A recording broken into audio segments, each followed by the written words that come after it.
Chapter 9. God is Red. Natural and Hybrid Peoples. In 1972, when I began this book, I excluded some questions that were integral to examination of the idea of land and religion. The most basic question, of course, is how we can conceive of a deity at all if our religious experiences and knowledge derive primarily from the environment around us. What images do we invoke, and what can we expect in the way of a relationship with him, her, or them? I did not anticipate that the complexity of the subject might require considerable critical examination of the cultural context in which religions and ideas about deities appear. During the past 2 decades, I have been able to discover a set of lesser questions that, when taken as a unified inquiry, have led me into a better understanding of how to deal with the major question of the validity and viability of religion. Still, in order to ask the proper questions, one must believe that reality is a bit different from what we have been taught to believe, and in this respect I owe it all, in the last analysis, to Oral Roberts. Several years back, in a memorable TV performance, Oral said that God was dissatisfied with Oral's ministry and had threatened that if he did not raise something like $10 million by a certain date, God would call him home. Since the reward for faithful service for most Christians, if we take funeral oration seriously, is to be called home, it struck me as mighty strange that Oral was resisting this option with all his might. On reflection, it also seems strange that after some 2,000 years of bribing his followers to be good with promises of eternal life, the deity had restored to extortion as a means of keeping people in line. A few weeks later, when I happened to be reading one of the Old Testament prophets, it suddenly occurred to me that the Judeo-Christian deity had been a pretty rough character all along. He was also throwing fits of anger over some real or imagined slight. He monitored every activity of his chosen people to see that they were obeying some rather vague instructions he had given them. And, to hear some Protestants tell it, he had a large ledger book in which he recorded all our evil thoughts and deeds. This behavior can be described in a humorous way, but it is not very funny. It suggests a deity very closely modeled not only after a human personality, but also after a personality that is unbalanced and immature. The Judeo-Christian deity, as a matter of fact, has emotional characteristics that are quite common and can be easily identified in contemporary human beings. He has the egotism of Henry Kissinger, the stability of Donald Trump, the generosity of Edwin Meese, and the military mind of George Bush. We should remember that Yahweh killed some 185,000 Arabs in Sennacherib's army outside Jerusalem one night. Bush slaughtered almost as many in the prolonged bombing of Iraq during the winter of 1991. Both seem to have had the same motive. The Arabs had disregarded one of their warnings. Having a personal relationship with this deity is akin to being J. Edgar Hoover's best friend. It is safe but not satisfying. If people are offended by these comparisons, it is because they have not read their Bible objectively to see how their deity has behaved historically. In Western society, we are taught that the deity is benign, friendly, and intent upon making us rich. So we can read Bible verses that command genocidal acts and pretend that they are merely divine bombast designed to scare us into behaving. When we step outside this cultural context and try to understand the Bible as a literal historical document, we discover that the portrait of the deity sketched in the Old Testament is very negative and in fact may describe a psychopath like Saddam Hussein. If he is indeed what our media says he is, we find the image of a despotic Oriental monarch determined to have his way, regardless of how it affects his subjects. This uncomfortable image has been further illuminated for me by the startling contrast between Near Eastern religions on the one hand and the other world and tribal religions on the other. Near Eastern deities seem to thrive on controlling all human historical and political situations. They disregard natural law, unable to direct the activities of the physical world in a manner that would enlighten its inhabitants, and are intent on devising punishments. If there is any evidence of a karmic balancing process here, it is submerged under pictures of burning hells and blissful heavens. They are obsessed with human sexual activities and genetic purity. They demand blood sacrifices of birds, animals, and sometimes human beings as the only acceptable way of forgiving our transgressions. Such abstract concepts as redemption and atonement dominate their conversations with humans. The intellectual, devotional structure of the Near Eastern religions consists of these legalities and is presented in sophisticated arguments better raised in a courtroom than in the world as we know it. Their solution to many problems is simply to destroy the world and start over. Only by drawing out the most realistic portrait of a deity can we begin to understand what the image really means. So, let us subject the tribal conceptions of deity and religion to the same critique and scrutiny. There are serious questions whether Indian tribes actually had any conception of religion or of a deity at all. Wherever we find Indians, and whenever we inquire about their idea of God, they tell us that beneath the surface of the physical universe is a mysterious spiritual power, which cannot be described in human images that must remain always the great mystery. There are, on the other hand, many other entities with spiritual powers comparable to those generally attributed to one deity alone. So many, in fact, that they must simply be encountered and appeased. They cannot be counted. In addition, all inanimate entities have spirit and personality, so that the mountains, rivers, waterfalls, and even the continents and the earth itself have intelligence, knowledge, and the ability to communicate ideas. The physical world is so filled with life and personality that humans appear as one minor species, without much significance and badly in need of assistance from other forms of life. Almost anyone can have almost any relationship with anything else. So much energetic potency exists that we either must describe everything as religious, or say that religion as we have known it is irrelevant to our concerns. The forms of communication directed toward the deity or higher powers tell us a great deal about our emotional response to the image of God. Hymns, psalms, and chants of the Near Eastern religions are something to behold. They are, quite frankly, little more than crude attempts to flatter and deceive deities who possess preposterous egos. Omnipotent, omniscient, omnipresent, omnivorous, almost every human attribute we can conceive is expanded beyond its capability to communicate meaning and credited to the deities.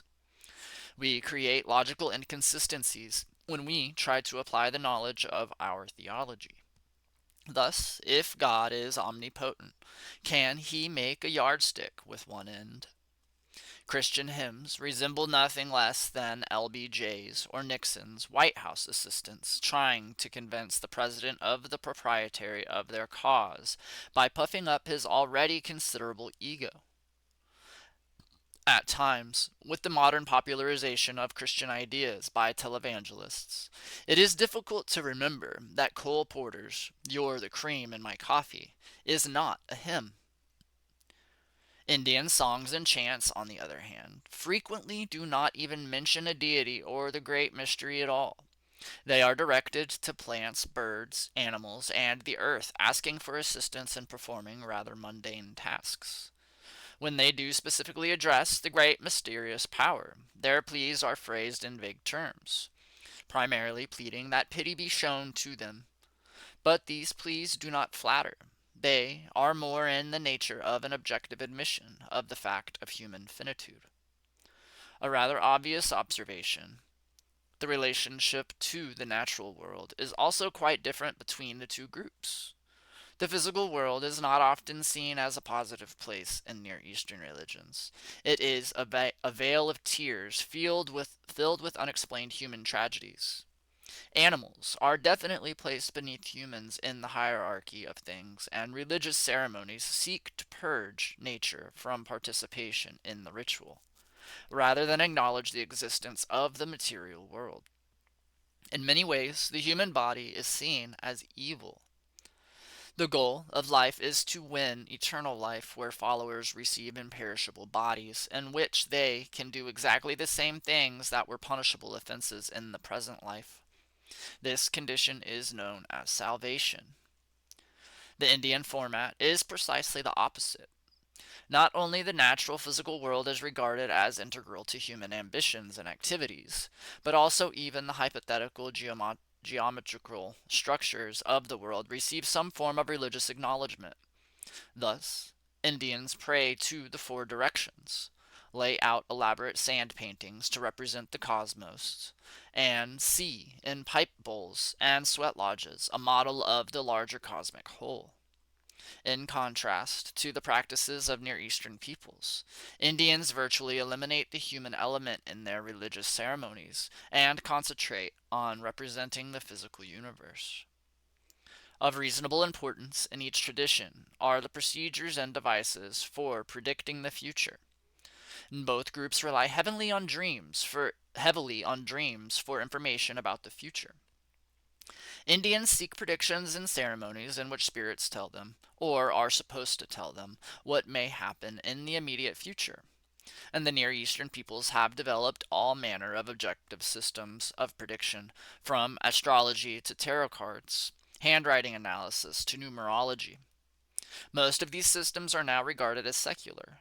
But the visit of the three wise men to Bethlehem cannot have been anything except a response to these predictive elements deeply buried within the religious tradition. These two approaches to religion are also distinguishable by their ideas about the importance of the location in which worship and other religious activities are to be held. Near Eastern religions have a propensity for building massive temples and tombs, and this tradition has been emulated by Christian tendencies to construct gigantic cathedrals. Temples, churches, and synagogues separate the faithful from the secular world and from the natural world, as if religion needs to be isolated from the rest of human activities. The Indian religions, on the other hand, insist on holding their ceremonies and rituals in a natural surrounding, and could not have conceived of establishing a separate building, especially for religious activities. The sweat lodge and the kiva are designed to represent the larger cosmos, and basically have nothing to do with the subservience that characterizes churches and temples. These two traditions are popular opposites in almost every respect and come to different conclusions about the meaning of life and the eventual disposition of the soul or personality. The Near Eastern religions seek and guarantee salvation, which is conceived as an escape from this planet to a place where loyal followers can enjoy eternal life filled with the delights that they were denied during this lifetime. Indians see themselves returning to nature, their bodies becoming the dust of Mother Earth, and their souls journeying to another place across the Milky Way, or sometimes being reborn in a new generation of the tribe. Although several generations of scholars have sought to devise a comprehensive theory of religions that would explain how these diametrically opposed religions are similar to each other, I can find no satisfactory explanation of what elements they have in common. Perhaps the most popular explanation is the device whereby cultural evolutionists see tribal religions as primitive efforts to come to grips with their experiences in nature, and the later world religions as sublime expressions of religious knowledge. But if we examine the substance of religion as cultural evolutionists have described it, the comparison is unsatisfactory. So-called primitive peoples do not cringe in superstition before nature, and they are not fearful of natural processes. They are capable of creating situations in which they can use the forces of nature to their benefit. There is no discernible reason for primitive or tribal peoples to abandon their ceremonial life and spend their time trying to arrive at a clear description of a deity and its several powers. Religion, for them, is an experience, and they have no reason to reduce it to systematic thought and the elaboration of concepts. The doctrines of the world religions, expressed in the most precise phrases and elaborate concepts, with every nuance of meaning represented by weighty tomes, describe virtually nothing and do not inspire anyone to do much of anything. Much as I admire the philosophical writings of Paul Tillich, the social concerns of Reinhold Niebuhr, and the sense of modernity of Harvey Cox, their theologies do not trigger off great religious feelings in me. Indeed, I suspect that the ability to describe the attributes of God may preclude the possibility of ever experiencing Him, her, or them. Academic orthodoxy in religious studies, however, regards the statements of the world religions as a higher evolved expression of religion, primarily because the concepts are more rational. Tribal religions, with their emotional and ceremonial emphasis, are placed at the bottom of the cultural evolutionary scale because they practice rather than preach. Unfortunately, the evolutionary framework is the only acceptable method of arranging information in Western society, and it is very difficult to get anyone to break out of this context and look seriously at the data. In fact, this method of arranging data is highly suspect and more fiction than fact. The real question of determining the nature of religion is bound up with the evolutionary thesis. The traditional evolutionary interpretation of human societies assumes that one group of people was inherently brighter than the others, invented the wheel, invented written languages, established legal codes and political institutions, domesticated plants and animals, discovered metallurgy, and as a final gesture began to direct our species toward the control of nature, thereby banishing the superstitions that composed earlier expressions of religion. Breaking free of the evolutionary context is not difficult if a person only learns to read critically and demand sensible answers to questions. As an example, let us observe how Jacob Bernowski deals with the origin of wheat in the evolutionary setting. Quote, before 8000 BC, wheat was not the luxuriant plant it is today. It was merely one of the many wild grasses that spread throughout the Middle East. By some genetic accident, the wild wheat crossed with the natural goat grass and formed a fertile hybrid. Emmer, the product of this cross, crossed with another natural goat grass and produced a still larger hybrid with 42 chromosomes, which is bread wheat. That was improbable in itself, and we know now that bread wheat would not have been fertile but for a specific genetic mutation of one chromosome. End quote.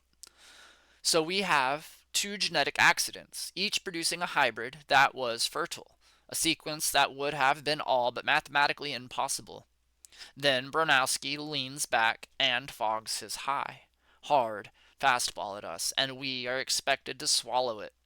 Quote, now we have a beautiful ear of wheat, but one which will never spread in the wind because the ear is too tight to break up.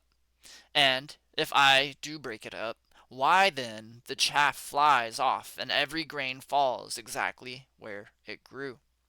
Let me remind you that is quite different from the wild wheats or from the first primitive hybrid emmer. In those primitive forms, the ear is much more open. And if the ear breaks up, then you get a quite different effect. You get grains, which will fly in the wind. The bread wheats have lost that ability. Suddenly, man and plant have come together. Man has a wheat that he lives by, But the wheat also thinks that man was made for him, because only so can it be propagated, for the bred wheats can only multiply with help. Man must harvest the ears and scatter their seeds, and the life of each man and plant depends on the other. It is a true fairy tale of genetics, as if the coming of civilization has been blessed in advance by the spirit of the abbot Gregor Mendel. End quote. It is indeed a fairy tale, although we are taught to pretend that it is science, a hard-won insight into the nature of the physical world that is superior to any other explanation. If we cannot give a better explanation of the origin of wheat than Bernowski's, how can we explain the rest of the amazing complex of civilization we have found in the Middle East? Why would early man or woman bother to harvest the wheat? If they ate the wheat raw, they would have a spectacular stomach ache. If they already knew that it should be ground into flour and baked in order to break down the enzymes in the husk, where did they get that information? We have been told that primitive peoples discovered the smelting process while baking bread. They happened to include some copper ore in their ovens and, when they completed their bakery chores for the day, discovered that they had smelted ores to produce copper or iron while making their primitive pastries.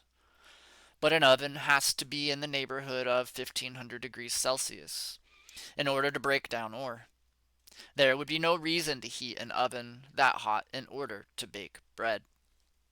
In fact, we cannot explain hardly anything about how civilization began.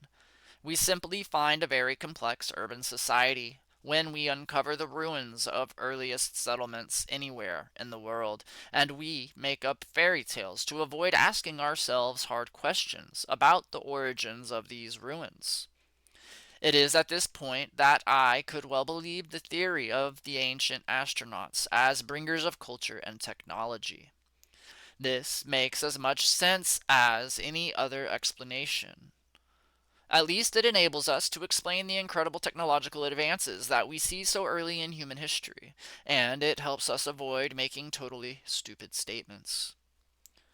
Today, the ancient astronaut thesis is anathema to respectable scholarship because it has been put forward in an irresponsible manner. Popular writers have simply cited a catalog of strange, unexplained items, such as the large stones in Baalbek, the lines of Nazca, the dry cell pottery battery of Mesopotamia, the citations in Ezekiel about flying wheels. These writers screamed, "Ancient astronauts!" without offering any prolonged argument that would illuminate us about exactly what these ancients did that was so important and how they have affected us today. One writer, however, has tried to present a comprehensive view of an ancient astronaut invasion of the Earth and its consequences. Zachariah Stitchin, in a four-book series, Earth Chronicles, reinterprets Near Eastern history with the bringing of technology, the rise of the kingship and urban settlements, and the imperial wars, as if this history were the result of an intrusion from a superior civilization. Certainly food for the imagination. The books, The Twelfth Planet, The Stairway to Heaven, The Wars of Gods and Men, and The Lost Realm, have an internal logic to them and illuminate some of the ruins of ancient times, as well as explain social and political ideas that have continued within Western civilization, for which we have only the slightest explanation. The basic theme is that a superior civilization, finding its atmosphere is thinning and its planet threatened with extinction, comes to Earth to dig gold that it plans to suspend in the atmosphere of its home planet to save it. Highly trained astronauts, once they have landed on Earth, are then forced to do heavy work in gold mines in southern Africa. Finally, they rebel and demand that the head of the space mission allow them to create a worker to do the heavy work. After much genetic experimentation, the space doctors, with the cooperation of the space women, produce a worker, a human being, Homo sapiens. Soon, the astronauts all want workers, and the space women are occupied giving birth to workers. Space headquarters in Lower Mesopotamia has domestic workers, and one day in the garden, an astronaut shows humans how to have sex. To his surprise, they discover they are fertile and they are naked. The rest, as the preachers say, is history. Human religious history in this instance. Temples are built to the respective astronauts who now adopt the posture of being gods in order to control the human population that is expanding at an incredible rate because humans rather like the idea of sex. Some of Stitchen's ideas beg credibility. The preliminary cosmology describing the creation of the earth is difficult to believe, and the mechanics of the Great Flood seem unlikely. So the narrative cannot be read uncritically. And when it comes to explaining the origin of civilization and religious institutions, however, this thesis has a lot to offer. It provides a context in which virgin birth, blood offerings, the jealousies of the gods, and erection of temples and resulting institution of a priesthood, and the description of heaven as a courtroom, royal and jurisprudential, rings true. More important, Orthodox scholars had come amazingly close to reaching the same conclusions. Samuel Noah Kramer, the dean of Sumerian studies and archaeology, in his book History Begins at Sumer, seemed to endorse the idea that the astronauts engaged in some kind of genetic engineering in order to create lesser creatures who could work for them. Kramer observed that Sumerian thinkers, in line with their worldview, had no exaggerated confidence in man and his destiny. They were firmly convinced that man was fashioned of clay and created for one purpose: to serve the gods by supplying them with food, drink, and shelter, so they might have full leisure for their divine activities. Many of Kramer's other observations, not intended to support a thesis of ancient astronauts, when he was writing there were no such things as astronauts, dovetail nicely with this thesis. The knowledge of the ancient Sumerians does not reflect any previous effort to come to grips with the natural world and devise classifications of it that would have been useful in expanding man's knowledge. Kramer is frankly puzzled at the manner in which Sumerian knowledge of the natural world is arranged. Quote, in the linguistic field, we have quite a number of Sumerian grammatical lists that imply an awareness of numerous grammatical classifications. But nowhere do we find a single explicit grammatical definition or rule. In mathematics, we find many tables, problems, and solutions, but no statement of general principles, axioms, and theorems. In what might be termed the natural sciences, the Sumerian teachers compiled long lists of trees, plants, animals, and stones, and the reasons for the particular ordering of the objects listed is still obscure, but certainly it does not stem from a fundamental understanding of or approach to botanical, zoological, or mineralogical principles and laws. End quote. In other words, what we have are necessary inventories of information, but no explanation of the scientific reasoning behind the data. This is precisely what a dominant group would make available to a lesser species if it wanted to ensure the proper operation of laboratories, farms, and cities, but did not want the lesser beings to understand how the whole complex functioned. The British, among other imperial colonizers, practiced this philosophy in the Americas and later in India. In what we have previously called religious matter, there is a pattern not unlike what we would expect if a highly superior group were to create a lesser species, having similarity to itself, but were determined to emphasize the difference, thereby setting themselves up as quasi-deities in order to maintain control. Kramer comments, quote, From as far back as our written records go, the Sumerian theologian assumed as axiomatic the existence of a pantheon consisting of a group of living beings, man-like in form but superhuman and immortal, who, though invisible to mortal eye, guide and control the cosmos in accordance with well-laid plans and duly prescribed laws. End quote. And there existed a ranking of these gods that was organized along vocational lines, precisely as we might expect our own astronauts to do if they found themselves living on another planet with an inferior species and felt it necessary to draft that species to perform certain ordinary service and blue collar functions.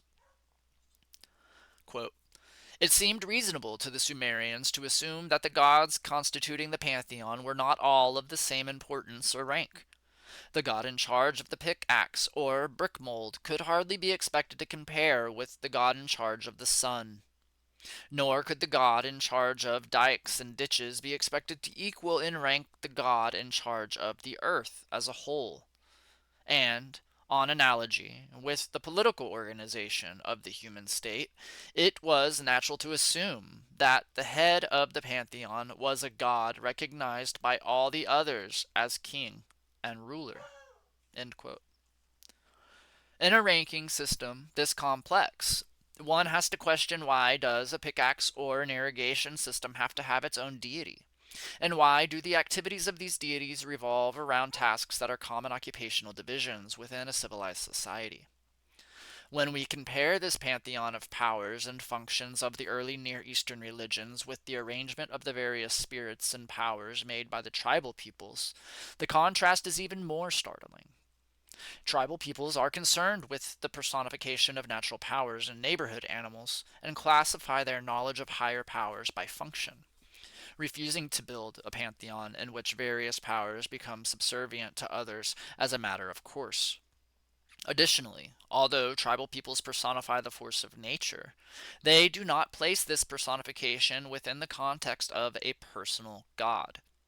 Kramer suggests that this personal deity of the individual, the most basic tenet of modern Christianity, originated in this ancient context in which individual humans worked for the gods, as follows. Quote, as they saw it, gods were like the moral rulers the world over, and no doubt had more important things to attend to. And so, as in the case of kings, man must have an intermediary to intercede in his behalf, one whom the gods would be willing to hear and favor. The Sumerian thinkers therefore evolved the notion of a personal god, a kind of good angel to each particular individual and family head, his divine father, who had begot him, as it were. It was to him, to his personal deity, that the individual sufferer bared his heart in prayer and supplication, and it was through him that he found his salvation. End quote. Kramer's explanation makes sense if humans and astronauts are living together in an urban setting, the astronauts being dominant in everything. Indeed, the situation is not unlike the social arrangements in southern towns after the Civil War, when blacks had to have some reliable whites to protect them against unexpected and irrational violence. Because the astronauts were presumed to have a greater lifespan than humans, it was natural for the space people to hold out promises of a longer life filled with the luxuries they enjoyed as a means of keeping humans in their place. It is ironic that modern American Protestants still cling to this idea and expect their deity to make good the contract. Near Eastern religions seem to have originated as cults, with the additional element that our species was created specifically to work for the outer space visitors. It would be impossible today to trace back into our various human societies and groups to locate the genes of the astronauts that went into creating us. But modern geneticists have posited the existence of a single woman who lived in southern Africa, precisely where Stitchin says the original genetic experiments were conducted, as probably the genetic mother of us all. So perhaps we are closer to verifying Stitchin's thesis that we would suppose. I suspect that tribal peoples would be only peripherally affected by these ancient astronaut intrusions. Most tribal peoples know social forms or beliefs that would suggest that they were a part of the civilized complex that we find in the Near Eastern civilizations. Many of them do have legends about people from the skies, visiting them and intermarrying with them. Much of the food preparing knowledge and domestic skills are said to have been brought to them by remote culture heroes who spent some time instructing the people and then departed, i.e., in Aztec legend, Quetzalcoatl, a blue-eyed blonde, taught them to plant corn and left them promising to return one day. Some tribes, perhaps to mark the genetic intrusions of the astronauts, divided their people into sky and earth subdivisions. The theory is not difficult to integrate into what we know of tribal traditions, technology, and social organization. The major belief that has survived the passage of time among the peoples who were visited and created by the ancient astronauts is the expectation of eternal life. Incredible hardships have been endured by people within the religious traditions that look forward to eternal life as their reward. But, as practical matter, these people do not believe this promise. Thus, Oral Roberts, who should have responded to the deity's extortion threat with a counter argument outlining his faithful service, cried copious tears on television and pleaded with his followers to fill the coffers lest he be taken away. In the end, then, our species did not trust its divine creators and were left with puzzling problem of making sense of human existence. And there was no good answer. Tribal peoples, who had no difficulty with death and saw it as part of a natural progression in the stages of life, seem to have no memory of promises of specific delights and rewards.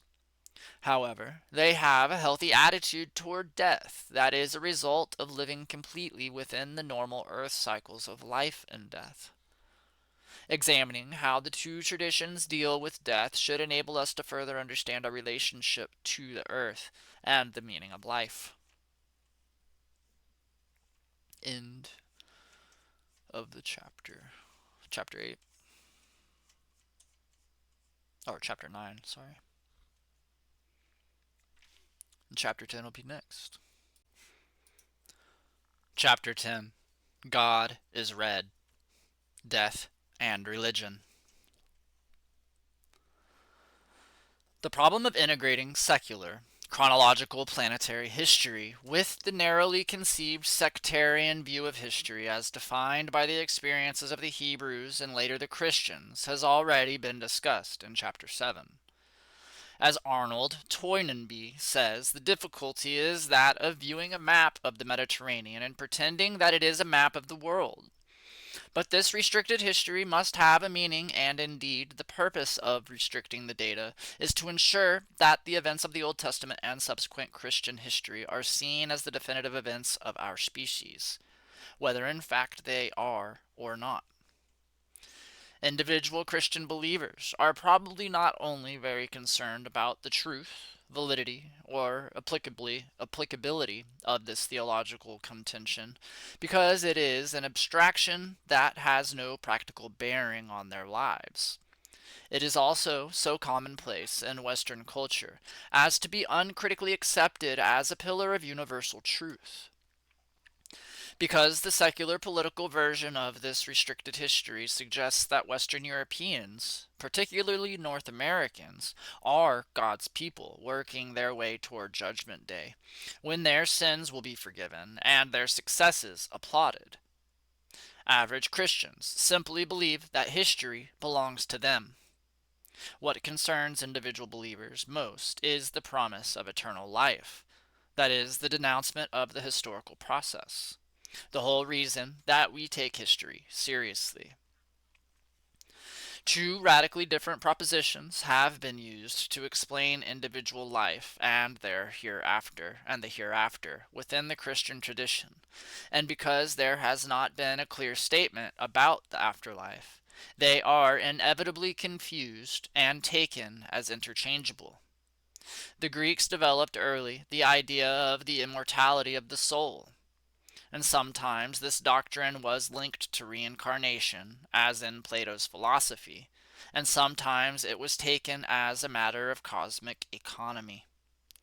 The original Christian doctrine seems to have been the resurrection of the body, the reconstitution of physical form in a glorified version as an award for faithful service. Presumably, this new glorified body would be freed from the defects that presently plague us, and presumably, the new body would be free from the temptations of the flesh, which constitute one of the major barriers to achieving this new state of existence. Over the course of Western history, these two interpretations of the nature of the afterlife have ebbed and flowed with the Greek idea of eternal life generally achieving more popularity. Neither idea has been carefully thought out and articulated in any intelligent format, although Oscar Coleman made a valiant effort to do so a generation ago. Popular Christianity today borrows a bit from each side of the spectrum, and the conception of the afterlife seems to be a matter of denominational preference. Some people believe that they will reach a heavenly city, its streets paved with gold, and there they will be inducted into a heavenly choir and spend eternity singing the same kind of flattering hymns as they have occasionally sung here on earth. A few televangelists believe that they will be appointed to govern large groups of humankind, that they will be asked to judge their fellow Christians and all pagans, raising the question whether one person's heaven is another person's hell. In general, most visions of heaven promulgated by North American Christians have a startling resemblance to suburban middle class life in America, sprinkled with occasional nods toward the deity when necessary. This version of heaven is hardly credible and poses certain conceptual problems of no small magnitude. If the afterlife has no difficulties, such as we experience in our lives on this earth, how can life be possible, and who would want to experience it? There are no polar opposites, such as good and evil, hot and cold, pain and pleasure, wisdom and ignorance. Instead, we will all partake of the nice things without the bother of unpleasant things. A strong word in defense of this belief must be acknowledged. Near-death experiences of thousands of people indicate that the afterlife existence may indeed have something of this flavor, although it does not seem to have any connection with any recognizable religion that we follow today. The radical cleavage between the two forms of existence is notable because it results in a somewhat strange posture toward death among Christians. Because life after death is so pleasant, life here is so difficult for most of us, and eternal life is our reward for being good here. One would think that the great majority of Christians would look forward to death as the final passage into a better world. If any religious people would not fear death, one would suppose it would be Christians. But such is not the case of all the peoples in the world. Perhaps Christians and the peoples they dominate and influence fear death more than any other part of human existence. Oral Roberts, as we have noted, wanted no part of it. Some of this fear of death derives from the message of Christianity itself. Death was early considered as unnatural to the creation and as an evil presence resulting from the disobedience of Adam in the Garden of Eden. In the Epistle to the Romans, St. Paul saw death as the primary fact of human existence that had been negated by the obedience of Jesus and his mission to humanity. The logic of this idea is consistent, but depends upon historical reality of Adam and the necessity of cosmic retributive processes that, as we have already noted, are modeled after an oriental courtroom and not taken from any observable process of the natural world. Additionally, we do not emotionally participate in the fall of Adam or the redemption of Jesus, except in so far as we experience these things within the context of the Christian church. But the point is that Christ has not overcome death, as the many preachers have declared, because no one is exempted from its presence and effect. Throughout all of Christian history, death has formed a focal point for the tangible confrontation between the people of God and the reality of the powers of this world. Many people have faced death with no fear and a calm demeanor that is admirable, and their religious beliefs seem not to have helped or hindered them very much, because eternal life was the reward particularly reserved for the believing Christian. It was not long before a whole theological network of ideas grew up around death.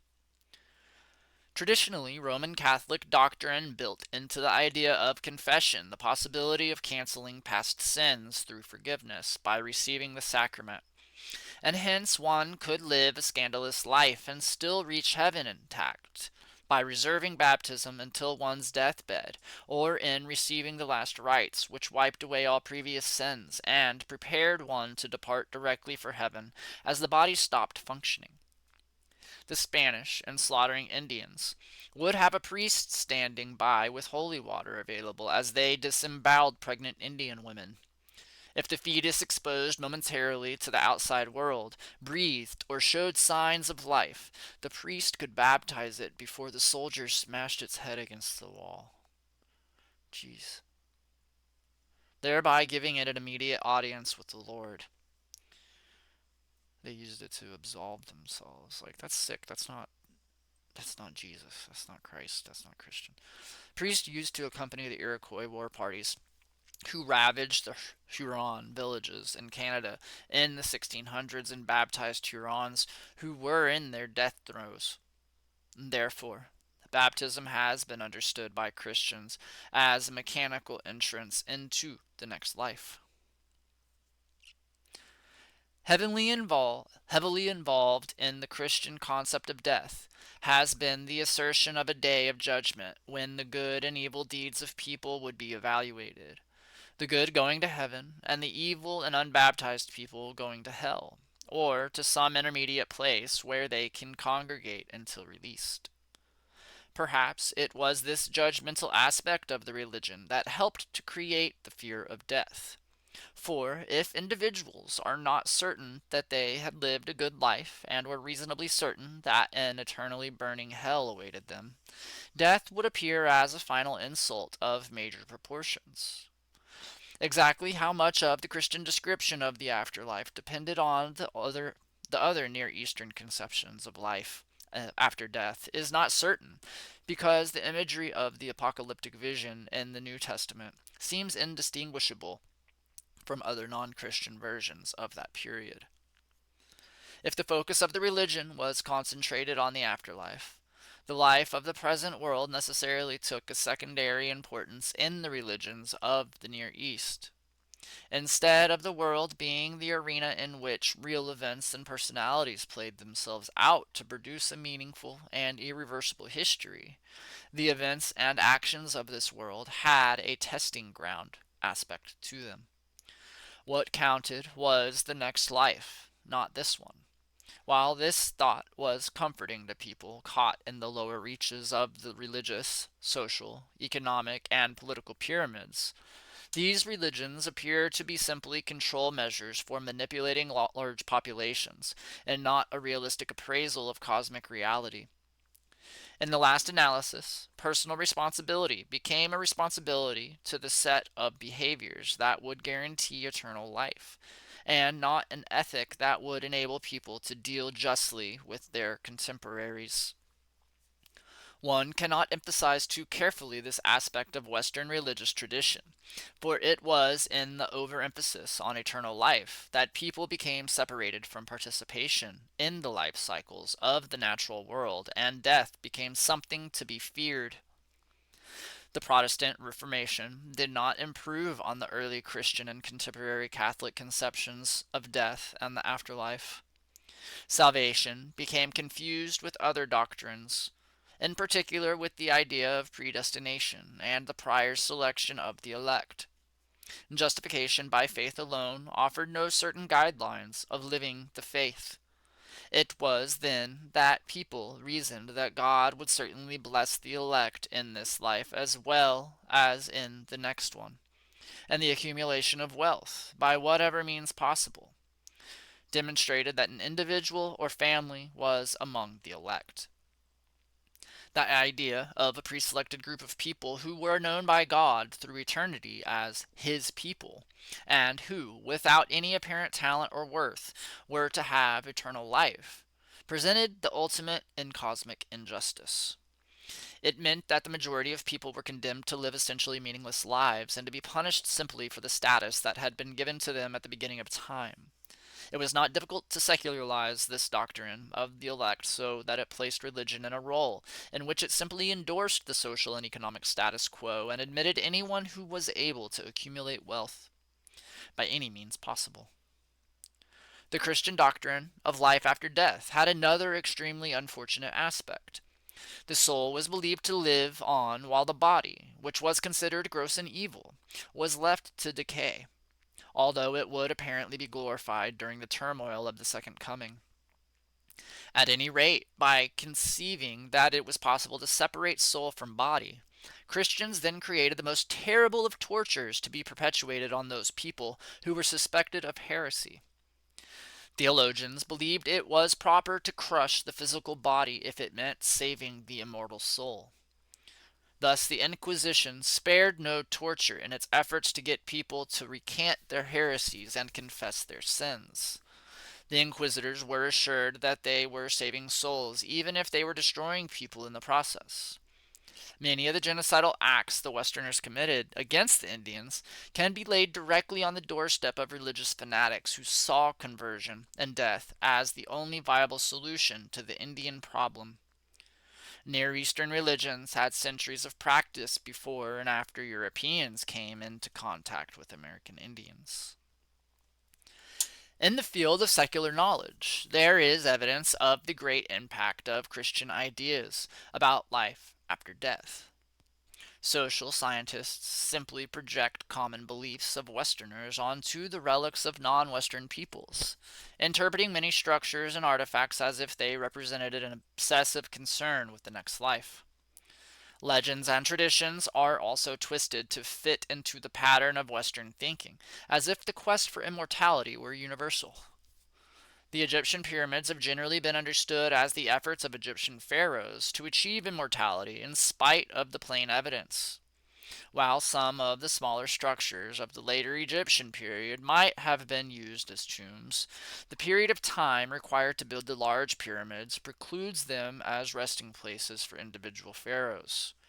The most complete Egyptian tomb yet discovered, that of Tutankhamun, uncovered by Howard Carter in 1922, was a tomb cut into living rock in the Valley of the Kings, and not in a pyramid.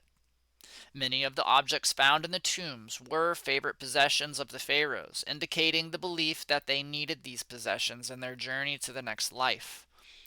In the Christian religions, the afterlife is not an extension or natural continuation of this life, but an event to be feared. When we examine American Indian tribal religions, we find a notable absence of the fear of death. Burial mounds indicate a belief that life after death was a continuation of the life already experienced.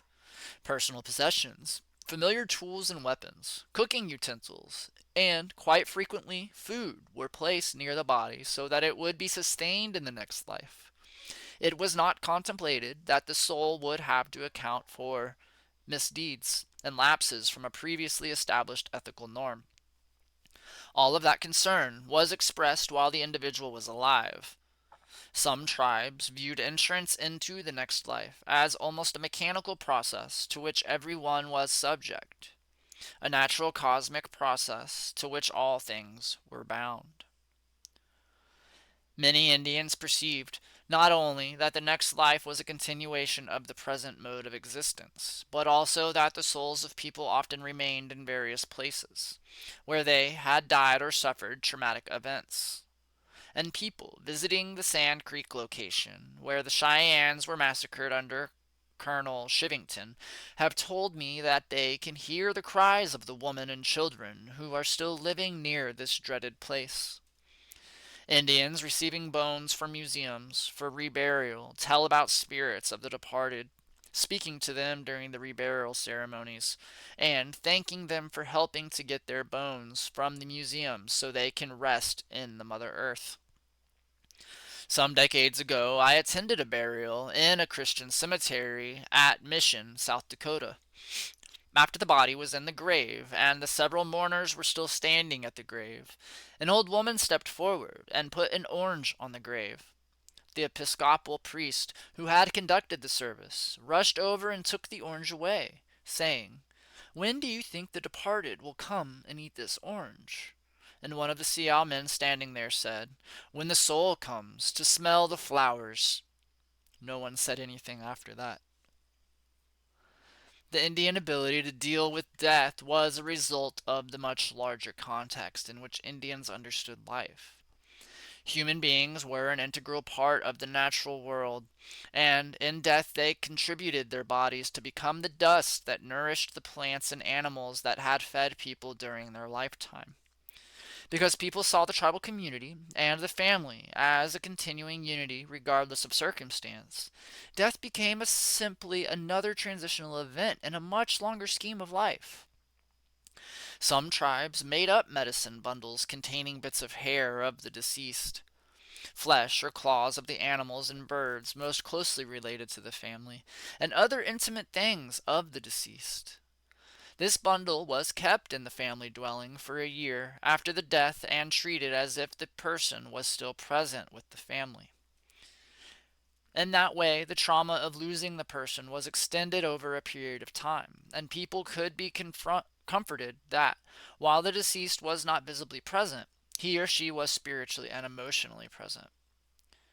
Most tribes were very reluctant to surrender their homelands to the whites because they knew that their ancestors were still spiritually alive on the land, and they were fearful that the whites would not honor the ancestors and the lands in the proper manner.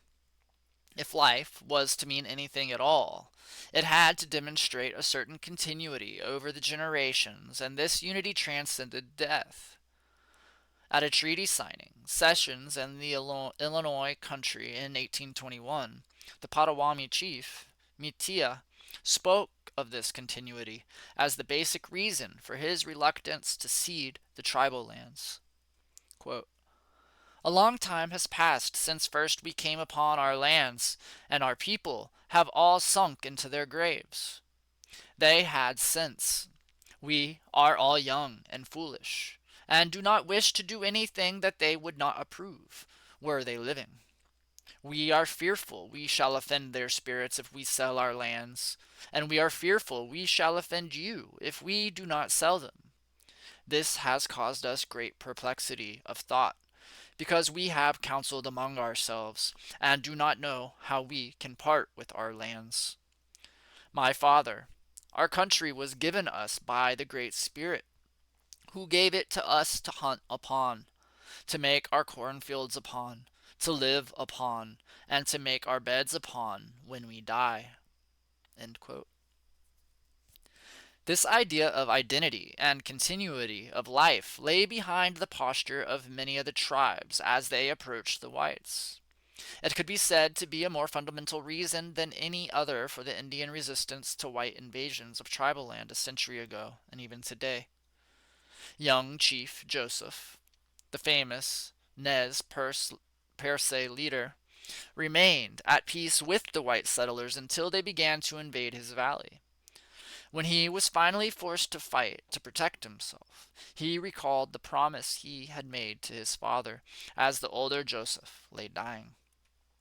Quote, "My son, my body is returning to my Mother Earth, and my spirit is going very soon to see the Great Spirit Chief. When I am gone, think of your country. You are the chief of these people. They look to you to guide them. Always remember that your father never sold his country. You must stop your ears whenever you are asked to sign a treaty selling your home. A few more years, and the white men will be all around you. They have their eyes on this land. My son, never forget my dying words. This country holds your father's body. Never sell the bones of your father and your mother. End quote. Some people have regarded this speech of the older Joseph as merely symbolic of Indian religion.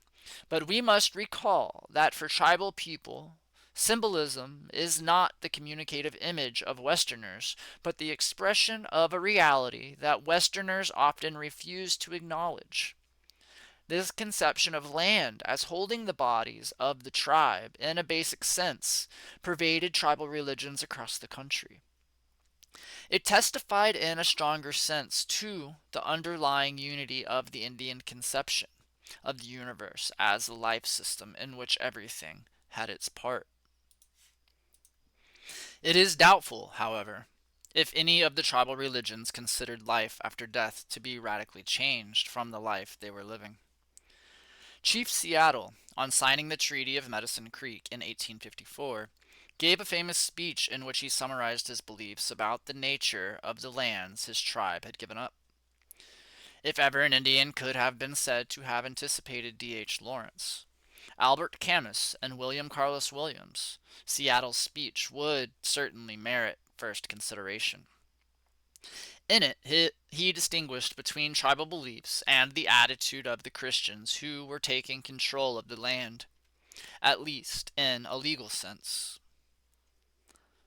To us, quote, "To us the ashes of our ancestors are sacred, and their resting place is hallowed ground. You wander far from the graves of your ancestors, and seemingly without regret. Your dead cease to love you, and the land of their nativity as soon as they pass the portals of the tomb and wander way beyond the stars. They are soon forgotten and never return. Our dead never forget the beautiful world that gave them being. Every part of this soil is sacred in the estimation of my people. Every hillside, every valley, every plain and grove has been hallowed by some sad or happy event in days long vanished. The very dust upon which you now stand responds more lovingly to their footsteps than to yours, because it is rich with the blood of our ancestors, and our bare feet are conscious of the sympathetic touch. Even the little children who lived here and rejoiced here for a brief season will love these somber solitudes, and at eventide they greet shadowy returning spirits. And when the last red man shall have perished, and the memory of my tribe shall have become a myth among the white men, these shores will swarm with the invisible dead of my tribe. And when your children's children think themselves alone in the field, the store, the shop, upon the highway, or in the silence of the pathless woods, they will not be alone. At night, when the streets of your cities and villages are silent and you think them deserted, they will throng with the returning hosts that once filled and still love this beautiful land. The white man will never be alone. Let him be just and deal kindly with my people, for the dead are not powerless. Dead, did I say? There is no death, only a change of worlds." End quote. Again, we see the fundamental conception of life as a continuing unity involving land and people. One might be tempted to suggest that as land is held by the community, the psychic unity of all the worlds is made real. We are not faced with formless and homeless spirits in this idea, but with an ordered and purposeful creation in which death merely marks a passage from one form of experience to another. Rather than fearing death, tribal religions see it as an affirmation of life's reality. A story rather recent vintage from the Cheyenne people enables us to see more fully the communal nature of death in the tribal context. A young man named Hugh Boyle had been killed by the Cheyennes. The authorities demanded that the Indians give up the murderers to justice. The Indians tried to settle the matter. According to their ideas, the death of Boyle might be compensated by the payment of ponies. They offered to give up a great number of horses, raising each bid as it was rejected, until the payment proposed was calculated to beggar them if it was accepted. To the ponies they added all their wealth and blankets and such other evidences of riches as an Indian may possess. They were finally made to understand that the white man did not accept a property atonement for the spilling of blood. The negotiations were carried on for some time and with difficulty, for the reason that few white men know the Cheyenne language. The intercourse with the people was carried on through mixed bloods of the tribe, and it was finally made clear to them that they must give up the slayers of Boyle. But they could not give them up to die the death that kills the soul as well as the body. They believed, in common with most Indians, that when a man died, his soul left the body with his last breath, and that in case a person was hanged, the soul was confined in the body with the rope. They would defend their young men from such an awful fate as was involved in the hanging by the white man's justice. The crime they neither denied nor defended. An ultimatum being sent them that they must bring in the murderers, they sent word back that a Cheyenne was not afraid to die, but would not submit to being hanged.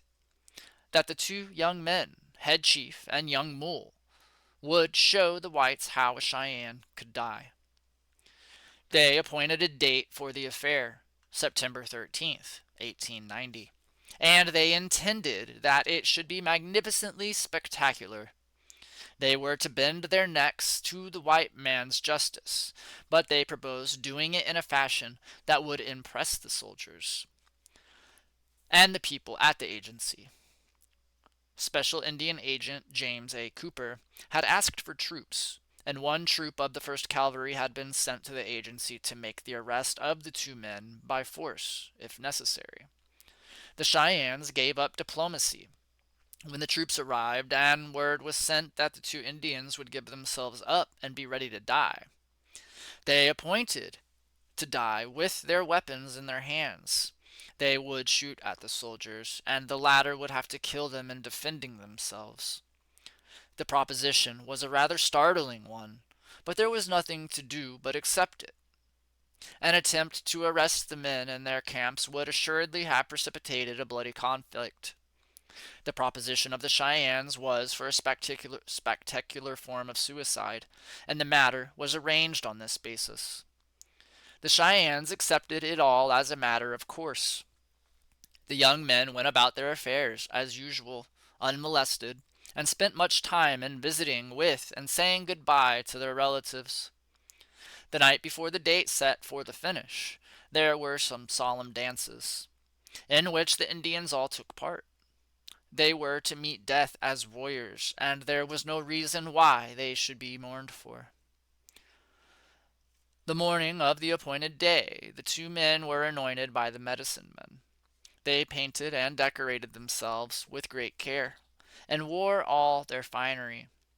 Their best horses were chosen for the ride to death, and the animals were devoted to the same fate that was to be meted out to their masters. For it was unlikely that they could escape the hail of bullets that would be sent at the doomed men.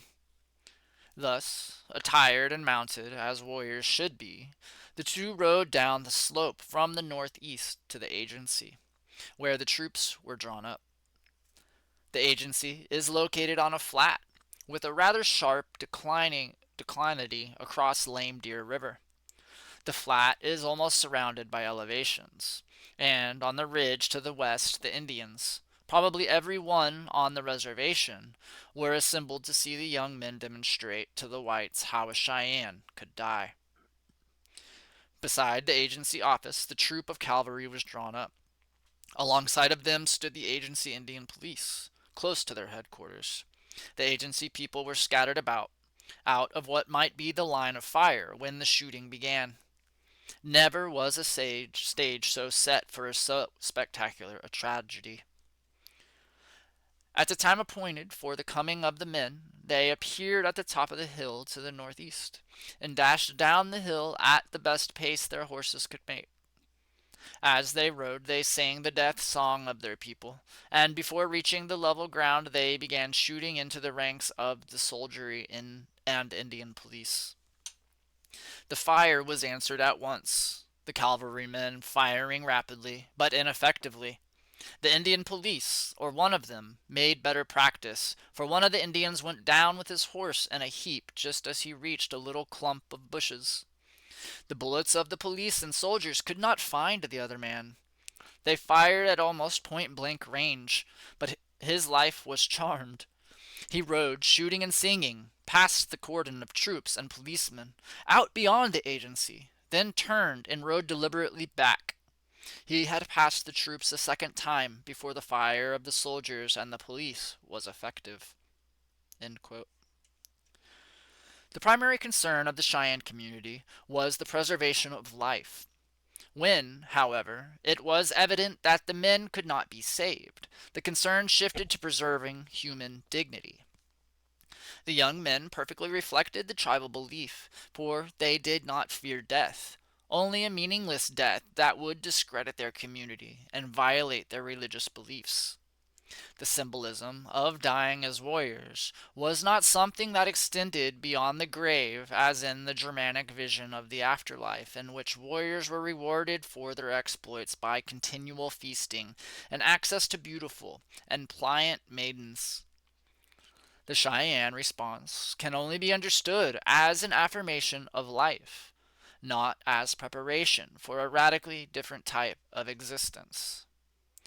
Immortality is secondary to integrity of tribal existence in the present, and we find not a cringing fear of death, but a religious community so strong as to virtually shrug off death as an enemy. It is probably in the idea of the death song, which was found in many of the tribal religions, that the idea of death can adequately be understood. The death song was a special song, sung as a man faced certain death. Often it taunted his enemies, who were in the act of killing him. More often it acted as a benedictory statement by the individual to summarize and conclude his time of existence. Rather than being a feverish preparation for death, it was the final affirmation of the meaning of individual existence, for it glorified the personal integrity of the person. It individualized his tribal membership in a manner bringing credit and meaning to his life as a tribal member. One of the most famous death songs was that of Satank, the famous Kiowa chief who was being taken as prisoner to Texas for trial after a raid against the army. As he tore the manacles from his wrists and stabbed one of his guards, Satanak chanted, quote, "O sun, you remain forever, but we, Kate Sindko, must die.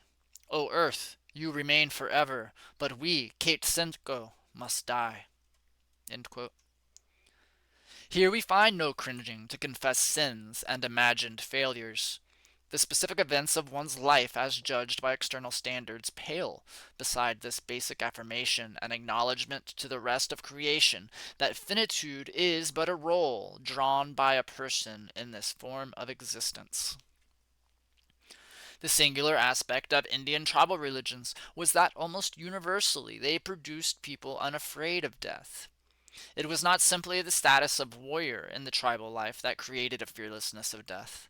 Rather, the integrity of communal life did not create an artificial sense of personal identity that had to be protected and preserved at all costs. Many other examples could be used to show the Indians' attitude toward death. The 5 civilized tribes of Oklahoma had their own courts in the last decades of the 19th century. Occasionally, a member of the tribe was sentenced to death. Upon the passage of the death sentence, the condemned would be informed when and where the execution would take place. He was then released to spend his remaining days with his relatives. As the day approached, he would perform any obligatory religious ceremonies, say goodbye to his relatives, and on the appointed day, report to the place of execution to be killed.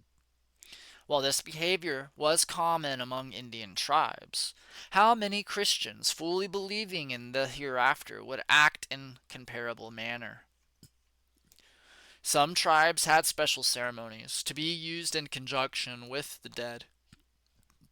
The Lakota, or Sioux, for example, had a ceremony in which the sacred pipe was used, and the souls of the recently departed were kept with the tribal community to be purified and eventually released. In a tragic interference with the tribal religion, the government banned this ceremony in the 1890s, causing a great trauma among the people. The Iroquois had special ceremonies in conjunction with their New Year's celebration in which the dead of the past year were remembered. In general, we could say that the afterlife was not of overwhelming concern to people of the tribal religions. Vague references to the lands of the spirits, descriptions of the Milky Way as the path over which the souls traveled, and concern for the departed spirits remaining, which was prevented in some tribes by burning of personal possessions, probably indicated distinct beliefs of certain tribes. No highly articulated or developed theories of the afterlife were ever necessary, and certainly none projected a life radically different than that experienced on earth. Some additional distinctions between tribal conceptions of the afterlife and Christian ideas can be drawn that will be particularly helpful. It is very difficult to distinguish between ideas that are primarily Christian and those that are the result of the speculations of Greek philosophy, and perhaps by reviewing one of the more recent controversies in Christian theology, we can find a way to understand the Christian posture toward death. Oscar Coleman, a brilliant Christian thinker, wrote a little book titled Immortality of the Soul, or Resurrection of the Dead. He was bitterly attacked by his fellow Christians for having introduced somber and defeatist ideas into the Christian doctrine of the life to come. What Coleman did was draw the necessary distinctions and conclusions from an examination of ideas that were primarily Christian and those primarily Greek. The differences had been blurred by generations of Christian ministers, who preached popular sermons of reassurance to their congregations and used the framework of Greek philosophy to engage in speculative ventures about the afterlife. The distinction between immortality of the soul and the peculiarly Christian ideal of the resurrection of the dead is a vital one. Immortality is a Greek philosophical idea that originates primarily from the thought and teaching of Socrates. The Greeks regarded the body as only the outer garment of the soul, as a mutable part of man. The body prevented the soul from moving freely into the realm of eternal essence that, for Socrates, and even more so for his disciple Plato, constituted the real world beyond that of sense perceptions. The soul was thus basically imprisoned in the body and became tainted with materialistic things because it was unable to remember its previous existence in the world of pure ideas. For the Greek philosophers, the task of the individual was to free his soul from its bondage to the body. This release could be effected in a number of ways, the pursuit of knowledge of the world of ideas being the most sublime, and every approach seemed to be based on the conception of man as the rational animal. Upon death, for the Greeks, the soul was released from the body. Coleman placed a great deal of emphasis in his book on the distinction between the deaths of Jesus and Socrates, pointing out that death was a welcome visitor for Socrates, but a dreaded and tormenting experience for Jesus. Coleman found that death, in the Christian context, was a feared foe. Death was an event to be avoided at all costs because it meant the secession of identity. Coleman suggested that all men naturally fear death, and that the Greek rational approach to the termination of life served only a select few who had become so enamored of their philosophy that they could welcome death as a natural conclusion to the journey of the soul in a world in which it was a stranger. The great innovation of Christianity, according to Coleman, was that it preached a message of bodily resurrection, in which the totality of human personality was to be reconstituted. Death was understood as the destruction of all life, created by God, not the shedding of the body by an indestructible soul. Jesus' resurrection meant that God had prepared a special existence for his followers, which was apparently not available to those who had not heard or those who had but did not believe. Resurrection on the last day was therefore a singularly revolutionary concept in religion. Other religions had foreseen a continuous existence after the death experience and purported that the spirits or souls of individuals had some measure of permanency beyond the grave. Christianity was the only religion to confront directly the question of total personality survival, and it found in the fact of Jesus' resurrection a basis for overcoming the agony of death experienced by the majority of men.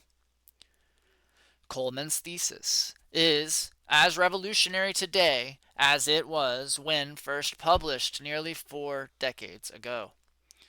It is perhaps the most strenuous analysis of the problem, and Coleman grounded it well in biblical thought, using a minimum of philosophical argument and analogy for his conclusions.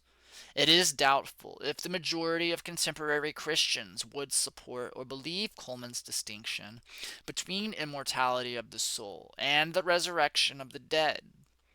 Most people who believe themselves to be Christians are thoroughly Greek in their beliefs concerning life after death.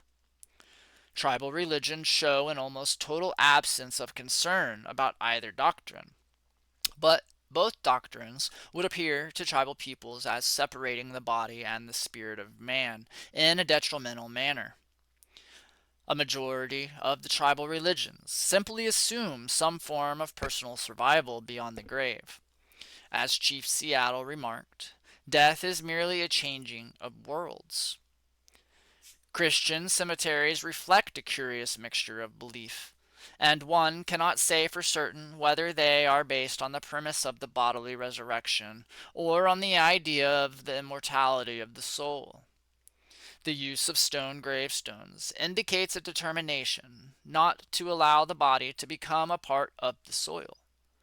Waterproof caskets and other devices designed to preserve the body for as long as possible may indicate a belief in the resurrection of the actual body of the departed. However, the monuments to great individuals may mean that there is a desire to perpetuate people of stature in the human memories that could be interpreted as honors to great souls. Lame Deer, in his autobiography, remarks that the old Indian graveyards had markers of wood because it was felt that the body and the wood would both return to the earth as intended. He contrasted this attitude with the granite headstones to illustrate the distinction between Christian and Indian attitudes toward death. In the very old days, many of the tribes employed various means of burial, almost all of them aiming at the return of the body to the earth. Strangely enough, there has been habitual conflict over the interment in Christian cemeteries of non-white peoples. During the Korean War, a Winnebago Indian, Sergeant Rice, was killed in action, and his body was returned to Sea City, Iowa for burial.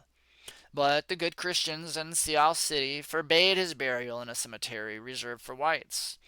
To the great embarrassment and grief of the family, the body remained unburied until finally accepted for burial in Arlington National Cemetery. The newspapers frequently feature stories of similar incidents involving African Americans, Indians, Chicanos, and Asians. One can only conclude that the Christian religion and its promise of the afterlife is not meant for non-whites. Christians either do not believe in resurrection or they exclude non-whites from their heaven. According to Goldman, death has been conquered by Jesus on behalf of all humankind. As the belief in the afterlife has eroded in Western civilization, a further twist has been added to the concept of death. Western peoples avoid mention of death at all costs. Insurance peddlers always speak of taking out insurance in case something happens. The implication, of course, is that pending an irrational and arbitrary action of God, every good tax-paying white citizen will live forever. This belief is rarely articulated as a formal doctrine, but we cannot help but recognize it as the fundamental approach of contemporary Western peoples toward death. If the Christian religion is a victory over death, why do Western peoples who have had the benefits of the Christian religion for 2,000 years fear death? Toynbee once described death as totally un-American, an infringement of each individual's right to life, liberty, and the pursuit of happiness. As a subversive activity, death has recently come under examination by Western thinkers attempting to chart out the possible parameters of the problem. Rollo May, for example, suggests that the American preoccupation with sexual activity may in part be a response to the finality of death, and the incessant concern for new sexual freedoms might be efforts directed toward a deliverance from death anxiety.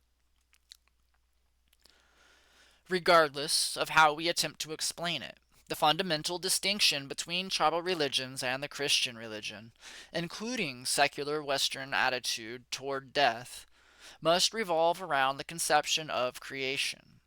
For the tribal people, death, in a sense, fulfills their destiny. For as their bodies become dust once again, they contribute to the ongoing life cycle of creation.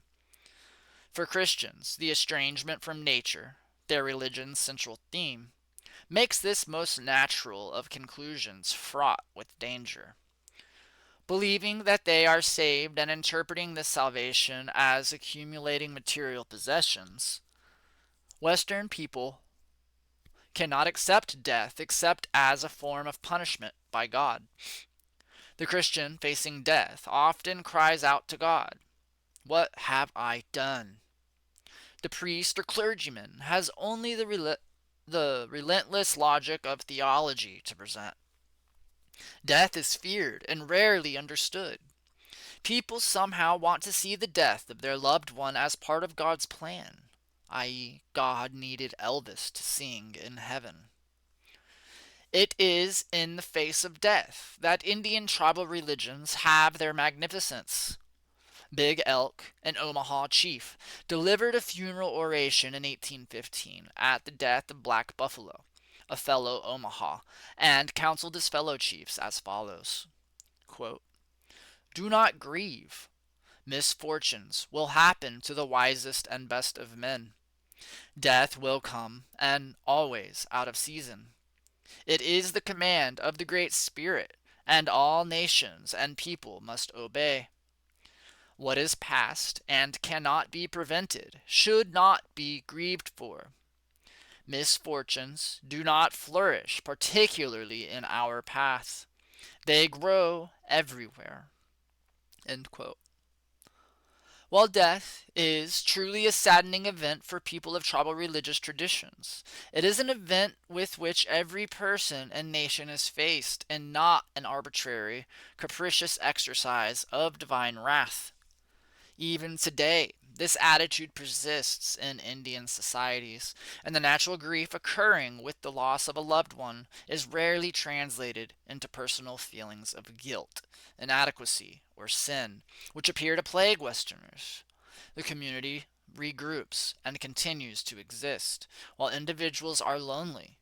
They are not alone. End of chapter 10 of God is Read.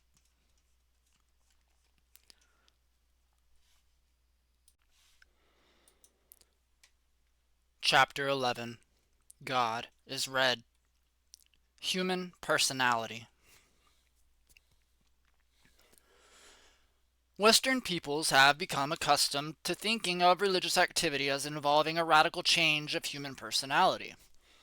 This attitude is ingrained in European peoples and finds its greatest following in the United States, where a substantial number of people believe that becoming a Christian involves a radical change in the human being's constitution.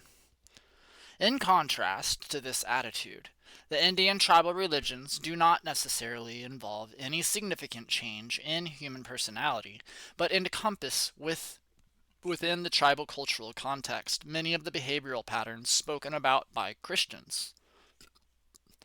The basis for Christian belief must certainly originate in the days of the early church, arising in the days of turmoil of the Jewish eschatological hopes. The message of the early church was one of impending doom, the arrival of the day of judgment, and the consequent salvation of those people who believed the Christian message. The chief message of Jesus seems to have been a call for repentance by the Jews so that the Messiah could come, throw the Romans out, and reinstall the Jewish state. In this respect, Jesus and John the Baptist stood well within the zealot tradition of Jewish sects, which looked for a radical intervention by God in history. In the very early Christian community, the message of Jesus was transformed into a message about Jesus, having been the Messiah who had come to earth, been rejected, and would return almost immediately with an angelic army to judge the world.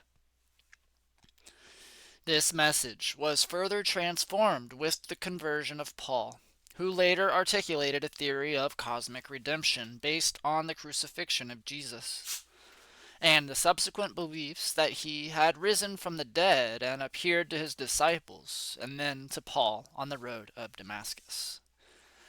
The impending end of the world did not occur within the lifetime of even the longest lived and immediate disciple of Jesus. And the doctrine changed once again to provide that missing explanation, to hold the religious community together. One explanation of the failure of Jesus to return was that he could not come until all nations had heard the message of the Christians about the meaning of Jesus' death. Another explanation was that Jesus had intended to found a church and had given supernatural powers to the representatives of this church to exercise until his return. An even better explanation was that if people persisted in attempting to discover when the end of the world would occur, they would preempt God's options. In spite of what the Bible said, it was therefore wrong to speculate on the time of the return. People simply had to wait it out and behave themselves in the meantime. The changing time element in these various theories of the meaning of the life and message of Jesus is extremely important in understanding the nature of the Christian conception of the human personality.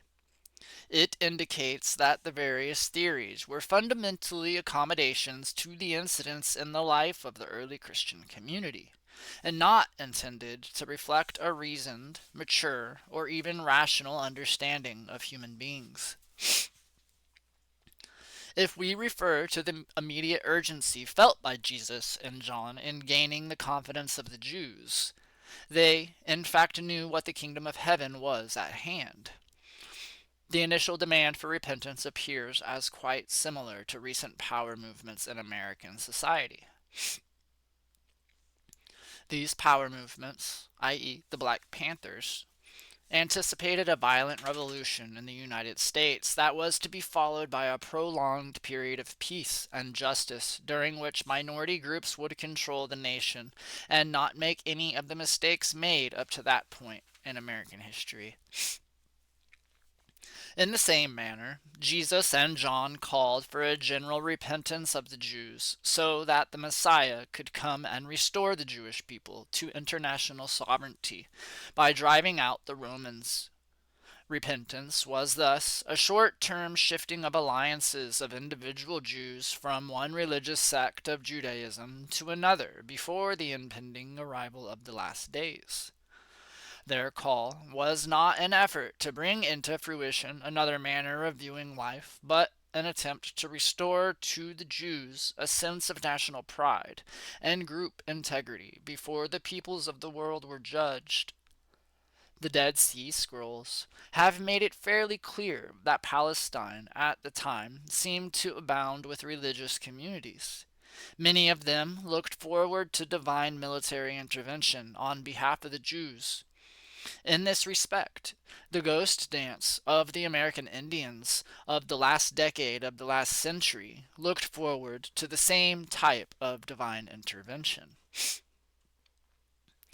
The activity of the early church was centered on continuing to call the Jews to repentance. The Jerusalem community, headed by Jesus' brother, James the Just, thought the arrival of the kingdom so imminent that they were soon destitute of funds because everyone had stopped working in expectation of the world's end. Paul, in one of his earliest efforts to reconcile the Jerusalem community with his new doctrines, collected money to help the disciples survive. Conversion at that point must have involved simply an acknowledgement that Jesus had been the Messiah and that he was expected to return soon. It was with the theological speculations of Paul that the Christian religion was expanded far beyond its original intent or scope. Paul viewed Jesus as representing a cosmic Christ, standing as an obedient son of the deity and as a sacrificial gift atoning to God for the disobedience of Adam, presumably a historical figure who had originally corrupted humans' relationship with God. Paul believed in the idea of original sin because he had provided the solution to it with his theories of cosmic atonement. Yet even with Paul, the expectation of the imminent end of the world was reflected in his efforts at counseling his new congregations as to their interim behavior. From this initial series of concepts, additional Christian doctrines evolved. A totally coherent process of repentance, conversion, redemption, salvation, confession, absolution, and eternal life was constructed as the Christian description of the effect of the sect's religious beliefs on the human personality. Almost every category of human behavior appears to have been set into a system of distinguishing good deeds, sins, and penances through the offices of the organizational church. Sin, for example, could at least be classified into original sin, mortal sins, and venial sins, although in some Christian denominations there may be additional categories. As Christianity gained political control over the lives of Western peoples, the Western theories of human personality began to develop. While Christianity has recently declined in its importance in the West, many of its original premises continue to exert influence over the way people think of themselves, especially in the field of religious experiences. Preaching and teaching, the fundamental form of religious activity set down by John and Jesus and emphasized by Paul, has dominated Western peoples ever since, as preaching in the Roman world was thought to be the key to one's salvation. So education, its secularized counterpart in the contemporary world, is thought to be the final answer to social ills. Once the various Christian doctrines are taken from their original time dimension and used to form a theory of human personality, coupled with the identification of sins in anticipation of the final judgment that is apparently still to come, they can be said to form the basic posture of Western peoples toward this world, the world to come, and the world's institutions. Human personality has been forced into these predetermined categories without regard to the reality of human experience. Other religious systems have been detrimentally explained in terms of the basic Christian categories of explanation. As we read in chapter 10, The Christian concern with death has been used to project a universal fear of death by all men when such fear has not necessarily been the case. The great variety of Christian denominations that now confronts us in the religious sphere makes it virtually impossible to gain a consensus among Christians as to the meaning of the respective doctrines. Conversion may mean a quasi miraculous event in which instant salvation is made available to the convert, or it may mean only the beginnings of an intention to live a Christian life, as defined by a particular denomination. Baptism may be seen as the almost magical washing away of original and accumulated sins, or as a gesture of initiation into the religious community.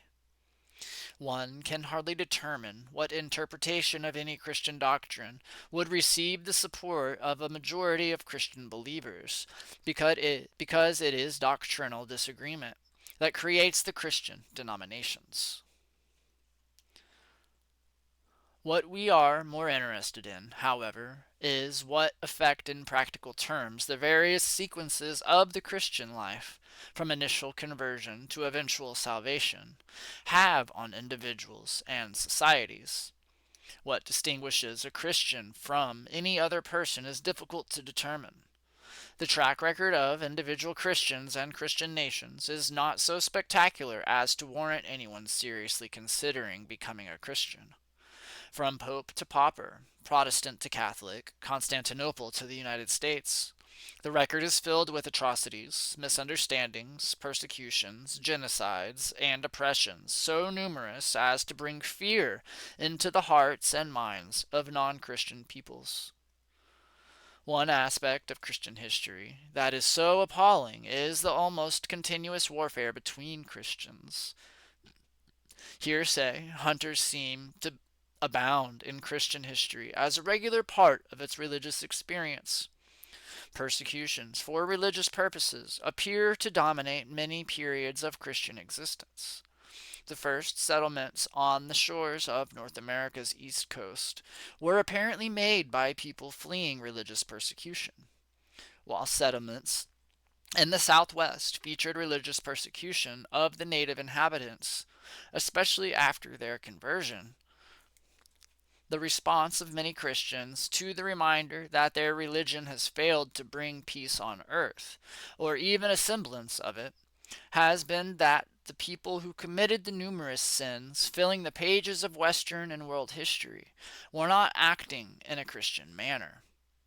If we eliminate those perpetrators of criminal activity from the Western world, we are left with a very small percentage of people who were really Christians. Why did these people remain silent while the various abuses were being committed in the name of their religion? There is apparently no answer to that question unless we conclude that there have never really been any outstanding Christians since the early days. If such is the case, then we must only conclude that the purported ability of the Christian religion to change people's hearts and minds has been a gigantic hoax, perpetrated for an unknown purpose by unknown people. We are thus confronted with accepting the reality of Christian history and attempting to understand how it conceives its message and impact so as to warrant considering religion in the categories it has chosen to express itself. Probably a great many Christians of recent vintage would demand that Christianity be defined as establishing a personal relationship with God via a belief that Jesus, the Jewish carpenter of the first century, was his son. Certainly, the multitudes of contemporary Christians who follow the evangelical fundamentalist version of Christianity would make such a demand. What does this interpretation mean in human terms? Through preaching, a general description of Christian beliefs is presented to the listeners. If they decide to accept the validity of this explanation of humankind's existence, they apparently affirm their consent and, depending upon the denominational interpretation, are saved or well on their way. They are then expected to follow a Christian life that generally has great affinity to their society's cultural mores. In some denominations, the initial conversion appears to affect the guarantee of eternal life, as partially described in the discussion on death in Chapter 10, and featuring denominational variations that have developed over the years. Other denominations relate that the conversion allows the individual perfect freedom. Strangely, the perfect freedom is almost immediately circumscribed with rules and regulations of great specificity. In practically every version of Christianity, the conversion experience or decision is followed by the exercise of individual will to act differently with respect to practical problems. One could almost say that the whole of the Christian conversion and salvation doctrines are dependent on the exercise of individual will to achieve certain standards of behavior or to make a record with respect to good and evil deeds. Aside from the conversion experience and the exercise of individual will to follow behavior standards, the problem with Christian conception of human behavior is that it apparently depends on the cultural context in which it exists to determine what standard of behavior the will shall follow. With only a preliminary examination of some of the positions understood as Christian over the years, one could conclude that Christianity attempts to dominate cultures and does so initially, but eventually falls victim to cultural values. For a long time, for example, Christians, eschewing political involvement, were among the most persecuted peoples in the Roman world. The message emphasized that Christ's kingdom was not of this world. Spotting the weakness in the European political structures, the doctrine suddenly changed to support the theory that Christ had given the Pope total power over people's lives as his vicar on earth. No king could be crowned, no emperor installed without the Pope's approval. Expecting the momentary return of Jesus, Paul discouraged marriage among his converts, but appeared to relent if it meant that they would be living in an even greater sin by having intercourse in an unblessed state. From that position, marriage apparently evolved into one of the church's sacraments. The church held that position for a very long time, and monogamy became a European cultural value. The state of monogamy was held to be a Christian ideal, with marriage considered to be sealed sacramentally and divorce, which banned one from communion, sinful. In recent years, as both American and European societies have come to a greater understanding of the nature and needs of human beings, divorce has taken on a new status in Christendom. It is still frowned upon, but the wrinkles are not nearly as deep. Second, third, and fourth marriages often receive denominational blessings and annulments for influential members of the Roman Catholic Church are not a rare occurrence. We may yet see the day when it becomes a Christian doctrine that no man or woman can have more than one wife or husband at the same time. Sexual intercourse was once considered sinful. The act was permissible only for purposes of procreation. Today, a number of ministers advocate that more sexual freedom and premarital sex for many people is not the mortal sin that it formerly was. Marital sexual activity is now defined by a substantial number of Christians as an activity anticipated by God and encouraged by the clergy. Homosexuality, once the bane of Christianity, is now considered by some clergy as an expression of human needs, and the stigma is gradually fading in those denominations that at present do not advocate its sinlessness. Indeed, in recent years, the major Protestant denominations have embraced virtually all kinds of sexual activity. The only limits, apparently, are sincerity and innovation. Poverty was once considered a Christian virtue, for it was meant to indicate a lack of concern for the values of this world and a concentration on the life to come. In the centuries after the Protestant Reformation, poverty was considered indicative of sloth and other sins, and it was seen as proof of the individual's degeneracy. The expression, poor but honest man, meant that a person was poor because he was dishonest and God had refused to bless his labors. As the white populace of Christian America has become more affluent, the concept of stewardship has been developed to explain the embarrassingly rapid growth of wealth of a substantial number of peoples. The theory goes that we are not really greedy. God has simply blessed us by giving us wealth over which we are to exercise good stewardship, i.e., the organizational church must have its cut for us to be good stewards. These examples, and many others that we can think of, illustrate at least 2 points. One is that once the decision is made to exercise the human will to live a Christian life, the content of that life is rapidly determined by the cultural values of the society in which the convert finds him or herself. As the cultural values change, the doctrines also change. It becomes impossible to determine exactly how a Christian does behave. The other point is that as conversion is regarded as an individual concern, so determination of the hallmarks of the Christian life is also regarded as an individual concern. Individuals thus follow that version of the religion that appears to be the most comforting to them.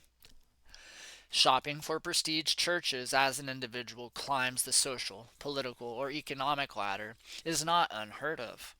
It is practical sense. Christianity is a religion almost wholly determined by the culture in which it finds itself. It brings to that culture some of its ideas, including a comforting sense of history.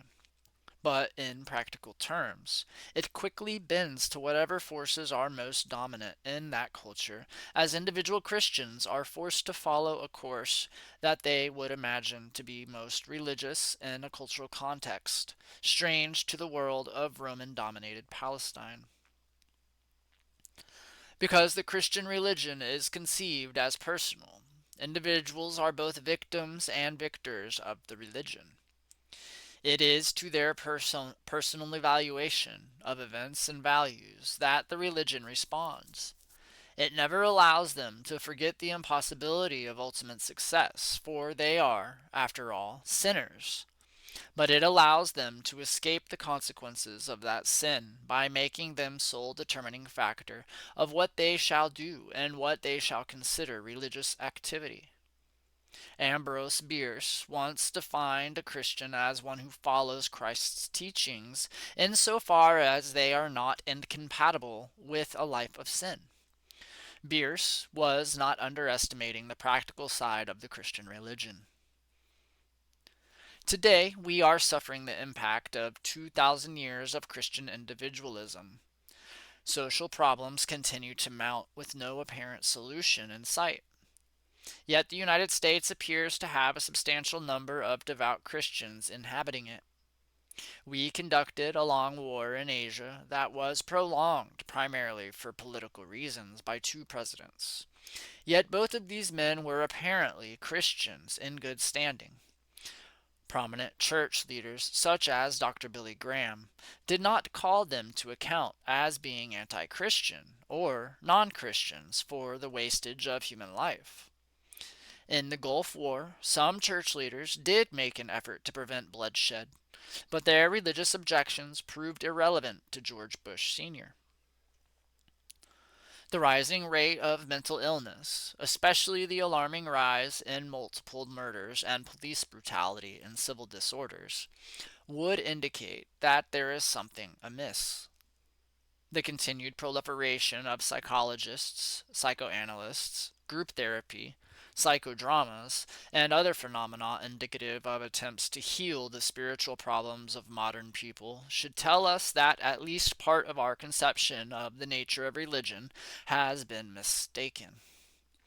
If Christianity saves the individual, and the evidence that it does appears to be decreasing, it must certainly be determined a failure when societies, or even large numbers of human beings, are concerned. In terms of philosophical analysis, what Christian doctrines do is isolate the individual humans in a vacuum where they are confronted with a deity who is, by definition, angry. Every consideration that could be made, based on normal relationships with the world of daily experience, are not regarded as factors to be considered as part of religious experience. The individuals are then asked to make a theoretical choice whether certain factual happenings on this planet indicate a radical change of cosmic significance to the deity. Upon giving their assent, they must exercise the will to prevent the commission of further disobedience toward the deity when they face the world of daily experience. Then they are once again placed in that world and expected to respond to novel situations in a manner consistent with the concept of obedience to divine commands and purposes that remain obscured, if not invisible, to her. Is there such an individual? Does the individual exist apart from his or her nation, language, family, culture, wealth, knowledge of the world, secular beliefs, and immediate situation? Traditionally, Protestant theologians could conceive of such an individual. Sinners in the hands of an angry God characterize the sermon of this perspective. And today's evangelists who carefully orchestrate their crusades with hymns, angry sermons, threats of judgment, soothing words of comfort, efforts at healing, and psychological tricks to get the reluctant to the front row kneeling in fear and trembling are their successors. Without the ability to invoke emotion, create fear and anxiety, and promise instantaneous relief from such fear, the evangelists are helpless.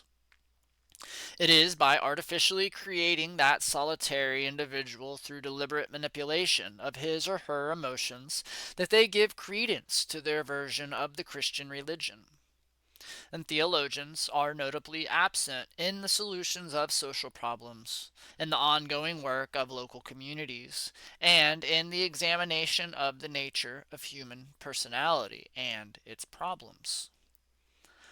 When we turn from Christian religious beliefs to Indian tribal beliefs in this area, the contrast is remarkable. Religion is not conceived as a personal relationship between the deity and each individual. It is rather a covenant between a particular God and a particular community. The people of the community are the primary residue of the religious legends, practices, and beliefs. Ceremonies of community-wide scope are the chief characteristic feature of religious activity. Religion dominates the tribal culture, and distinctions existing in Western civilization no longer present themselves. Political activity and religious activity are barely distinguishable. History is not divided into categories. It is simultaneously religious, political, economic, social, and intellectual. There is no salvation in tribal religions apart from the continuance of the tribe itself. Being a tribal religion, there are no deviations of doctrine. Doctrine is not needed, and heresies are virtually unknown. Theology is part of communal experiences needing no elaboration, abstraction, or articulation of principles. Every factor of human experience is seen in a religious light as part of the meaning of life. Tribal customs structuring relationships found to be proper for people are continued. Preconceived standards of conduct are unimportant, and the assumption of the innate sinfulness of human is impossible. For the individual is judged instantaneously by his or her fellows as useful or useless according to his or her degree of participation in community affairs. The concept of an individual alone in a tribal religious sense is ridiculous. The very complexity of tribal life and the interdependence of people on one another makes this concept improbable at best, a terrifying loss of identity at worst. It is this tribal religious individual who causes reaction among Christians whenever Indians and whites meet. For example, in The Secular City, Cox remarks that tribal man is hardly a personal self, in our modern sense of the word. He does not so much live in a tribe, the tribe lives in him. He is the tribe's subjective expression. Cox concludes that tribal naivety must be laid to rest everywhere, and everyone must be made a citizen of the land of broken symbols. In other words, if a religion or a person is different, it or he or she must be destroyed. Religion, as a tribal phenomenon, can be found in Indian life in many respects. There is no demand for a personal relationship with a personal savior. Cultural heroes are representative of community experience. They may stand as classic figures, such as Diganawada, Sweet Medicine, Black Elk, Smalhalla, and even Wovoka. But they never become the object of individual attention as to the efficacy in either the facts of their existence or their present supertemporal ability to affect events. The revelation that establishes the tribal community or brings it the sacred pipes, the sacred arrows, the sacred hats, and other sacred objects is a communal affair in which the community participates but in which no individual claims exclusive franchise. It is virtually impossible to join a tribal religion by agreeing to its doctrines. People couldn't care less whether an outsider believes anything. No separate religious standard of behavior is imposed on followers of the religious tradition outside of the requirements for the ceremonies. Who shall do what? Who may participate? Who is excluded from which parts of the ceremony? Who is needed for other parts of the ceremony? The customs of the tribe and religious responsibilities to the group are practically identical, and the existence of two sets of values side by side is unthinkable. Contrast this state of affairs with Richard Nixon's stand against abortion based on his Christian reverence for life and his continuation of the Vietnam War, in which thousands of lives were taken so that he would not be the first American president to lose a war. Look at the present anti-abortion advocates who also support the death penalty and refuse to provide for the poor, already born children. The fears that Cox and others express as to the lack of a personal self among tribal peoples is unwarranted, and they indicate a lack of understanding of tribal religious beliefs and practices. One of the most notable features of Indian tribal cultures is the custom of naming individuals. Indian names stand for certain qualities, for exploits, for unusual abilities, for unique physical characteristics, and for the individual's unusual religious experiences. Every person has a name given in religious ceremonies in which his uniqueness is recognized. Harvey Cox, as a name, indicates that for an undetermined number of generations, the male member of the genetic line has been called Cox, and Harvey's parents happen to like the name Harvey. Such a name hardly indicates a personal self, but at least partially denotes a breeding line. But then consider a famous Siao name, Man Afraid of His Horses, which probably translated means a warrior so brave and fierce that even his horses invoke fear in the enemy, a name won proudly on the field of battle and indicating a major accomplishment on behalf of the tribe. To be sure, Indian tribal religions have an individual dimension. The vision quest of many of the tribes is primarily an individual responsibility. The person fasting and praying must remain open and keenly aware that he might be chosen by the great mystery as a holy person, as a great and heroic warrior, as one cursed with a handicap, or have any number of other vocational responsibilities. Depending on the tribe and its traditions, the vision quest may be a relatively short term experience. It may indicate nothing at all, or it may require the most arduous type of life, requiring the greatest of personal sacrifices. There is not the emotional dimension of the evangelistic crusades present in this aspect of Indian individual religious experience. However, no ranting and raving preacher threatens everlasting hellfire and damnation unless an immediate decision is forthcoming. The individual doggedly and determinedly fasts and sings sacred songs with the hope that he or she will be granted a religious vocation to serve the people. In addition to highly personalized names and religious experiences, the individual is enabled to relate to all phases of his or her life experience through tribal religions. The Iroquois and the Cherokee, for example, had sophisticated systems for dream interpretation that were part of their religious beliefs.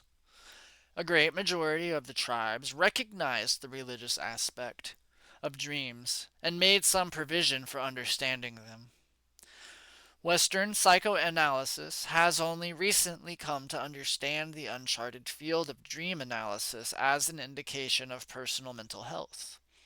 The Christian theologians have yet to attempt to understand the reality of dreams in spite of the appearance of dreams in both Old and New Testaments. Individual worth was also recognized in other ways in the tribal religions.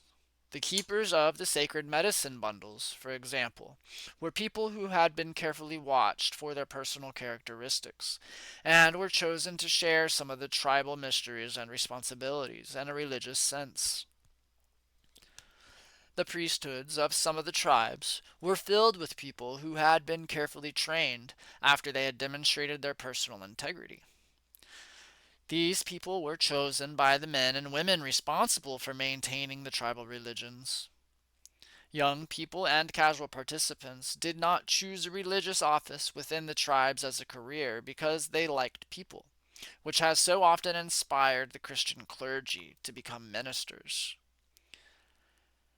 In almost every way, tribal religions supported the individual in his or her community context because they were community religions and not dependent on abstracting a hypothetical individualism from his or her community context. One could say that the tribal religions created the tribal community, which in turn made a place for every tribal individual.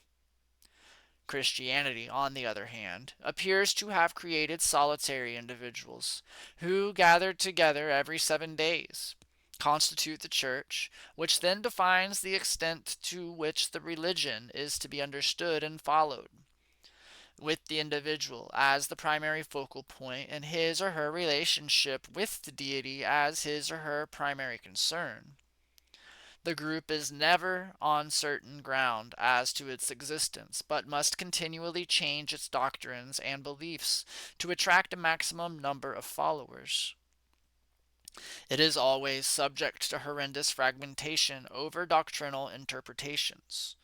Whenever two strong-minded individuals clash, the anthologies of Indian speeches reflect the basic Indian religious attitudes towards the nature of religion. As we review them, we find a rejection of the concept of religion as found in Western Christian understanding. Red Cloud, for example, when told that he must become as the white men, remarked, quote, "You must begin anew and put away the wisdom of your fathers. You must lay up food and forget the hungry.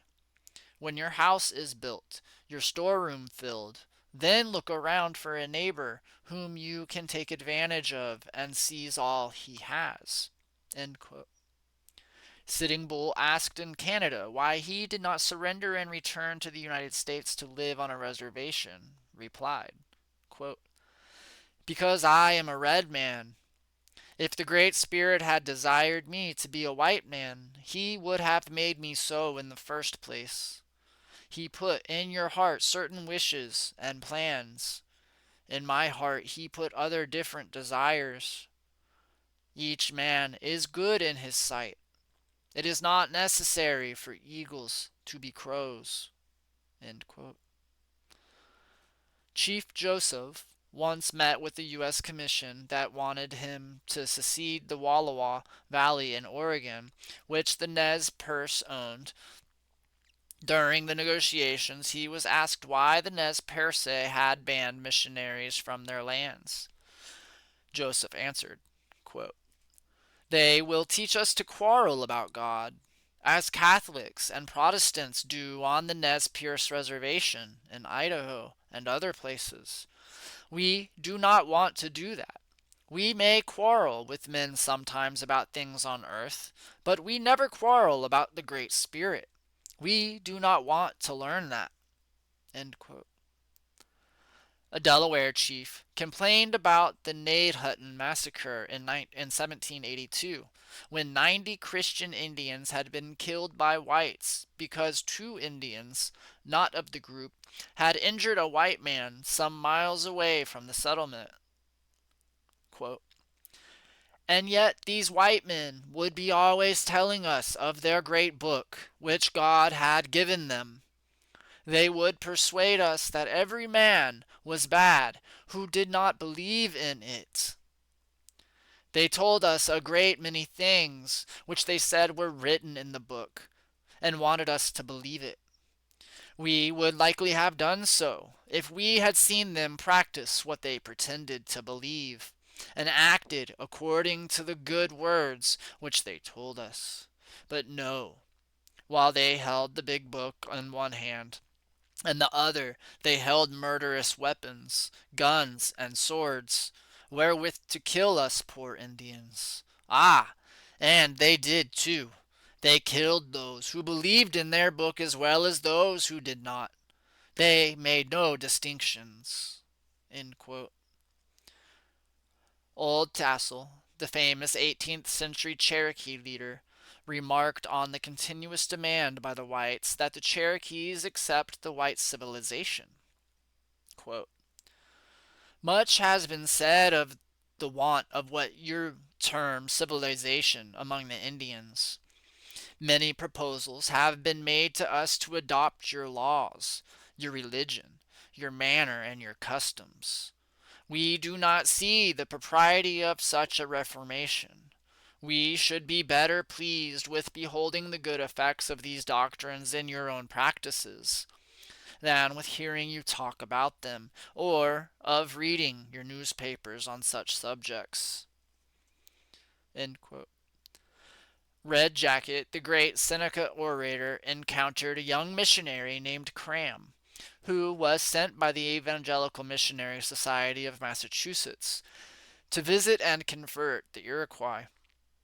His reply to Cram's speech, advocating that the Senecas accept Christianity, best summarizes the tribal attitude towards the overtures of Christianity. Quote, "You say there is but one way to worship and serve the Great Spirit.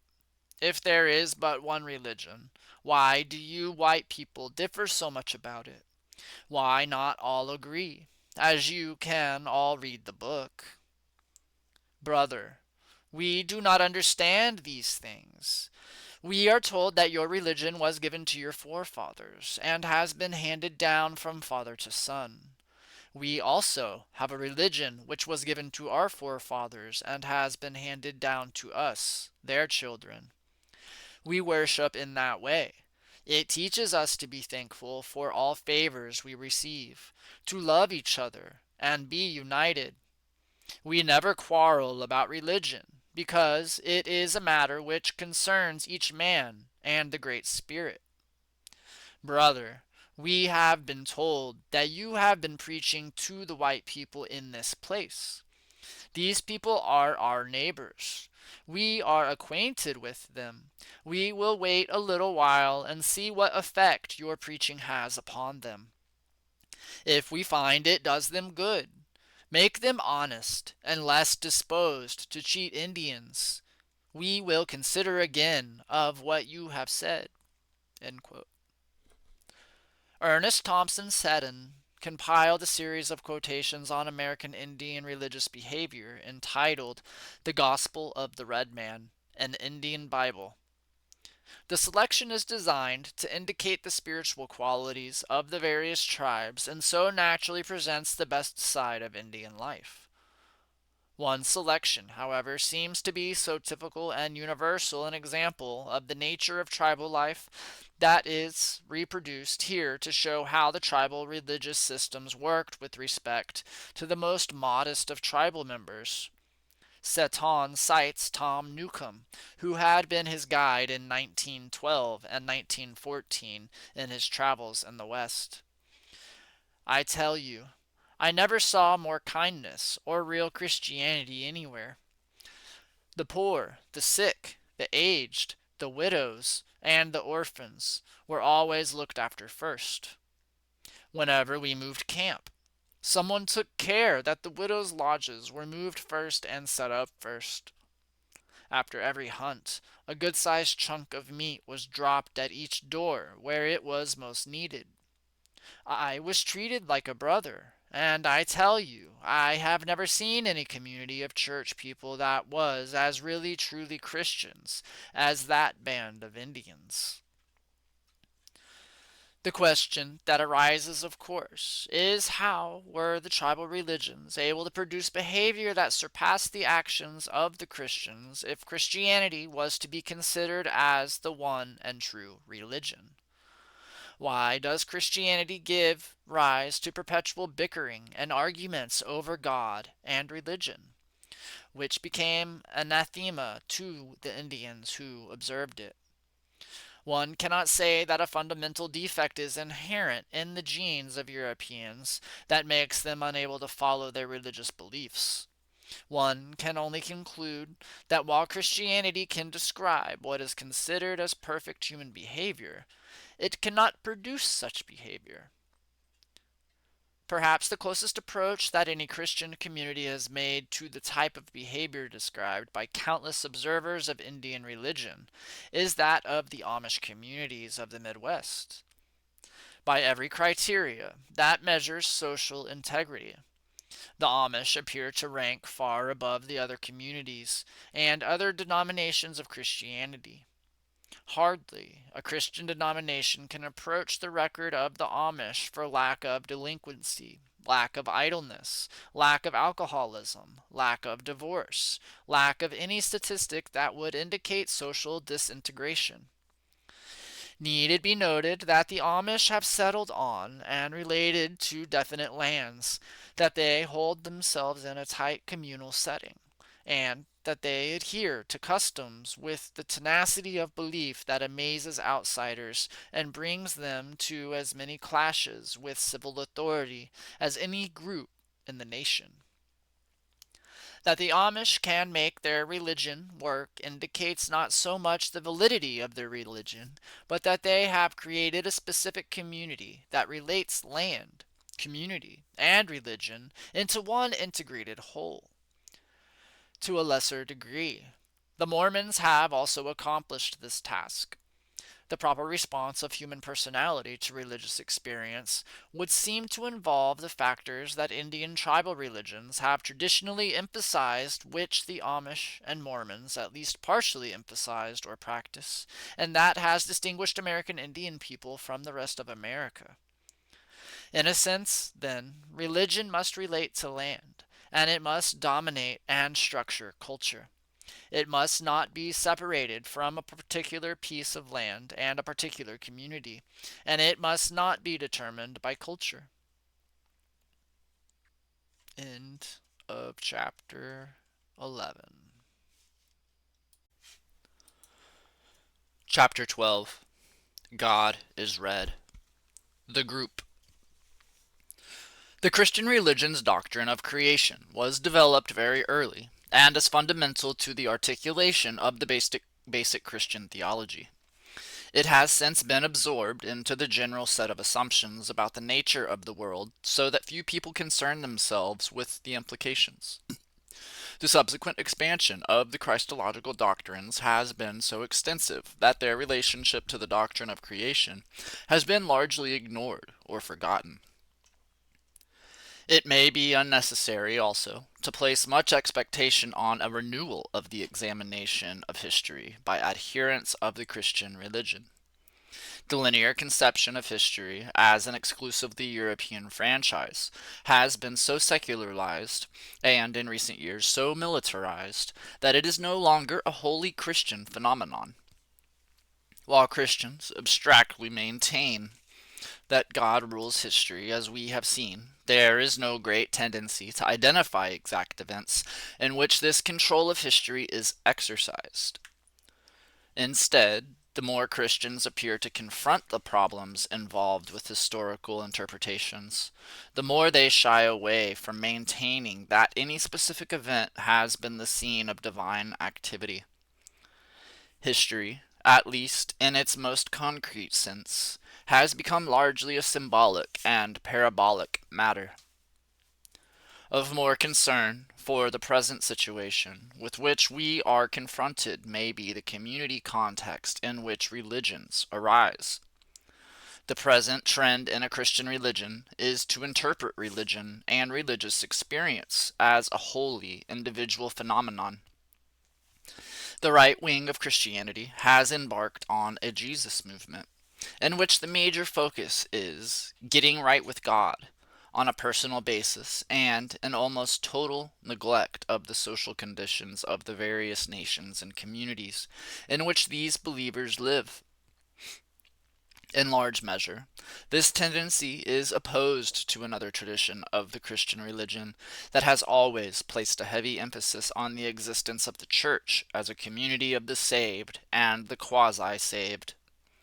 And the final spasm of individualism may be the logical conclusion of Christian ideas, but cannot by any means be said to represent fairly the historical roots and experiences of Christianity.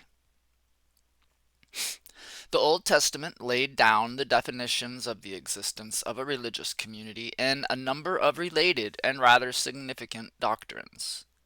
And from the experience in Egypt and the ensuing trauma of the desert came the conception of the Hebrews as the chosen people of God.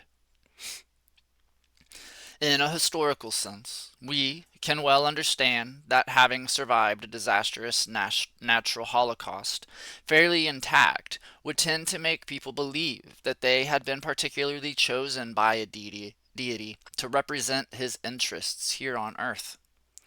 The development of an ethical system requiring the people to act responsibly toward one another and toward the strangers in their midst may be an added feature of the conception of the chosen people.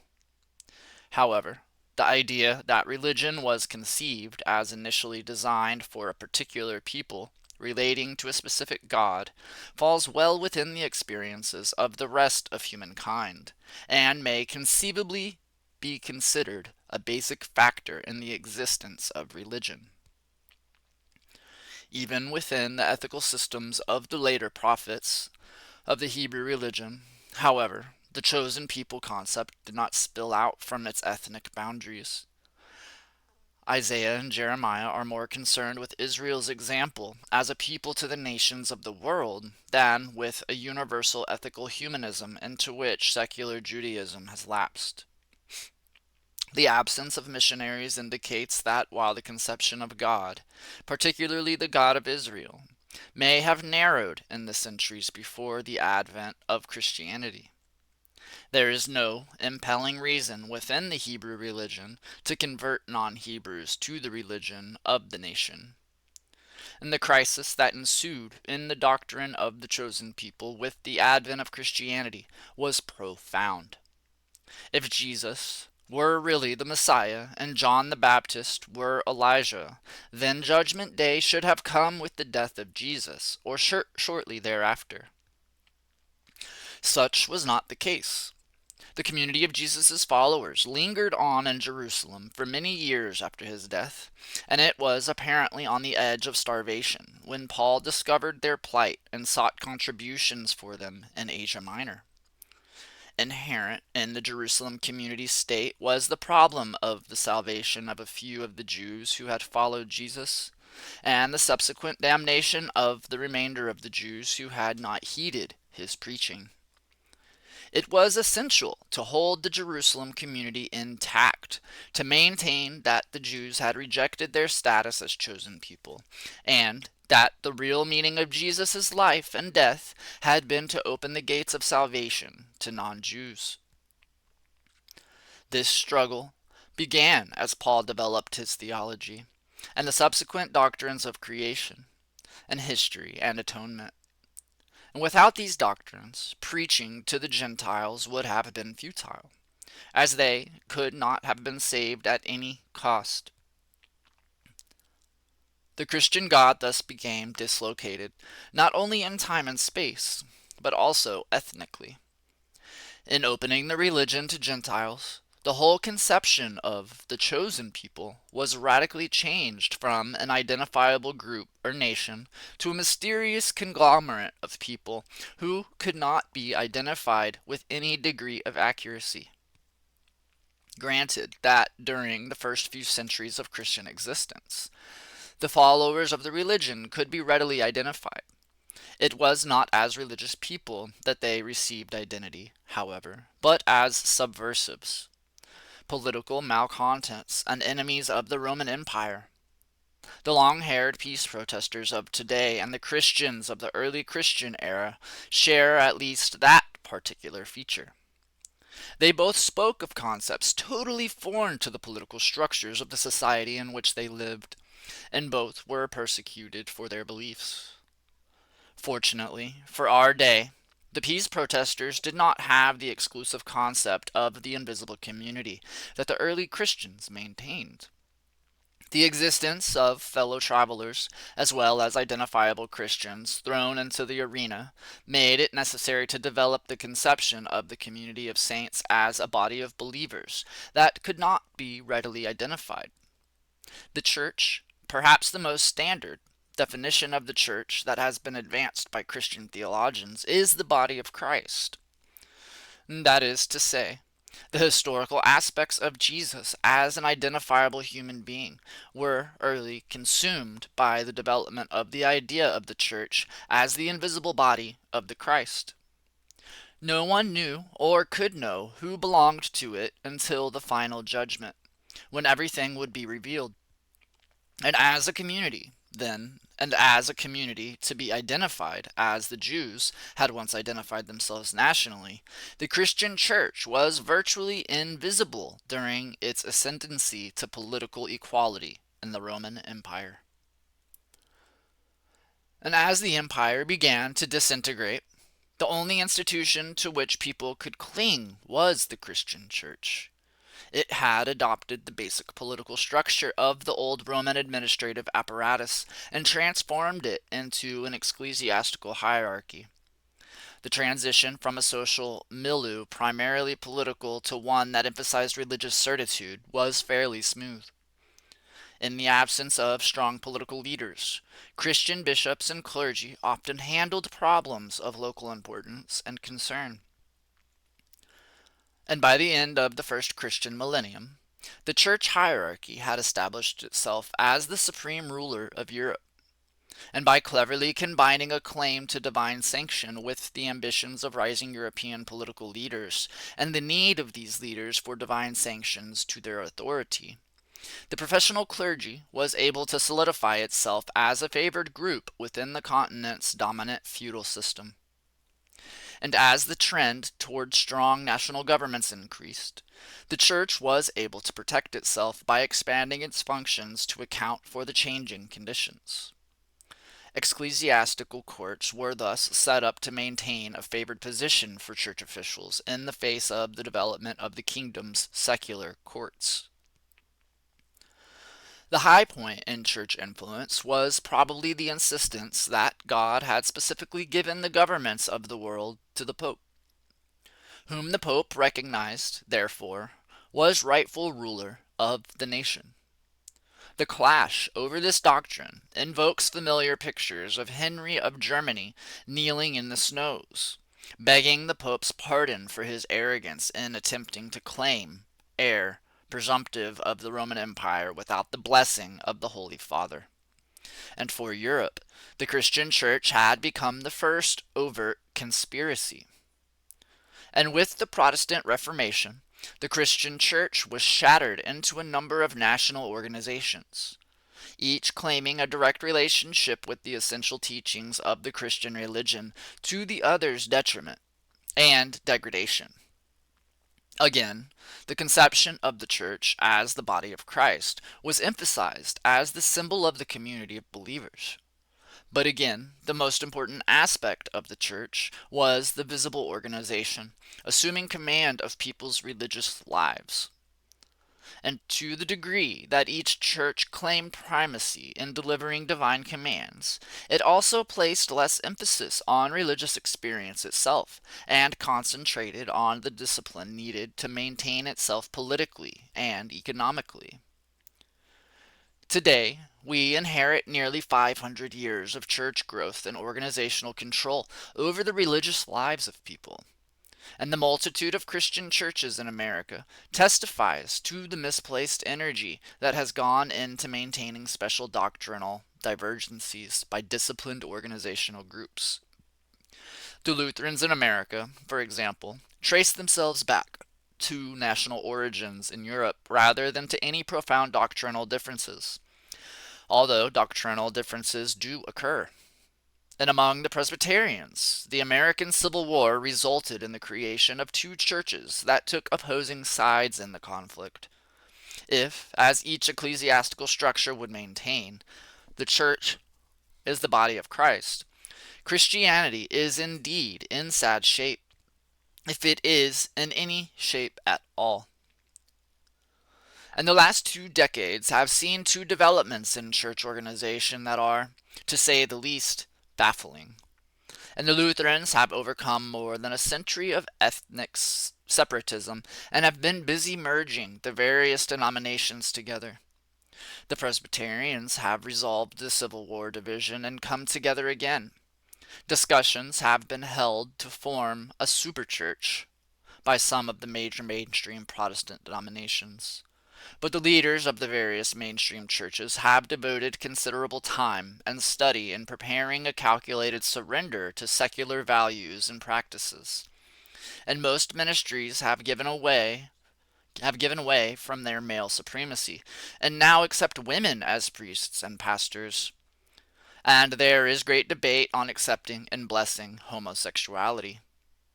The Episcopalians literally forced many longtime followers out of their church by insisting that everyone adopt a new form of service.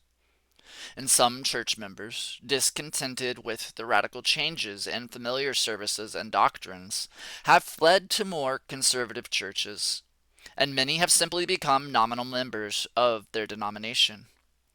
Meanwhile, radical evangelical churches have added new members rapidly, and their message is one of total submission to whatever interpretation of the Bible the local pastor feels is appropriate. Consequently, conservative churches have found Bible verses that support American militarism, the death penalty, anti-abortion, and capitalism. Conservative Christianity today resembles nothing less than a religious auxiliary of the Republican Party. The Christian religion's traditional claim to validity in regard to its obvious disunity is to return to the days of the early Christian church and maintain that the church is in fact invisible and made up of those who truly believe in Jesus as the Christ. It therefore becomes virtually impossible to discuss the conception of a religious community in terms of Christianity, because no visible community can or does exist. Any efforts to identify failures with any of the organized denominations brings the response that the particular denomination under consideration is not really the church. Yet that denomination collects money in the name of God. It issues pronouncements in his name. It protects its tax exemption because it is a religious group, and it plays an active part in the political decisions of the country, be they the Vietnam issue, abortion, capital punishment, welfare, or whatever happens to arouse citizens' emotional involvement. The tendency among Christian theologians is also to speak as if the denomination were in fact the church that exists invisibly and sinlessly off stage. And after careful defining, the church as the body of Christ, containing true believers, true followers, and the saved or the baptized, theologians then promptly launch into exhaustive analyses of social conditions, the state of sin, the nature of the life to come, and other exotic topics with countless suggestions as to what each particular denomination can or should do about them. The abstraction that existed momentarily when conceptualizing the church generally fades in favor of budgets, fundraising efforts, new programs of social relevancy, and new theologies of program and mission that the denomination's corporate organizations must undertake if it is to carry out its ancient task of dictating to the world the conditions by which the world must exist. The unhappy result of this practice is to make the career employees of each denomination believe that they are the church and that where they appear, what they believe, how they act, and what they do constitutes the Christian religion. The recent trend of church leaders has been to become embroiled in sexuality, almost to the exclusion of other concerns. Study groups of the various major Protestant denominations have advocated almost every kind of sexual activity as permissible, if it is done with love.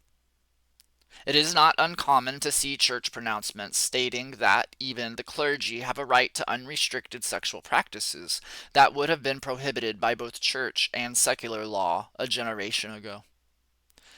Hugh Hefner should unquestionably be named as the Protestant saint of this century. One need scarcely comment on the egotism that this behavior indicates. One cannot fault the premise of social involvement of corporate Christianity, yet one must take deep exception to both the procedures used to accomplish this end and the priorities such a path indicates. And without a continuing self-examination and reflection by the people of the respective denominations as to the nature of their involvement in social movement, the members of the churches have become increasingly alienated from their own organizations. The result of church staff and career employees delegating to themselves the power and authority to act for the whole membership has been to reduce some major denominations to a shadow of their former strength. Thus, even the most tangible indication of the existence of the Christian church, the denomination, may be disappearing in our day. One might conclude that the departure of Christianity from its Jewish ethnicity to a universal religion, maintaining that its existence is invisible and unknown while constructing elaborate organizations capable of manipulating political and economic power at a significant level, has been one of the major reasons for its decline in recent years. And formal organizations seem to have an inevitable direction downward in their development as they become incapable of maintaining the original emotional commitments present at their creation. The history of Christianity would seem to indicate that attempts to form a religious community capable of maintaining an area for religious experiences are doomed to become involved in everything but religious experiences. The breakup of Christianity during the Reformation into national churches and the proliferation of denominations today would seem to indicate that a religious universality cannot be successfully maintained across racial and ethnic lines. The types of Christianity enjoying success in the southern United States today are hardly within the traditional experiences of 2 millennia of Christians. Rather, they tend to reflect the cultural and political biases of the people of the region, indicating that instead of the message of the universal salvation and or fellowship, Ethnicity will almost always triumph until contemporary Christian denominations recognize the human reality of ethnicity. They will continue to blunder into and out of contemporary situations and emerge worse for the experience. It is in the conception of the community that Indian tribal religions have an edge on Christianity, and most tribal religions make no pretense as to their universality or exclusiveness. They came to the Indian community in the distant past and have always been in the community as a distinct social and cultural force. They integrate the respective communities as particular people chosen for particular religious knowledge and experiences. A substantial number of tribal names indicate the fundamental belief that the tribe is a chosen people, distinct from the other peoples of mankind. Dine, the Navajo word for themselves, means the people. The Biloxi called themselves Tonex Ea, first people. Kiowas noted that they were the principal people. Washos relate that Washui means person, and Klamaths called themselves Maklaks, the people, or the community. The concern in almost every instance is to identify the community and distinguish its uniqueness from the rest of the creation and to emphasize peoplehood or personality. Once having made this identification, the other aspects of life are then determined as a function of the community identity. For example, death in the Cheyenne sense is a demonstration of a belief in the community's continuity. No imperative to conduct religious warfare or missionary activity exists because it would mean altering the identity of the community by diluting its cultural, political, and social loyalties with the introduction of foreign elements. In the history of the early Hebrew people, we find the same concern for the maintenance of national identity as a religious function. And in both groups, we find the same concern to show hospitality to a stranger as taking on an aspect of religious duty. It is with respect to the attitude displayed toward strangers that a community's psychic identity can be determined. A community that is uncertain about itself must act in self defense against any outsider to prevent any conceivable threat to its existence, whereas a community that has a stable identity accords to other communities the dignity of the distinct existence that it wishes to receive itself. The admonition of the early Hebrews to honor the stranger in their midst because they were once strangers in Egypt indicates the degree of community security enjoyed by the people. Their faith in the continuity of their nation precluded the destruction of others simply because they had different customs and beliefs. Logan, the Mingo chief, appealed to the Virginians for justice at the Peace Council following to the Back Country War of 1774.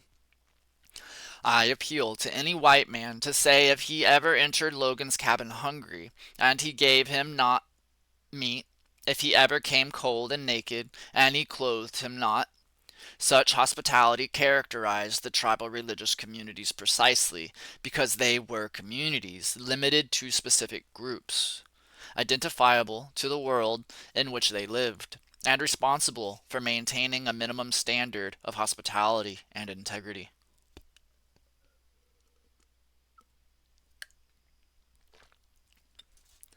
The obvious benefit of a tribal religion is its coexistiveness with other functions of the community. Instead of a struggle between church and state, the two become complementary aspects of community life. The necessity of expanding the political functions of government into the social welfare field is to avoided is avoided because religious duties cover the informal aspects of community concern. The coercive side of community life, as we have traditionally seen it in Western democracies, is blunted within tribal communities by its correspondence with religious understandings of life. Yet religious wars are avoided because of the recognition that other peoples have special powers and medicines given to them, thus precluding an exclusive franchise being issued to any one group of people.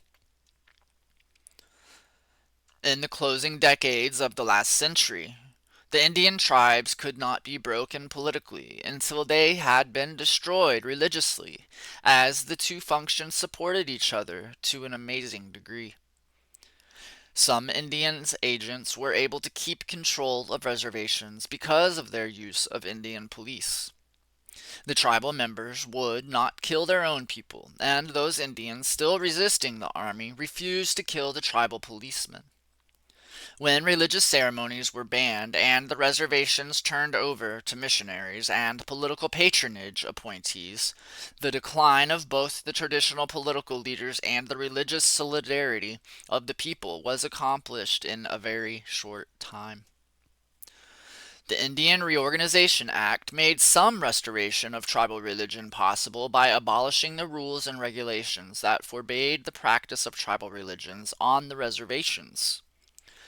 By creating corporate forms of government for political and economic ends, however, the federal government created the same problems of religious confusion in the Indian tribes that existed in America at large. A good deal of the political turmoil on the reservations today is between traditional people and more assimilated people over the use of land and resources. Traditional people generally want to use land in the same way as did their ancestors, while the more assimilated people want to use it as an economic resource. The question that emerges is whether land is a thing to be used to generate income or a homeland on which people are supposed to live in a sacred manner. Today, with tribal governments severed from the tribal religious life, the integrity of the governments is dependent only on the ability of outside forces to punish wrongdoers. If the people on the reservation see no wrong in the actions of their tribal government in a political sense, they generally keep them in office in spite of constant failures of that government or council to act on behalf of the reservation community. And even with large defections of the tribal members to Christianity and Mormonism, and with the political structure of the respective tribes frozen into quasi-corporate forms of activity, Indian tribes have shown amazing resilience in meeting catastrophes visited on them by government policies and outside interference. The primary identity of the group remains and in many cases has been perpetuated by the government with its incessant concern for administration and distribution of individual and tribal trust property. The major difference between Christianity and tribal religions thus remains active. Tribal members know who they are, and for better or for worse, the whole tribe is involved in its relations with the rest of the world.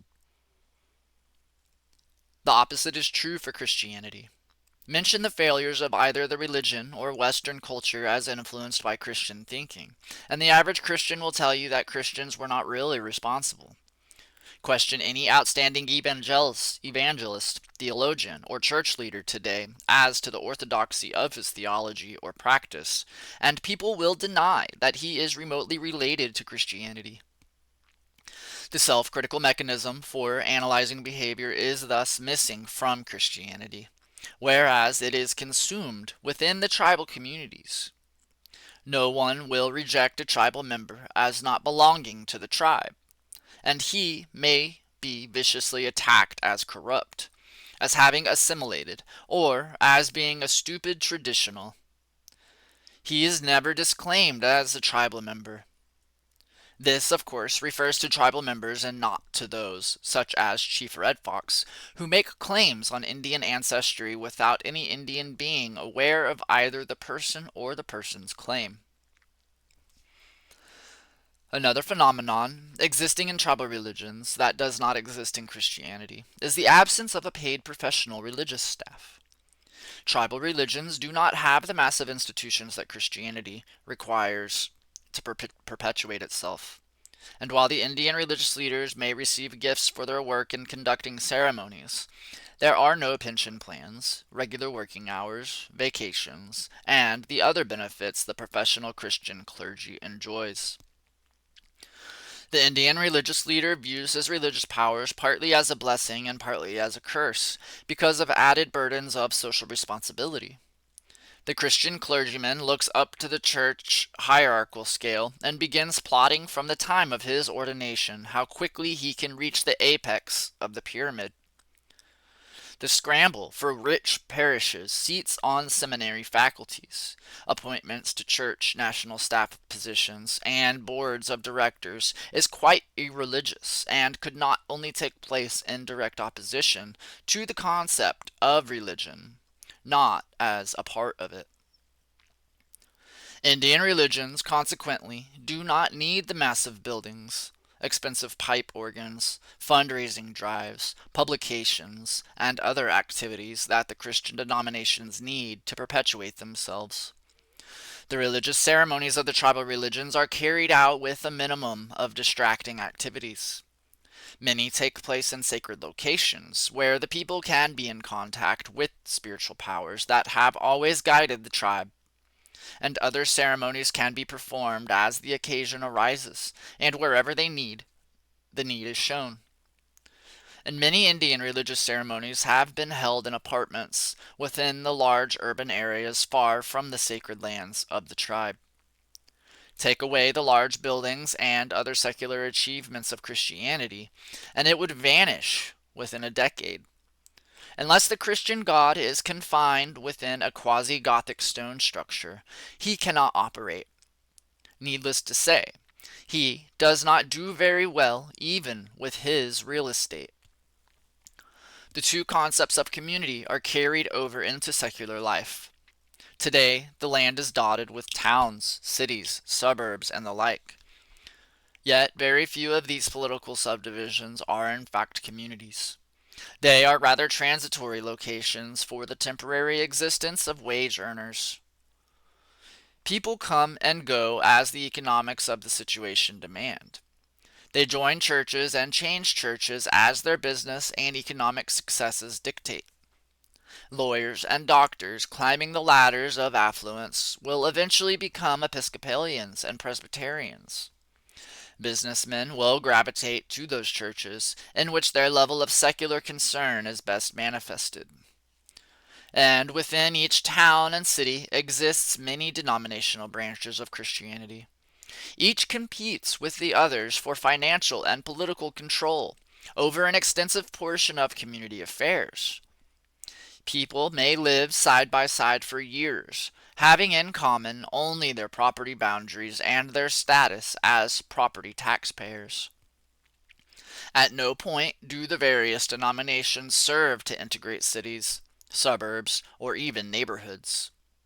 And the most recent development, sharing church facilities by a number of weak denominations, and community churches too often reflect what would otherwise be regarded as community secular concerns and the perpetuation of secular ethical values. And outside of ethnicity, i.e., the Irish, Italian, and Polish Catholic churches and the Scandinavian Lutheran churches, no unique thing distinguishes one group of Christians from another in the same manner as tribal groups are distinguishable. And in the first place, the tribes have discernible history, both religious and political, and the various Indian languages have in the past acted to bind each tribe even closer. And in this respect they have been paralleled by the Roman Catholic use of Latin and the ethnic use of the vernacular as liturgical languages. Latin became artificial, but the use of German, Swedish, and other languages and services meant solidification of the religious community to a real degree. And in this respect, some denominations of Christianity were closer to Indian tribes than they would have cared to elaborate. Only with the use of Hebrew by the Jewish community, which is in so many ways perpetuates the Indian tribal religious conceptions of community, do we find contemporary similarities. Again, the conception of group identity is very strong among Jews, and the phenomenon of having been born into a complete cultural and religious tradition is present, though many Jews, like many Indians, refuse to acknowledge their membership in an exclusive community. And today, many of the Indian tribes are undergoing profound changes with respect to their traditional solidarity. Employment opportunities away from the reservation have caused nearly half of the members of Indian communities to remove themselves from the reservations for work and educational programs leading to work. Massive economic development programs on the reservations have caused population shifts that have tended to break down traditional living groups and to cause severe strains in the old clan structure. And the tragedy of the Indian power movement is that it avoids looking realistically at this obvious change in living conditions. And while Indian tribes have been able to maintain themselves in the face of sweeping technological changes, the day may be fast approaching when they too will fall before the complexity of modern life. For that reason, the future may be already a threat to Indian tribal and religious existence, as it has never before appeared to be. And new social, political, and religious forms must be found to enable the tribal religions to exist in a religious sense in spite of the inroads being made by the conditions of modern life. In a few selected communities, this transition is being made. In Christian perspective, the Amish and perhaps the Mormons show how successfully communities can be established and maintained when they are restricted to ethnic communities residing in specific locations and preserving specific religious doctrines and ceremonial forms. And the rest of Christendom and Indian religious and political leadership would do well to look at these groups as having made a realistic decision to perpetuate themselves as a community. Surveying the past and looking for the future, the question of religion and its relationship to the social structures of humankind becomes more important. The universal and hardly identifiable conception of a religion for everyone, as articulated by Christianity, no longer appears to have validity. Where Christianity has most successfully entrenched itself into the lives of people, it has been on an ethnic or racial basis and has had to adopt the cultural and political outlook of the people of the land in which it has chosen to exist. In America, it has become virtually impossible for Christianity to have positive effects on our society's movements, lacking a specific people to which it could relate. Christianity has simply become a captive of the novelty of American life. To protect to protect itself, it has had to support the political structure of secular America. For without that structure, the whole content of American Christianity would be meaningless. The conflict over tax exemption of Christian churches and church property is a point in question. Would American Christianity be able to continue without its tax exemption? If there were no deductions allowed for contributions to church programs, what would be the effect on church income and programs? How would individual Christians respond to annual taxes on their massive churches, cathedrals, and investments? And the fact that the churches are not willing to risk such a tax is indication enough that without a favored position in the secular world and its political and economic structures, most of what we now know as American Christianity would not and could not exist. The fundamental question of the nature of religion, therefore, must certainly involve a rejection of the structures Christianity has traditionally used to perpetuate itself and promulgate its message. For without the alliance with political structures that lend it credence and protection, Christianity would have vanished long since. It lives today because it has become so intimate a part of Western culture that its existence or reason for existence is rarely questioned. Is this condition necessarily a feature of religion as it has been experienced by humankind at various times and in various places? Is institutionalism necessary to religion in any sense? American society must honestly face and answer that question before it can understand the nature of the problems it faces. A recent Supreme Court decision marks the irony of religion in America. And over the past 2 decades, the Republicans have packed the Supreme Court with mediocre justices who were charged with the duty of reversing the gains made by minorities under the Earl Warren Court.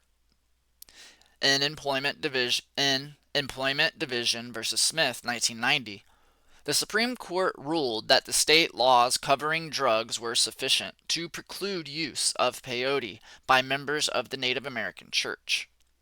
In order to reach this conclusion, the court had to destroy the traditional barrier between church and state that decreed that the state must prove that its laws are necessary to perform its function and that no exception can be made for religious activities. Following Smith, 2 cases involving the right of churches to control their own property in spite of city restoration and preservation ordinances were sent back to state courts with instructions to decide the cases in light of the Smith reasoning. There is sufficient group identity between existing Christian denominations and American Indian religious practitioners so that any effort to attack traditional tribal religions must be accomplished using principles that in fact place all religious expressions in jeopardy. Justice Antonin Scalia, in writing his opinion, stated that the Constitution of the United States would protect making golden idols and worshiping the golden calf, practices prohibited in the Hebrew Christian religion for almost 3,500 years. But the Constitution would not protect anything else. End of chapter 12.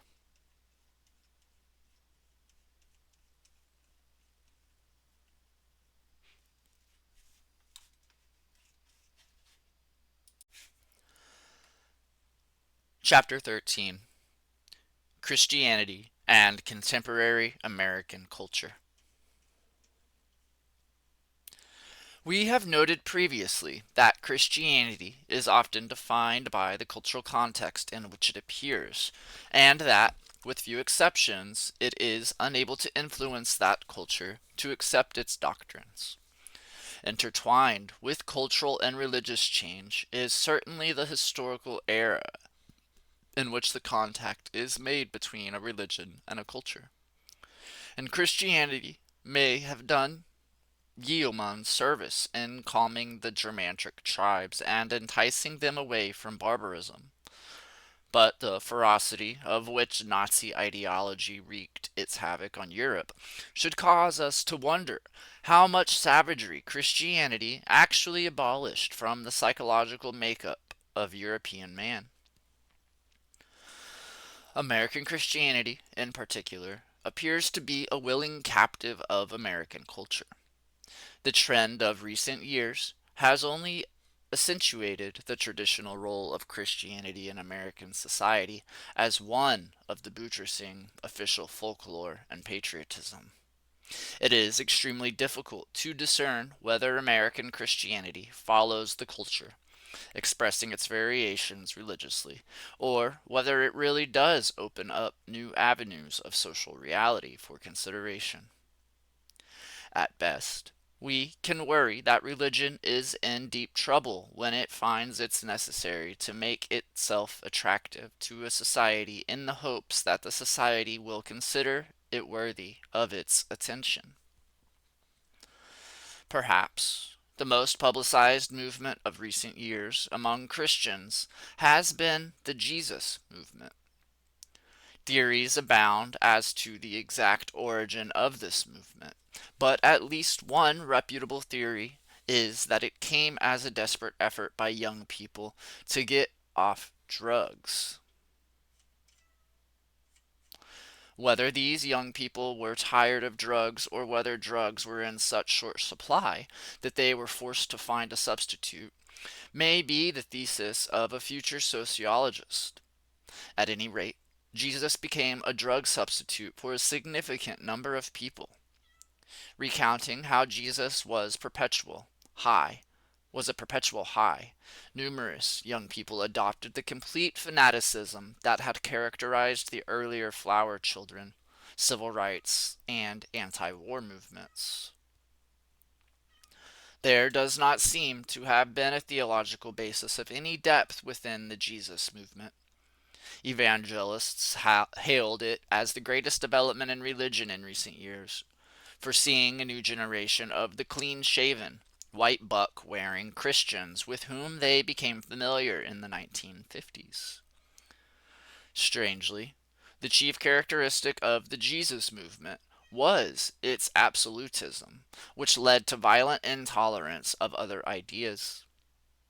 And while many of its followers proclaimed their faith in Jesus, few knew any of the details of the life of Jesus, the Jewish carpenter. A recent development of the Jesus movement has been the organization of parents to kidnap the youngsters involved in the movement and take them to debriefing stations, where they are gradually returned to normal secular values and concerns. The possibility of psychic injury to participants of the movement has probably not occurred to the parents of these young people. But an additional, more serious question plagues us. How can these parents keep up the pretense of being Christians, celebrating Christmas, and doing all those other fun things that adult Christians do, and then react with horror when their children join Christian communities to follow the gospel full time? Christianity is apparently something that can be taken seriously, but not too seriously. And while the Jesus experience was described by ex-addicts as a trip, one man really elaborated on this theme. The Reverend Wesley Sillinger, an Episcopalian chaplain at Texas A&M, viewed Christianity as a trip in his New Frontier theology. The church, according to Seeliger, is a battered covered wagon, and God is a determined and driving trail boss. Jesus is the scout who rides out in front of the wagon train. Seeliger's theology was published initially in a 15-cent cartoon format and sold more than 12,000 copies at Texas A&M, a noted center of philosophical and theological study. Against the frontier theology, Silliger sees the temptation of Christianity to form a settler's theology, and this tension between rolling wagons headed westward, and the sedate and comfortable life in the frontier town is apparently what has been causing a lot of our problems. In the settler's theology, God is seen as the mayor of the old frontier town. The citizens never see him, but they are certain he exists because they have law and order. And the townspeople are scared to death of the mayor, but he keeps the old payroll coming in. And after all, that's what made America great. Meanwhile, out on the prairie, the old wagon train keeps rolling along. We are presently in the age of the Spirit, and sure enough, there he is, the Holy Spirit, as the old buffalo hunter, bringing in fresh meat to the people on the wagon train every morning. The clergy appears as the cast of characters as Wishbone and Jesus used to complement Mr. Favor and Rowdy Yates of the old television Rawhide series. They serve up that old buffalo meat whenever the people have a hankering for food. One need not comment on how this particular theology was received on the Indian reservations. A theological development of recent vintage approaching the Western violence-prone trend of frontier theology is the emphasis on judo, karate, and other Oriental fighting skills. The Reverend Mr. Mike Crane of Brownsville, Kentucky, runs a judo and karate for Christ camp.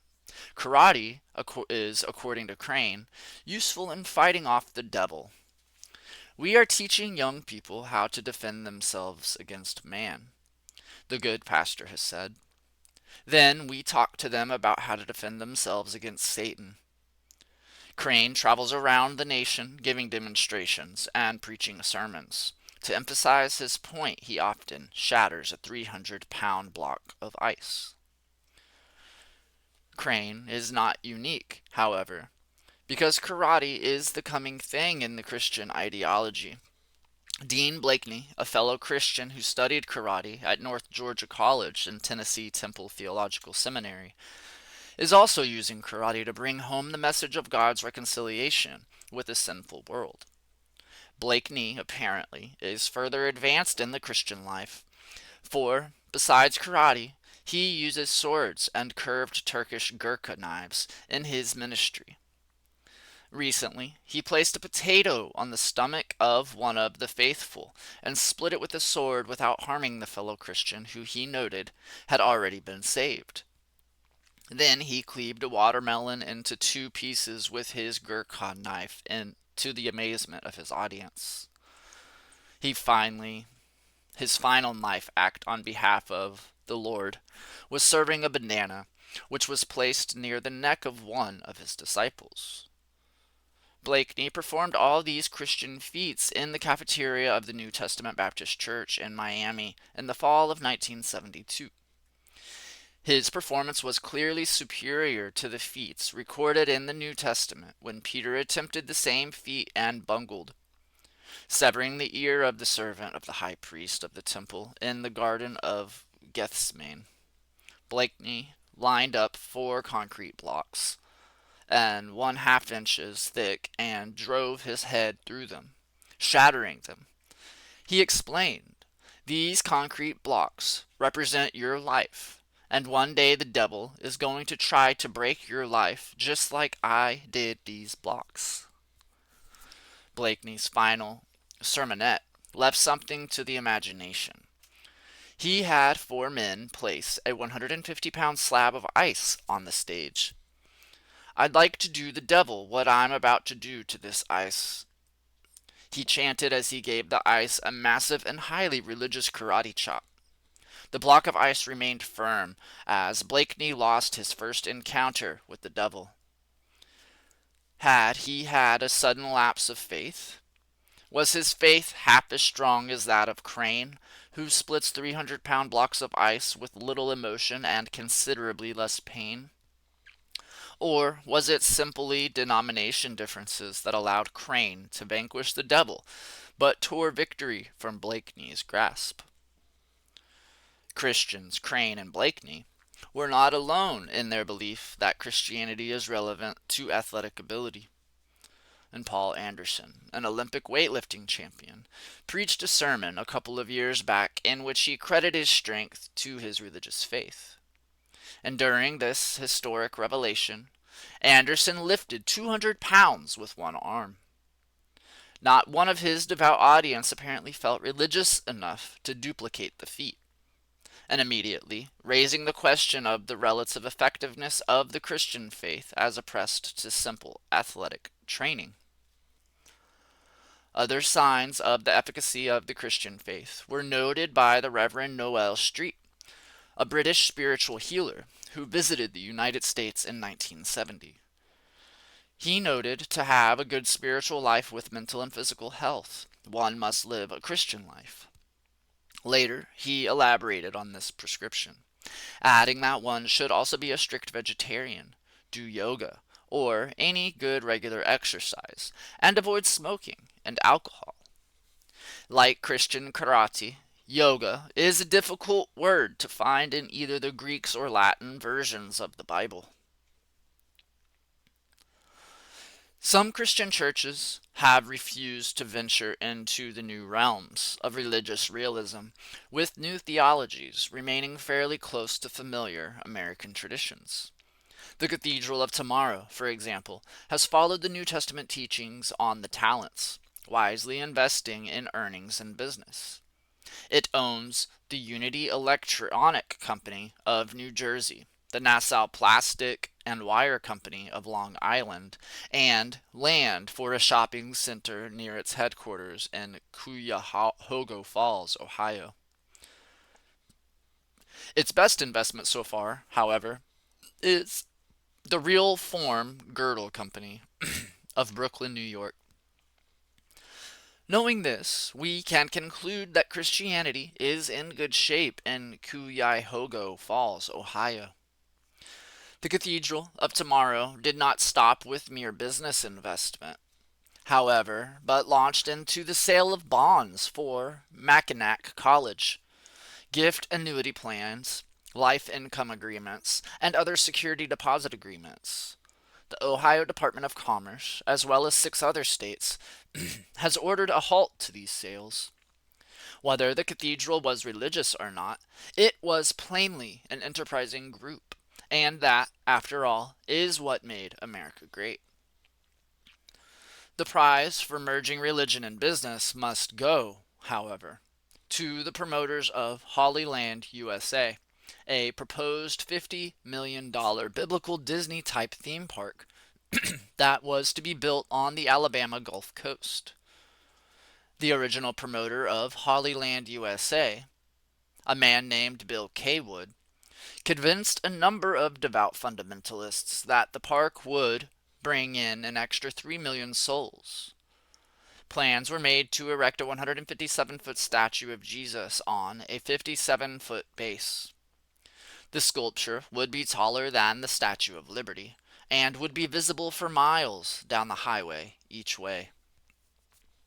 A 4,000-seat amphitheater was to be built for the production of passion plays, but the features surrounding the central theme of the park were really what would have made it noteworthy. There was to be a Noah's Ark kitty petting zoo, a biblical wax museum, biblical storytellers, and a 100-foot replica of Jonah's whale. Roman chariots and drivers would be featured in daily rides for the devout believers. A Tower of Babel, Herod's palace, Wailing Wall, a Red Sea actually able to divide, a golden calf for the disbelievers, Solomon's Temple, and a Roman catacomb were all planned. Finally, plans were made to develop an actual trip through heaven and hell for the more venturesome of the park's visitors. One can but speculate on the outpouring of devotion that this project would have inspired. Other churches have not invested in businesses or developed religious theme parks, but they have adopted modern business methods. The Congregational Church in Vergennes, Vermont, provided a credit card machine at the entrance of the church to allow parishioners to charge their gifts to the Lord. Vergennes is literally flooded with credit cards, the Reverend Richard Ogden stated, and since we are moving into a credit card age, there is no reason the church should remain aloof. Theologically, perhaps, MasterCard would be most suitable. The First Baptist Church in Hammond, Indiana, did not get its credit card machine in time, but it did get a fleet of buses to bring people right to the church door. It owns a fleet of 108 buses that weekly carry some 2,500 worshipers to the church. The fleet covers 76 different routes, and the church employs a full-time mechanic. The annual budget runs close to $80,000 for the fleet of buses, which includes 6,000 gallons of gas a month and about $5,000 worth of tires annually. The minister, who has obviously found peace with the Lord, remarked, "I think so much of building church growth through transportation that I'm spending my life working with buses rather than pastoring a church. And I have no regrets." At least, he must figure, when you save a bus, it stays saved. Christian churches in the Seattle, Washington area preferred to dance instead of ride. In 1970, they sponsored a course on soul, which was designed to teach African American culture to white parishioners. For $16, an 8-week course was offered that involved learning how to move to sound blasted forth on stereophonic equipment. The idea was to get whites used to moving their bodies in conjunction with the rhythm. And many of the participants liked the course, although one lady said that she did it just to torture her husband. Christianity, as we know from the New Testament, will pit father against son, mother against daughter, wife against husband. Other Christian churches have recently been involved in an exciting affirmation of the efficacy of the faith. Prior to the diocesan convention of the Episcopal Church in Colorado in 1970, the young priests of the diocese petitioned then Bishop Thayer for permission to hold a peace mass for those who wanted peace in Vietnam.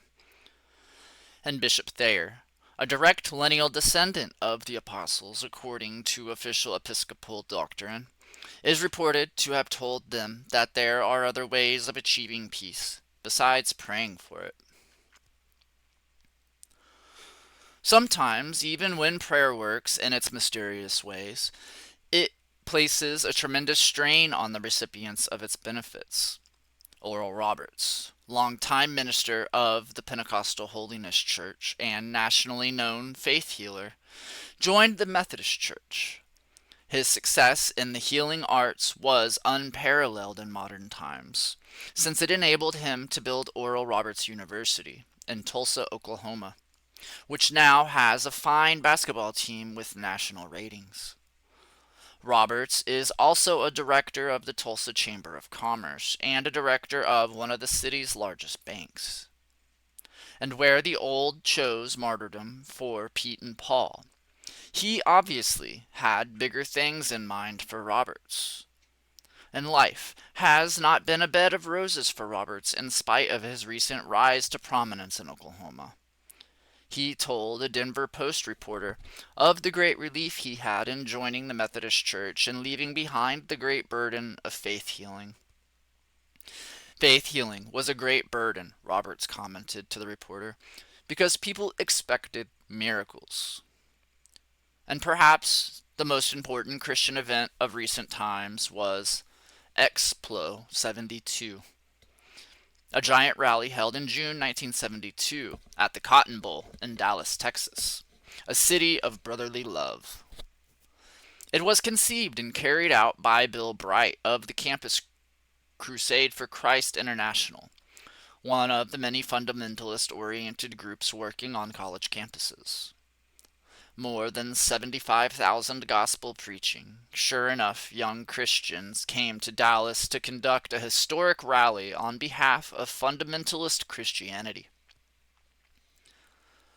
Bright is something of a wonder himself, for he surpassed all previous expositors of the gospel except Jesus himself by reducing the Christian faith to 4 spiritual principles. God has a plan for everyone. Everyone sins. Jesus is God's method of correcting sin, and everyone must individually receive Jesus as Savior. To emphasize these 4 spiritual principles, Bright collected a group of Christian athletes, most notably Roger Staubach, former quarterback of the Dallas Cowboys. Outside of Jesus, Staubach was apparently the hit of the event by comparing life to a football game with salvation as the goal line and the Christian as being in good field position because of Christianity. It remained uncertain whether the Christians needed a touchdown or a field goal to win the game. Unlike the feeding of the 5,000, Explo 72 had a budget of $2.7 million and charged participants a $25 entrance fee, which was certainly an improvement over the New Testament way of doing things. For the entrance fee, enough potato chips were served to make a 1-ton potato chip, although apparently the Lord did not do so, and preferring to serve individual portions.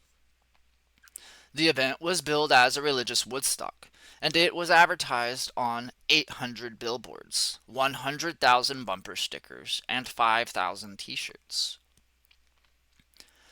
The festival featured all of the famous Christian personalities, including Don Wilkerson of the Cross and the Switchblade fame, the chaplain of Bourdon Street, the chaplain of Hollywood, and Dr. Billy Graham, who was honorary chairman of the great event.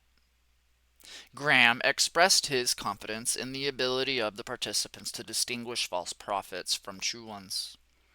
Folk singers Johnny Cash and Chris Christopherson were present to serenade the assembled multitude of faithful, and a band, the Armageddon Experience, helped to keep the assembled saints at a fever pitch. The climax to Explo 72 came when the 75,000 assembled young Christians broke forth in a frenzy of religious devotion and began chanting football cheers. Give me a J, J, give me an E, E, give me an S, S, give me a U, U, give me a S, S. What do you got? Jesus! The Sermon on the Mount pales in comparison.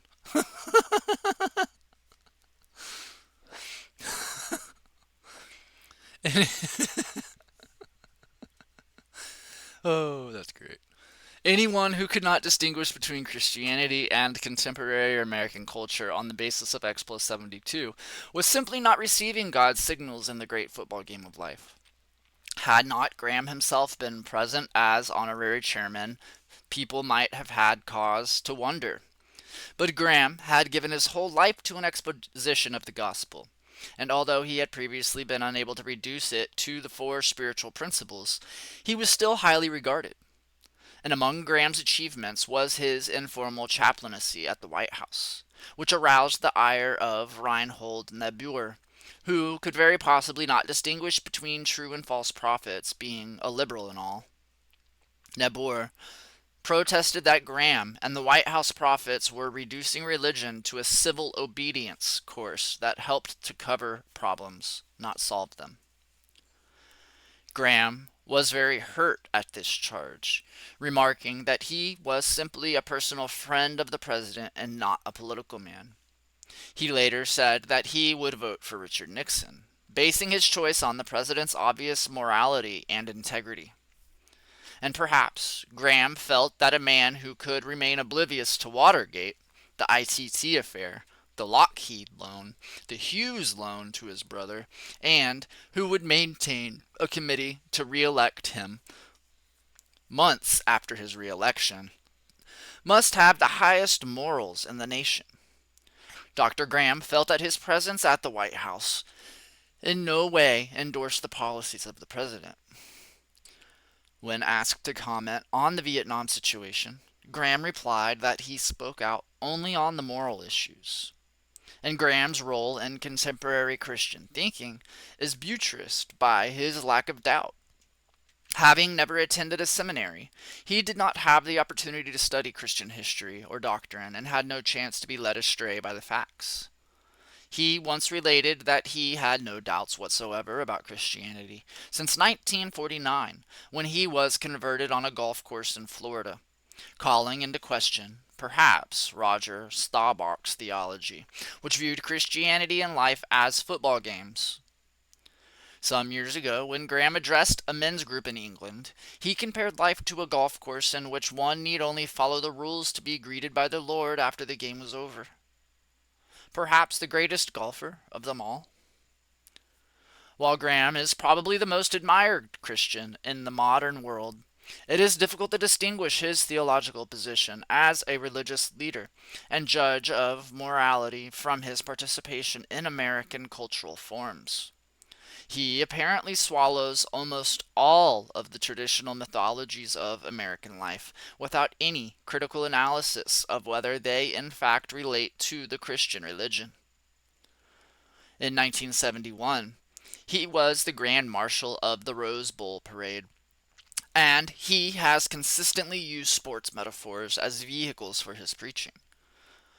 Graham supports athletics because the Bible says leisure and lying around are morally dangerous for us. But Graham contended, sports keep us busy. Athletes, you notice, don't take drugs. How any adult in this day and age can make that statement is perhaps the most incredible aspect of Graham's view of the world.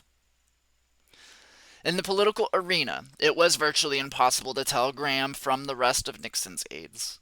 And when the president came to the University of Tennessee in 1970, one of the few campuses he dared to visit, to address Graham's revival meeting, a choir of 5,500 voices sang, "How great thou art.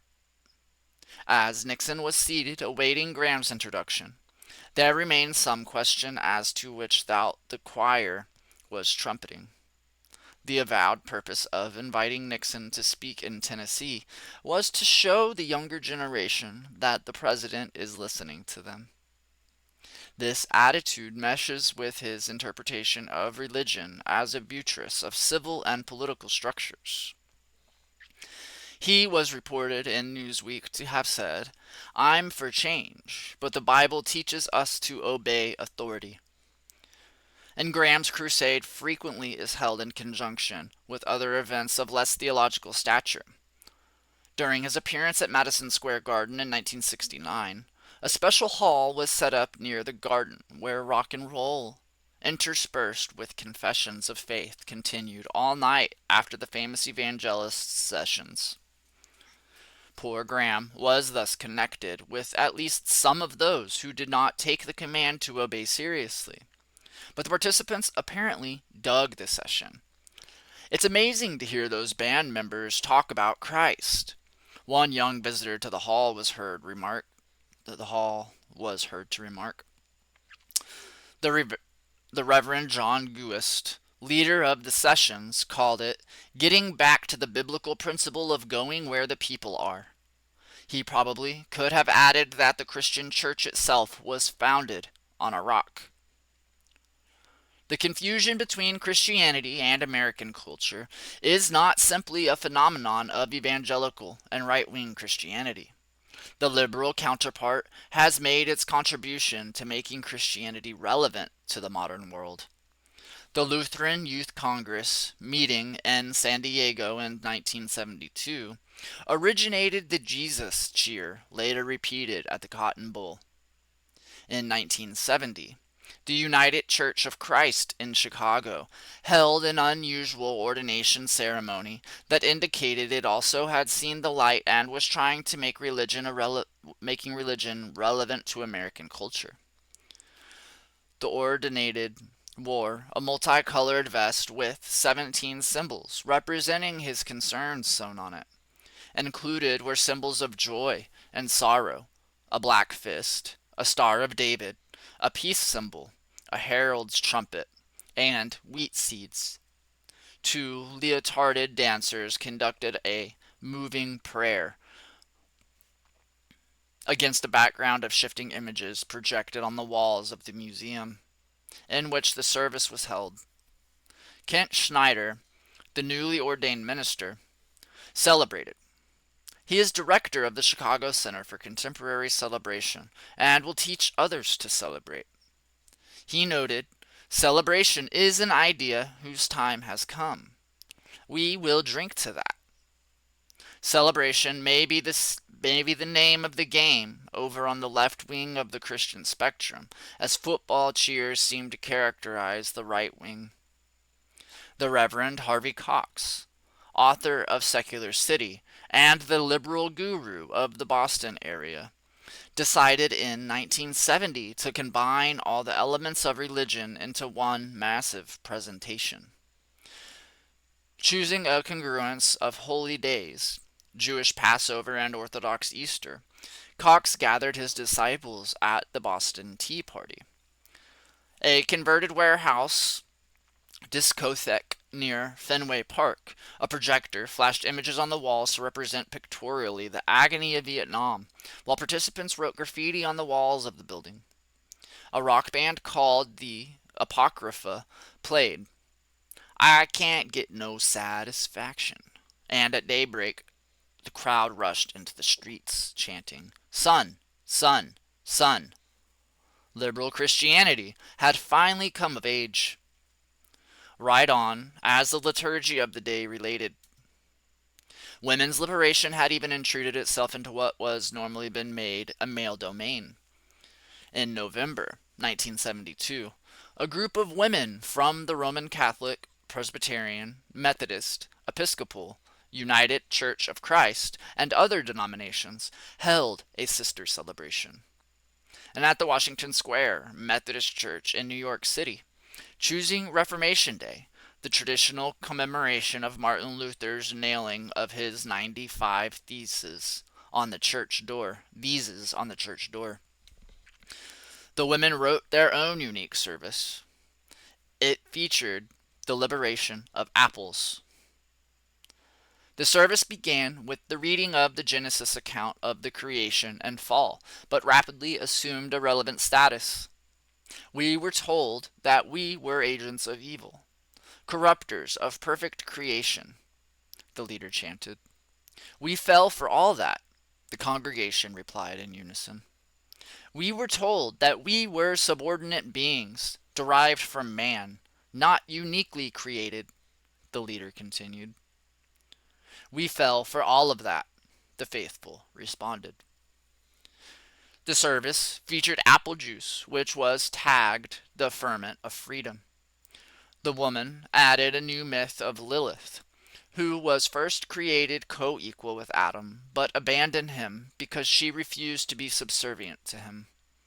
God, a male chauvinist if ever there was one, then created Eve for Adam, a more compliant female who would minister to Adam's needs. Then Eve apparently climbed the apple tree, jumped over the garden wall, and left Adam standing there.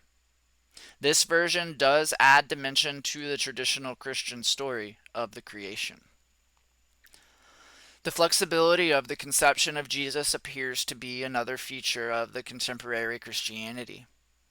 The Reverend Cecile Maxey of Parker, Colorado, for example, believes that Jesus wore short hair, not long hair, and has preached sermons against long hair. He was asked why the portraits of Jesus show him with long hair. That's just an artist's conception, and you know how artists are, he replied. Maxey stated that the first paintings of Jesus were done hundreds of years after his death, and he is convinced that Jesus had short hair. Maxey, in charge of the First Baptist Church, is installing swimming pools, tennis courts, and a miniature golf course to provide an opportunity to witness. It is very unfortunate that Maxey has discredited the portraits of Jesus, for that raises a serious problem for the people in Jerusalem. The Rockefeller Museum there has a skeleton whose ankle bone has a steel nail driven through it. The relic was discovered in 1969, but its existence was kept secret until 1971. The relic is called the Yahuchanan bone because it was found in a coffin with that title inscribed on it. And when the discovery became known, scholars from around the world wrote to ask if the skeleton was that of Jesus. The Jerusalem scholars, on the basis of anthropologist Nico Haas's report of his findings on the structure of the skull, have determined that the skeleton is not that of Jesus. The skull, according to Haas, bore no resemblance to Christ as we know him from portraits. Perhaps the anthropologist should join Maxey's congregation. From Jesus freaks to portraits of Jesus, contemporary Christianity rocks with efforts to clarify its faith, define its beliefs, and make itself relevant to the modern world. Yet, the tensions existing in its divergent branches and the cankerous growth of splinter sects via television and radio evangelism make it virtually impossible to understand. The advent of electronic communications has made radio and television religious programs so popular and lucrative that a significant number of evangelicists have done very well financially in building up their own private denominations. Younger evangelicists are now pushing Graham and Roberts into the past, creating gaudier, more spectacular programs for bringing the faithful into the fold. A number of years ago, the evangelical world was shattered when Marjo Gortner, a well-known evangelist, became the subject of a documentary movie based on his experiences as a traveling evangelist. He had been brought up from early childhood as a religious prodigy, gaining great fame as a prototype of Christian youth. Then the fascination grew thin, and Marjo decided to blow the whistle on the circuit that had proven so lucrative to his fellow evangelists. The movie revealed the money-mad preacher casually and perhaps cynically shearing his sheep. The greatest fears of the fundamentalists were thus realized, and the old Elmer Gantry image seems doomed to follow them. The movie Marjo appeared perhaps at an auspicious time. Revivalists had been getting somewhat out of hand, as witness Reverend Ike, better known as the Reverend Frederick J. Eikerencoder II in respectable Christian circles. Reverend Ike likes money. And for a time, he was simply another poor evangelist. But he soon developed a theology second to none in the modern world, discovering that most people were already in hell. Ike began telling his congregations to give him money, basing his message on the belief that the Bible says all things are possible. Combining a fascinating style with the propensity for greed found scattered among the unsaved, Ike is reported to spend $1,000 a week on clothes. And because this is rather expensive overhead to maintain, he asks his congregation for money to pay the bills.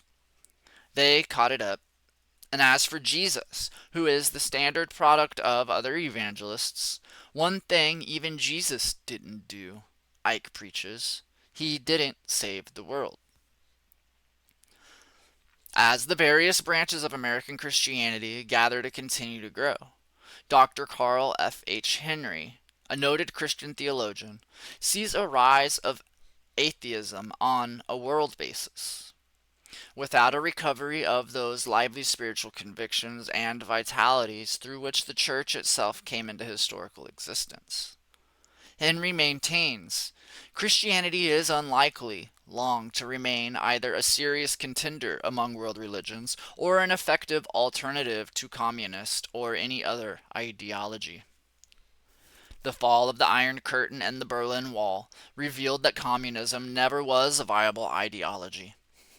What message does Western Christianity have for those who believed and practiced their religions, not because they were politically correct or economically advantageous, but because they offered hope and a sense of community? Therein lies the problem. Western Christians continue to view their religion as an alternative to personally disliked political, social, and economic theories. The alternative to the pot-smoking environs of Woodstock is, for right-wing Christianity, a crew cut, weightlifting, quarterbacking, and Christian folk singing rally in the Cotton Bowl with Jesus cheers, a religious Woodstock, as the promoters called it. Contemporary American Christianity can quite possibly be understood as having two major, apparently mutually exclusive emphases. The right-wing, evangelical, and fundamentalist spectrum of Christianity dwells almost exclusively and fanatically on the figure of Jesus and on the familiar theology of the old-time religion. However, its actual scholarly knowledge of Jesus and his times, the nature of the Roman world, and the movement of the early church is practically nil. The less it knows about the human being Jesus, the more comfortable it is because it is the idealized, law-abiding, goody-goody projections of themselves, which they call Jesus, that forms the object of their devotion. The predominance of whites in the right wing of Christianity, and their perpetual identification of Christianity as the opponent and mortal enemy of communism, socialism, free thinking, long hair, and other symbolic foes, makes their version of Christianity little more than a sacred patriotism, seeking to restore the imagined elegance of the last century to American society. Their position, with respect to social problems, is generally to ignore them. Graham, their leading spokesman, sees poverty and race problems as indications of the coming of the end of the world. He already finds 28 signs that the end is imminent, and he speculates that he would perhaps receive a favored place in the universe after Judgment Day as his reward. As ruler of a planet, perhaps. He notoriously avoids the Bible verses having to do with Christ being present in the prisons, among the hungry and poor, and living with the oppressed. The left wing is almost the opposite of its counterpart. It is probably best represented by the more traditional denominations, such as the Presbyterians, Methodists, United Church of Christ, Episcopalians, and Roman Catholics. Perhaps the Greek Orthodox Church should also be included in this category. For such denominations, the mention of Jesus is both an embarrassment and disappointment. Their primary theology can be summarized as a church theology. Every theological question presenting itself is solved by asking what the church should do about it. Inherent in their attitude is the presumption that they are by definition the world's religious and respectable people. They feel the only task remaining in the field of religion is to find a way to make their church relevant to the outside world. Most of them would take the second coming of Jesus as a personal affront, indicating that God had lost confidence in their ability to solve problems. The left wing thrives on social movements and fads of all kinds. Let someone advocate the use of hula hoops to illustrate a theological point, and they swarm to his corner. And these churches see their task as making American society respond to people, not as making American society change its basic presumptions. They have set aside large amounts of money for self-determination by minority groups as well as for studies to determine how to assist the wealthy of the world in filling their leisure time. Planning new liturgies and new ministries, they feel impelled to issue a pronouncement on each and every event occurring on the planet. And much of the social movement of the past 2 decades has been made possible by the work of these churches.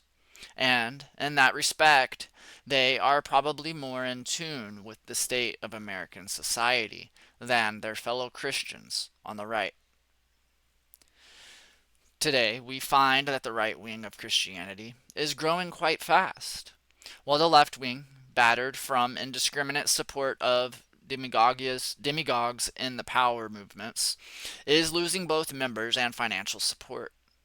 Gary Willis, in Bare Ruined Choirs, has outlined the extent of eternal dimension within the Roman Catholic branch of Christendom, and one might only note that its basic problem is that of reconciling itself to the world of the 19th century. In spite of its most optimistic emotions, it has not yet begun to comprehend the 20th century or its most advanced 20th century man, Teilhard de Chardin. Intertwined in both branches of Christendom is the fast-rising Pentecostal movement, which finds its meaning in the underground church of the left and in some of the healing evangelicals on the right. Walter Hollenberger has compiled a 4,000-page handbook on Pentecostalism that discusses the phenomena to be encountered in this movement. Speaking in tongues, healing, and other activities can be found among Pentecostals of all persuasions. And, if anything, the movement testifies to the human need for experience and religion. While Christians are tearing themselves apart on the left or avoiding contact with the real world on the right, we are witnessing the rather frightening revival of demonism, devil worship, the astrological and numerological sciences, and other manifestations of the occult. Both the Pope and Billy Graham agree that this is the devil's work, but the persistence of such ancient forms of religious experience in the modern world can testify more to the desperate nature of the spiritual crisis rather than the active work of the devil. Even the devil can certainly think up something new in 2,000 years. Theologies come and go. Black theology apparently attempts to interpret the black experience in American society in religious terms. Carl McIntyre, a right-wing Christian, sponsors rallies in the nation's capital extolling the Christian virtues of killing one's enemy. Women's theologies, gay theologies, frontier theologies, and especially athletic theologies abound. At what point does America echo the plaintive cry of the Boston policeman, who was assigned to guard Cox's Easter celebration? This is not religion. It is chaos. It is chaos. The world in which Christianity arose no longer exists in its social and political sense. Even the world in which the most of today's theologians grew to adulthood no longer exists. The old certainties have become stumbling blocks, and the question is not whether one can make Christianity relevant in the modern world. The question is whether the modern world can have any valid religious experiences or knowledge whatsoever. The traditional assumptions that Christianity represented the highest form of evolved religion can no longer be considered valid, nor can the contention that it is the revealed truth of God, perhaps the only revealed truth. The majority of Christian leaders today do not derive their claim to the office of religious leader from their ability to project spiritual values. More often, they have been educated and trained to assume the reins of church leadership, or they have attracted large followings by simplifying the nature of religion into four spiritual principles or other formulas that are eagerly sought by people as a divine form of life insurance. The old charisma that attached to the truly religious man has been negated by the rapid pace of the modern world and is an extreme rarity today. Instead of observing other religions and finding that they are close to Christianity, Christians would be wise to begin a search for religious experience and certainty itself, regardless of its consequences. If there is no means by which the modern world can come into religious integrity, we should accept our condition and shoulder our responsibility of humane treatment of one another as victims of an incomprehensible universe. But if we find our way religiously, we should have the courage to accept the revelation that comes and live in the manner it commands us. In 1972, when I was writing the first version of this book, I made a deliberate effort to keep track of the nonsensical things that were being promulgated about contemporary American Christianity. I do regret that I did not continue to keep a clippings file on the antics of American Christianity during the past 2 decades. The ridiculous and the sublime have manifested themselves in such amusing ways that an update of this chapter would have been a delightfully funny writing assignment. However, most people know of the developments in the recent past when several televangelists quarreled as their audiences and contributions began to wane, and we saw revelations of unsuspected proportions regarding their sexual and financial adventures. Oral Roberts, of course, topped the list of nonsense when he announced that God was trying to extort several $1,000,000 from him. I was tempted at the time to announce that I also had spoken with God, that he was mightily displeased with Oral and distrusted his stewardship, and wanted everyone to send their contributions to me. Unfortunately, I had another agenda at the time, but it would have been fun. The rise of New Age spiritualism has most definitely intruded into the behavior patterns of contemporary Christianity. Hardly a day goes by that my work is not interrupted by a renegade Protestant minister who wants me to send him to an Indian medicine man for spiritual counseling, or by the news that some Christian church is now vesting its bishops and pastors into buckskins and feathers, or purchasing crystals for its rituals. Groups of American Indians have now made presentations at most of the Christian church national meetings and given their version of the reverence for nature. And a considerable number of Christian clergy have tried to do some version of the Sweat Lodge or Vision Quest. All of these things, taken together, make it seem as if we are now approaching a time when a new kind of religion will make itself manifest to us. If we view all this struggling for meaning in a world in which institutions and beliefs are rapidly eroding, then it seems likely that people are merely sporting out the correlation between beliefs and experiences.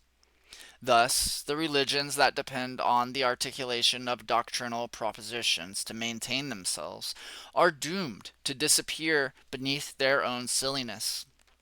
Those religious traditions that depend primarily upon invoking some kind of experience that is qualitatively distinct from everyday feelings will become the vehicles for religious expression in the future. All of this is to say that we will continue to see unqualified nonsense as the major product of the Christian churches. Jimmy and Tammy Faye Baker are only the first of the clowns to enter the arena. End of chapter 13.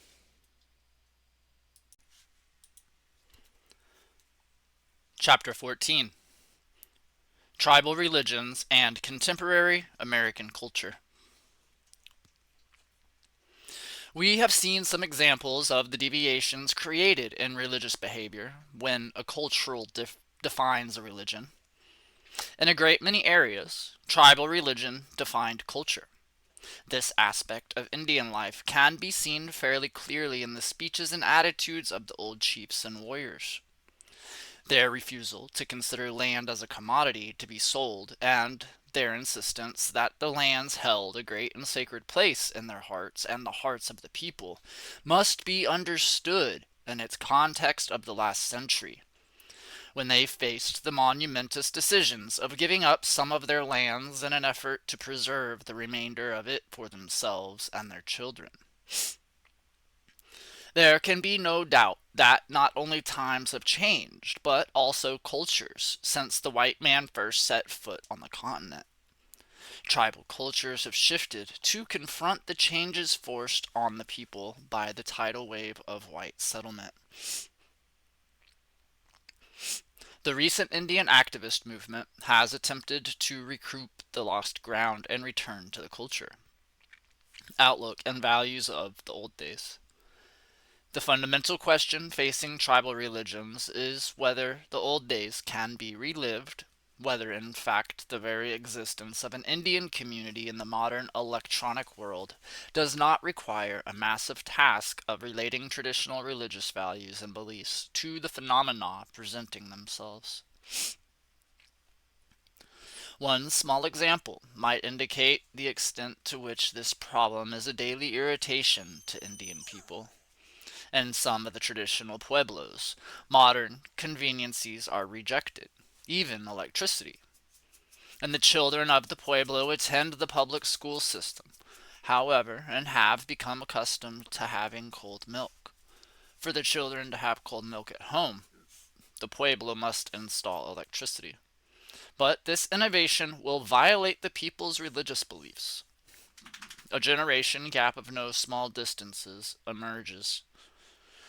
What decisions do the tribal elders make about the nature of the tribal religion and the demand of the little children for cold milk?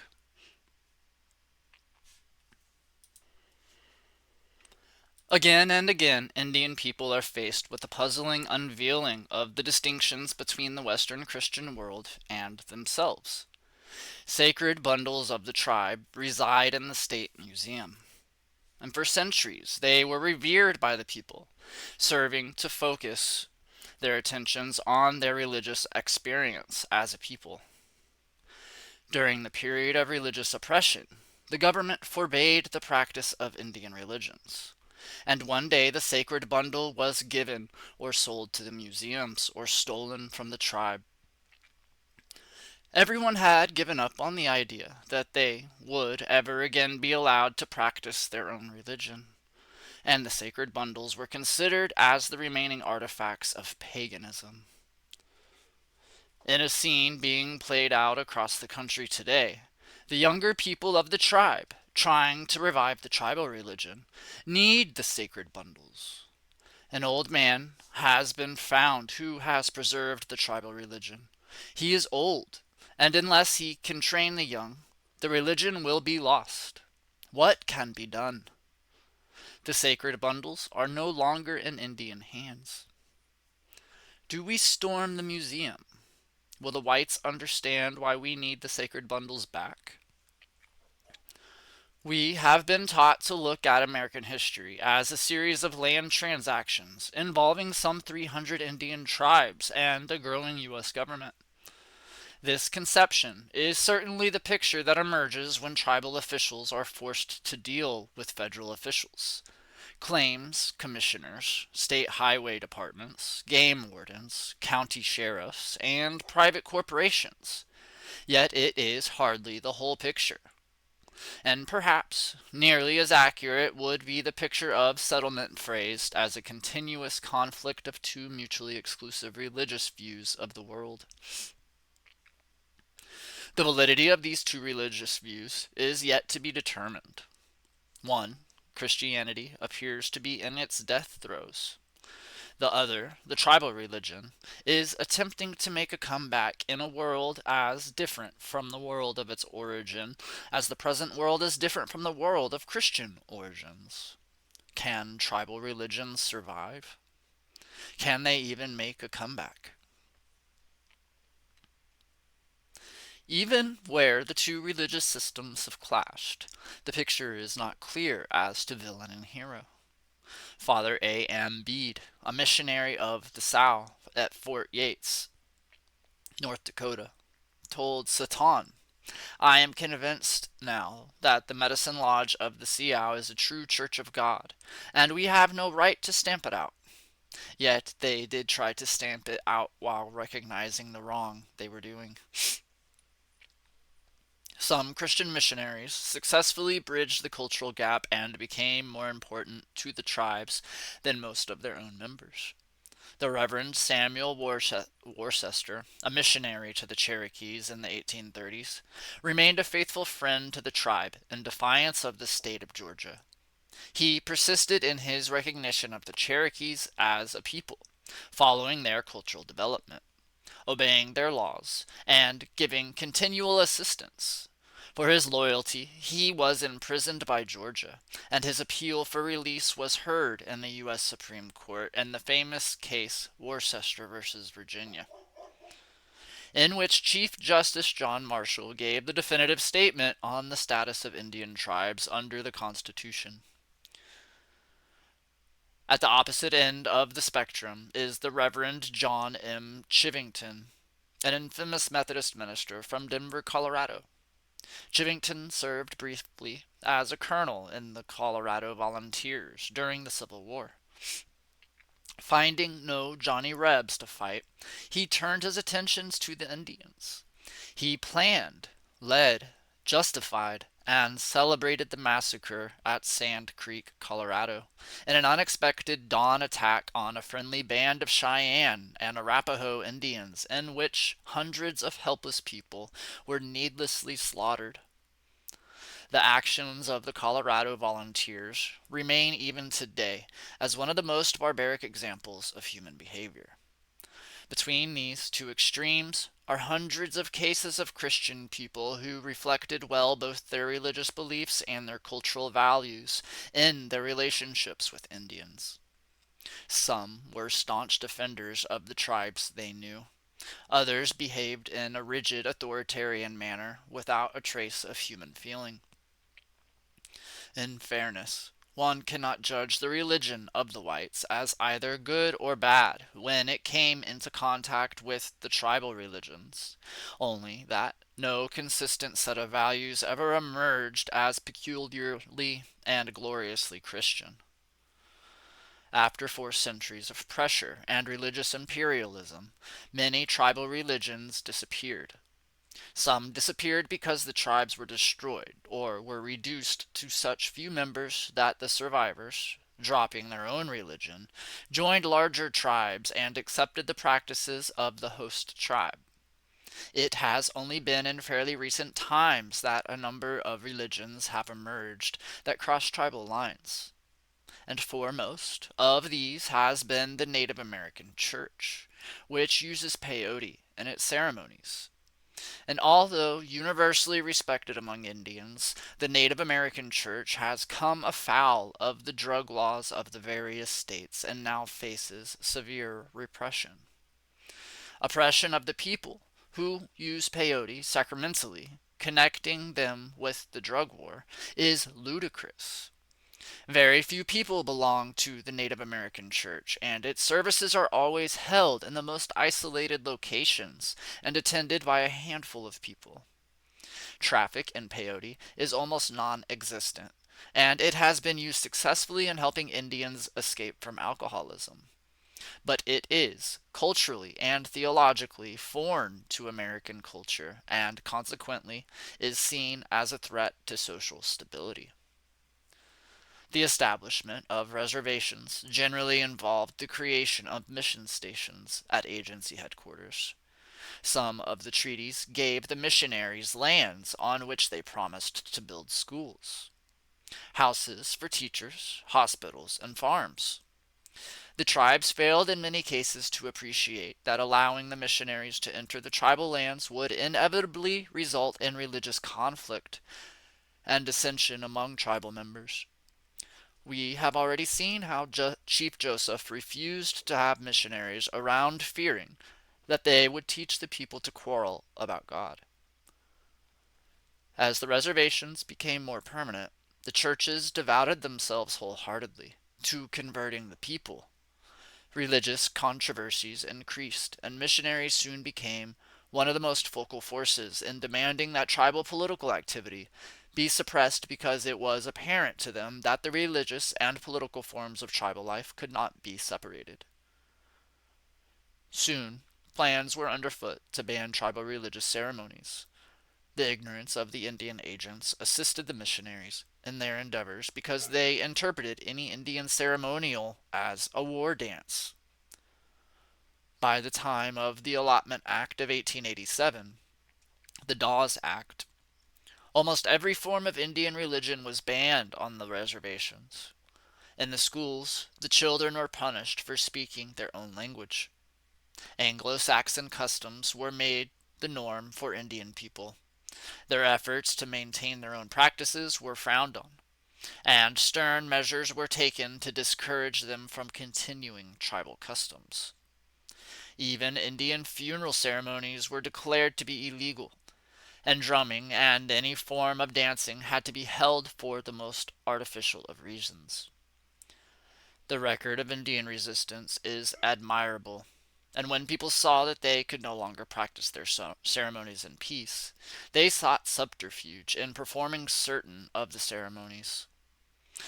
Choosing an American holiday or Christian religious day when the whites would themselves be celebrating, traditional Indians often performed their ceremonies in honor of George Washington or Memorial Day, thus fulfilling their own religious obligations, while white bystanders glowed proudly to see a war dance or rain dance done on their behalf.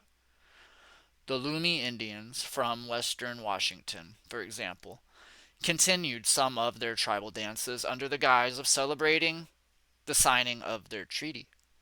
The Plains Indians eagerly celebrated the 4th of July because it meant that they could often perform Indian dances and ceremonies by pretending to celebrate the signing of the Declaration of Independence. In 1934, under the Indian Reorganization Act, Indian people were finally allowed religious freedom. The missionaries howled in protest, but the ban on Indian religious ceremonies was lifted. Traditional Indians could no longer be placed in prison for practicing old tribal ways. Ceremonies began to be practiced openly, and there were still enough older Indians alive that a great deal of tribal religious traditions were regained.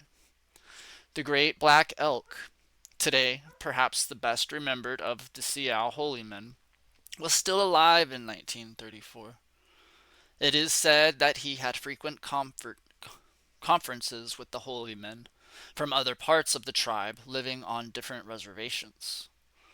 For several decades, the tribal religions held their own in competition with the efforts of the Christian missionaries, but a whole new generation had grown up, educated in mission and government schools, and living according to the bureaucrats' dictates. These young Indians rigorously rejected old religious activities as a continuation of paganism.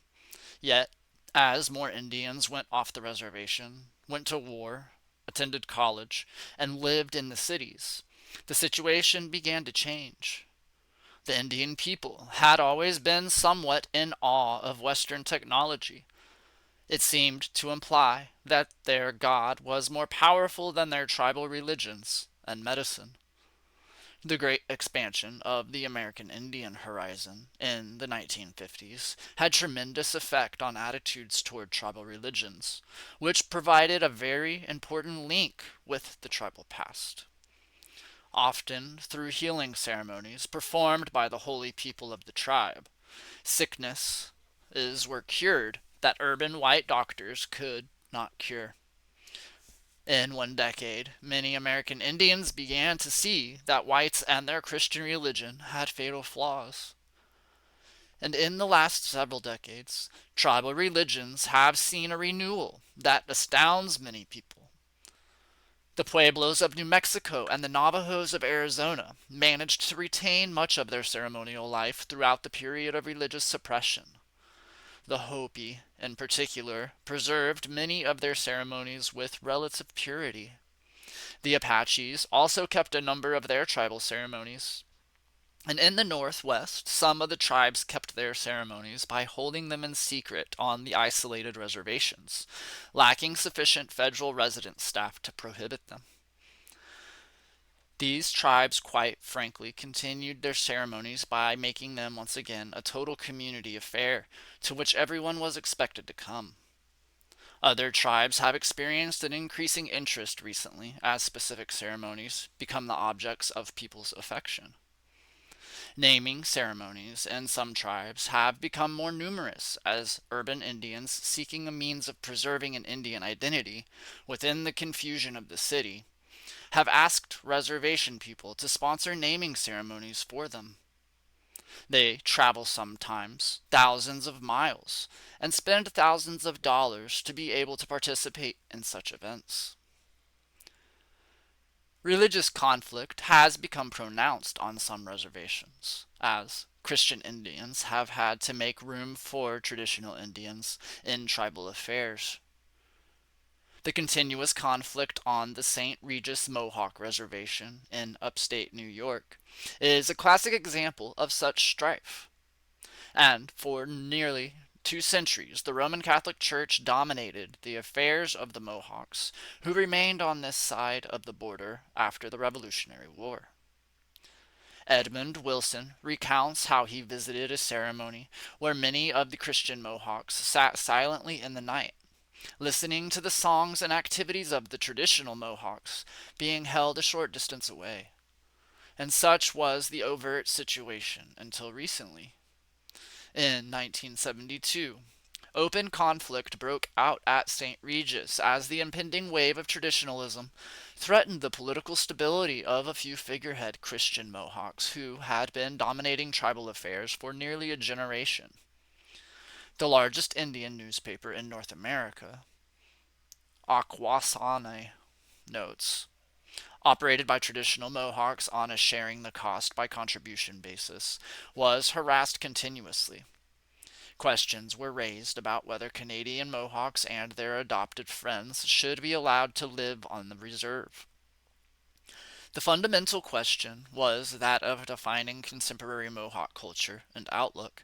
The traditionals appeared to be strongly appealing to the rest of the people.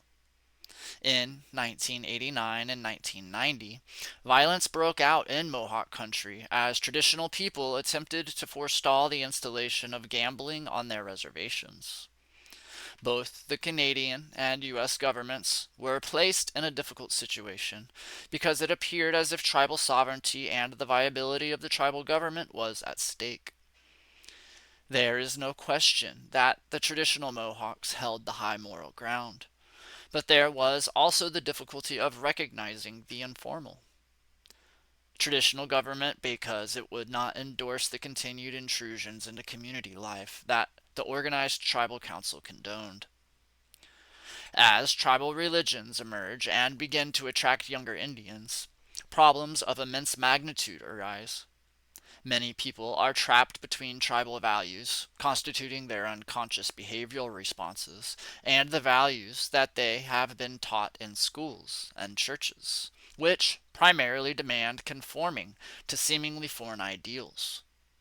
Alcoholism and suicide mark this tragic fact of reservation life. People are not allowed to be Indians and cannot become whites. They have been educated, and as the old timers would say, to think with their heads instead of their hearts. Additional problems face any revival of tribal religions that originated in times when the tribes were small and compact. And whenever a band got too large to support itself and required a large game source to feed everyone, it simply broke into smaller bands of people. The two bands would remain in contact with each other, and often they would share war parties and ceremonials of some importance. At treaty signing times, they would congregate and act as a national unit. Their primary characteristic, however, was their manageability. For political decisions, religious ceremonies, hunting and fishing activities, and general community life, both the political and religious outlook of the tribe was designed for a small group of people. It was a rare tribal group that was larger than 1,000 people for any extended period of time. Today, tribal membership is determined on quite a legalistic basis, which is foreign to the accustomed tribal way of determining its constituency. The property interests of descendants of the original enrollees or allottees have become determining factors in compiling tribal membership rolls. People of small Indian blood quantum, or those descended from people who were tribal members a century ago, are thus included in the tribal membership roll. Tribes can no longer form and reform on sociological, religious, or cultural bases. They are restricted in membership by federal officials responsible for administering trust properties who demand that the rights of every person be respected whether or not that person presently appears in an active and recognized role in the tribal community. Indian tribal membership today is a fiction created by the federal government, not a creation of the Indian people themselves. In the 1860s, the Navajo bands who were gathered up and marched to New Mexico to be imprisoned by Kit Carson numbered some 4,000 people, and the basis of their unity as a people was similarity of language and occupation in a commonly defined area. It was not a political unity. And when they were returned to Arizona and given a reservation in the most desolate part of the state, they then fictionally became a distinct tribe, although they had previously composed several distinct independent bands. And today, that same tribe numbers close to 200,000 people. The Navajo have not had sufficient time to develop an expanded religious or political structure to account for this tremendous population explosion. The Oglala Sioux once formed a large numbered tribe, but one that was dominated by a series of brilliant and charismatic chiefs such as Red Cloud, Crazy Horse, American Horse, Standing Bear, and Little Wound. They had a number of bands, virtually acting independently of each other. Thus, Crazy Horse and his people spent most of their time in Montana, with the Cheyennes fighting Custer, while Red Cloud and his people were living in South Dakota, several hundred miles away from that area. It would have been absurd for Red Cloud to have signed a treaty for the Oglala Sioux without having Crazy Horse and the other chiefs also signing for the tribe. Today, the Oglala Sioux number at least 15,000 people, perhaps 20,000. A substantial number live off the reservation and participate only sporadically in community life. Yet, the people must find a way to define what it means to be an Oglala Sioux in today's world. And when such a process is rigidly controlled by federal officials fearful that the Sioux may gain control over their lives, then incidents such as the confrontation at Wounded Knee in 1973 are inevitable. And while the AIM received a lion's share of the publicity at Wounded Knee, It was merely the external symbolic group of which the public was made aware.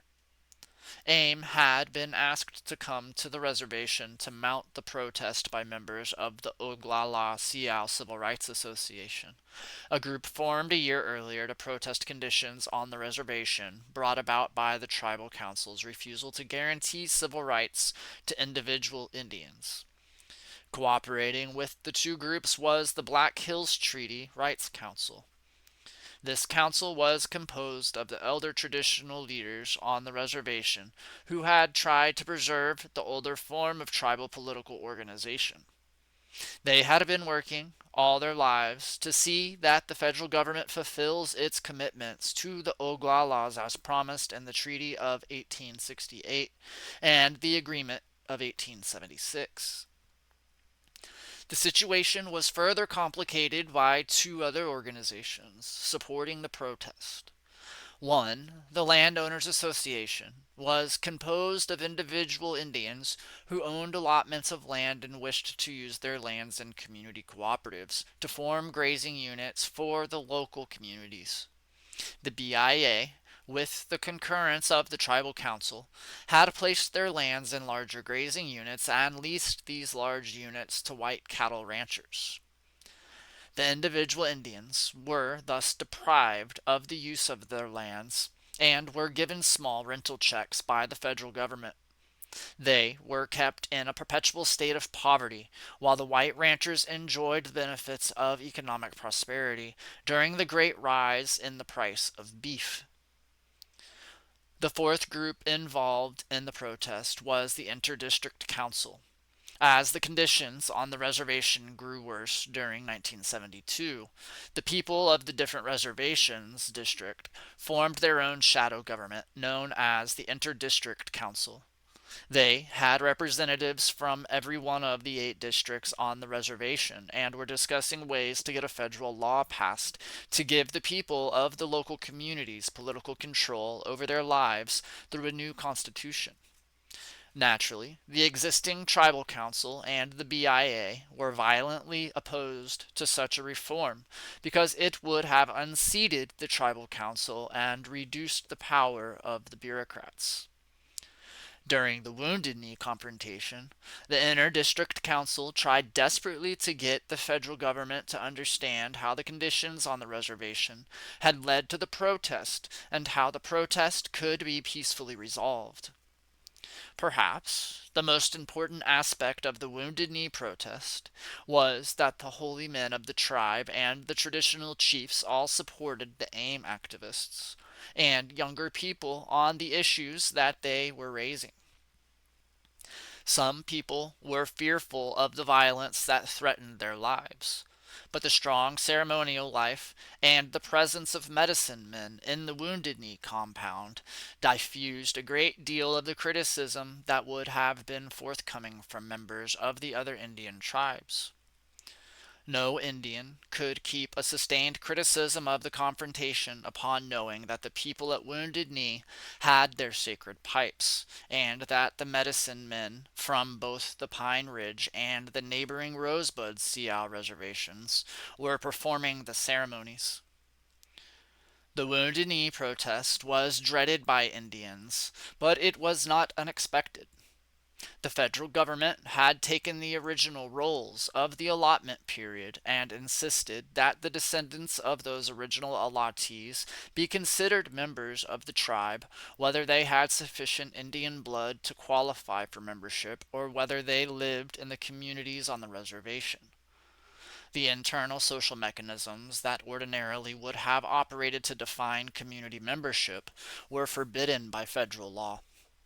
If they operated, they were given no legal status or recognition. We have just begun to see the revival of Indian tribal religions at a time when the central value of Indian life, its land, is under incredible attack from all sides. Tribal councils are strapped for funds to solve pressing social problems. Leasing and development of tribal lands is a natural source of good income. But leasing of tribal lands involves selling the major object of tribal religion for funds to solve problems that are ultimately religious in nature. The best example of this dilemma is the struggle over the strip mining at Black Mesa on the Navajo and Hopi reservations. Traditional Indians of both tribes are fighting desperately against any additional strip mining of the lands. Tribal councils are continuing to lease the lands for development to encourage employment and to make possible more tribal programs for the rehabilitation of the tribal members. A substantial portion of every tribe remains solidly within the Christian tradition by having attended mission schools.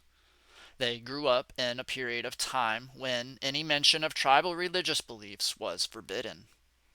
And they have been taught that Indian values and beliefs are superstitions and pagan beliefs that must be surrendered before they can be truly civilized. They stand, therefore, in much the same relationship to the tribal religion as educated liberals now stand to the Christian and Jewish religions.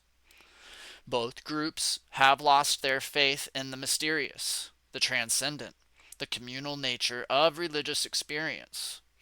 They depend on a learned set of ethical principles to maintain some semblance of order in their lives.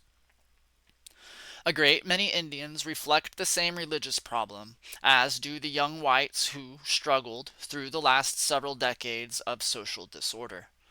They are somehow forced to hold in tension beliefs that are not easily reconciled. They have learned that some things are truly because they have experienced them, that others are true because everyone seems to agree that they are true, and that some things are insoluble and cannot be solved by any stretch of the imagination. One of the primary aspects of traditional tribal religions has been the secret ceremonies, particularly the vision quests, the fasting in the wilderness, and the isolation of the individual for religious purposes. This type of religious practice is nearly impossible today. The places currently available to people for vision quests are hardly isolated. Jet planes pass overhead. Some traditional holy places are the scene of strip mining. Others are adjacent to superhighways. Others are part of ranches, farms, shopping centers, and national parks and forests.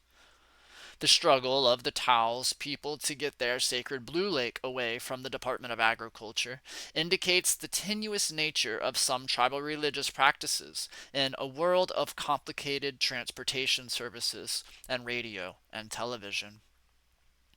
If modern conditions were not sufficient to prevent the continuance of traditional ceremonies, the U.S. Supreme Court has made it almost impossible to perform some ceremonies on federal lands.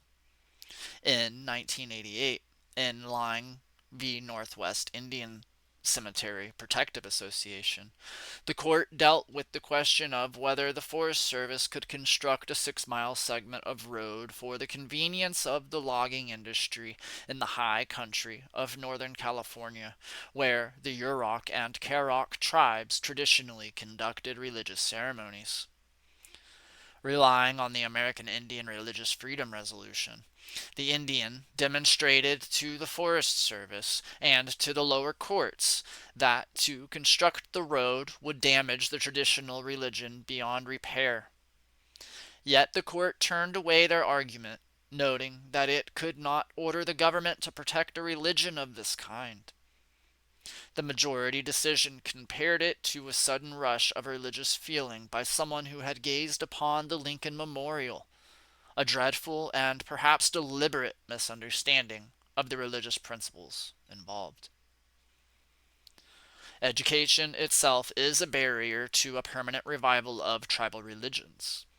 Young people on reservations have available an increasingly complicated educational system, perhaps like conservative Christians. Older Indians see the educational system as basically godless and tending to destroy communities rather than create them. As more Indians fight their way through the education system in search of job skills, their education will increasingly concentrate on the tangible and technical aspects of contemporary society, and away from the sense of wonder and mystery that has traditionally characterized religious experiences. In almost the same way that young whites have rejected religion once they have made strides in education, young Indians who have received solid educations have rejected traditional religious experiences. Education and religion apparently do not mix. Tribal religions thus face the task of entrenching themselves in a contemporary Indian society that is becoming increasingly accustomed to the lifestyle of contemporary America. While traditional Indians speak of a reverence for the earth, Indian reservations continue to pile up junk cars and beer cans at an alarming rate. And while traditional Indians speak of sharing the structure of jobs, insurance, and tribal politics, education prohibits a realistic sharing. To survive, people must, in effect, feed off one another, not share with each other. In the old days, leadership depended on the personal prestige of the people whom the community chose as its leaders. Their generosity, service to the community, integrity, and honesty had to be above question. And today, tribal constitutions define who shall represent the tribe in its relationships with the outside world. No quality is needed to assume leadership except the ability to win elections. Consequently, tribal elections have become one of the dirtiest forms of human activity in existence. Corruption runs rampant during tribal elections, and people deliberately vote in scoundrels over honest people for the personal benefits they can receive. Much of the formal resistance to federal programs for increasing tribal independence comes from the Indian people's mistrust of their own leadership, present and future. Many tribes want the tribal lands and assets so restricted that no one can use them to the tribe's detriment or benefit. One of the greatest hindrances to the reestablishment of tribal religions is the failure of Indian people to understand their own history. The period of cultural oppression in its severest form, 1887 to 1934, served to create a collective amnesia in contemporary people. Too many Indians look backward to the treaties, neglecting the many laws and executive orders that have come to define their lives in the period since their first relationship with the United States was formed. Tribal people are in the unenviable position of dealing with problems the origins of which remain obscured to them. The disruptions of tribal religions for a period of 50 years have resulted in the loss of a well accepted recent tradition of ceremonies, religious leaders, and other ongoing developments characterizing a living religion.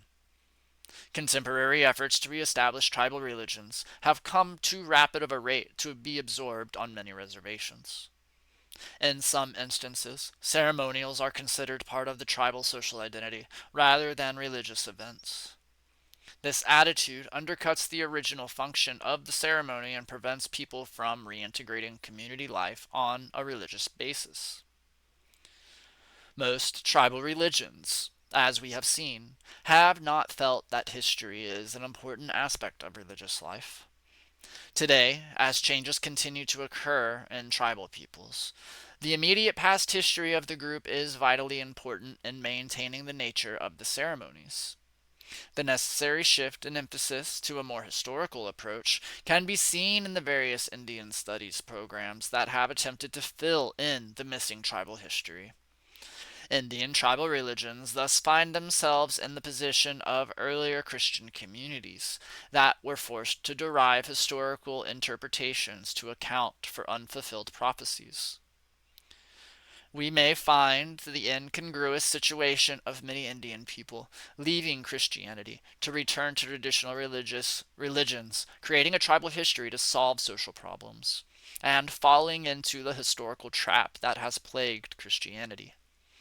It would seem that history itself is a de-ceremonial process that continues to strip away the mystery of human existence and replace it with intellectual propositions.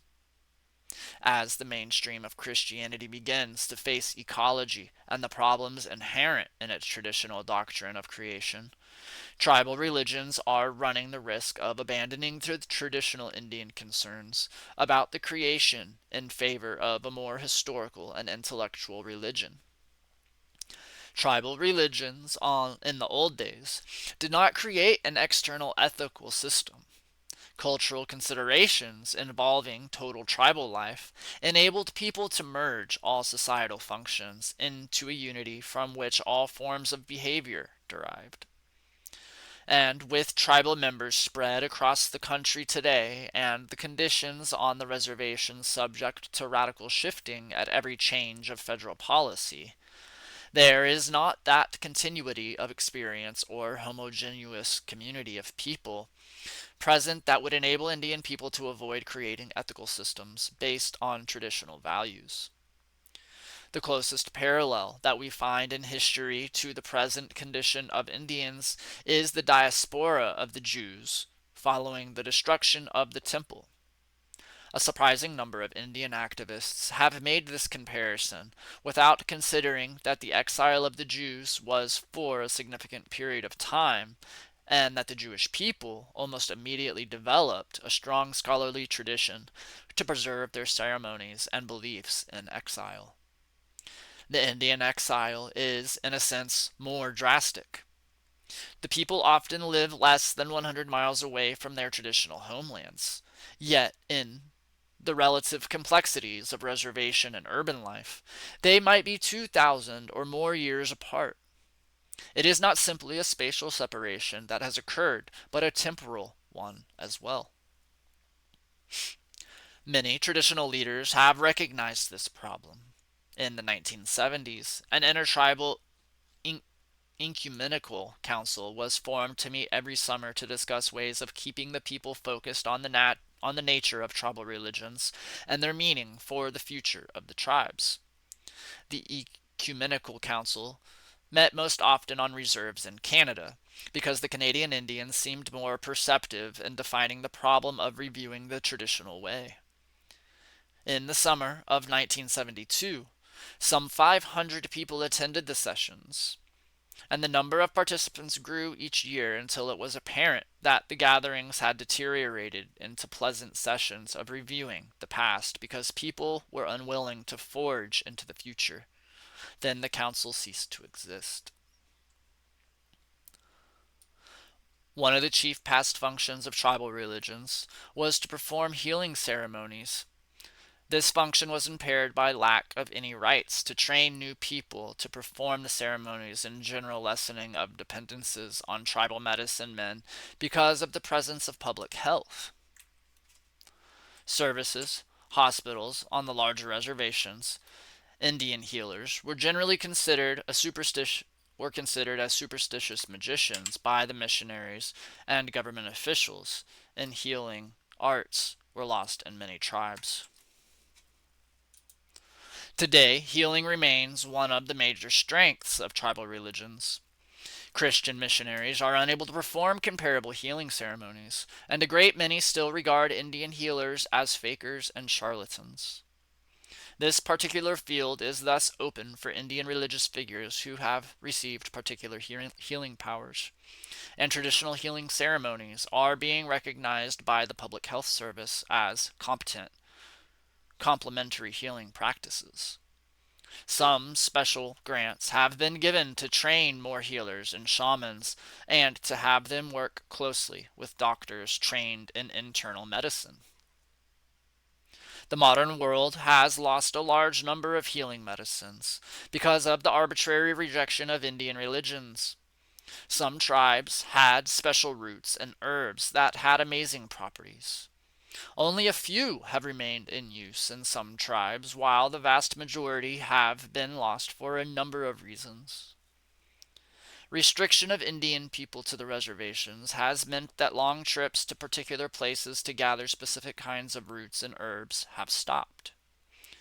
Gradually, people have forgotten which plants were used for what purpose. As the older people have died off, knowledge about a substantial number of medicinal plants has also been lost. The great orgasm of dam building that hit the West following World War II also destroyed a number of Indian medicines.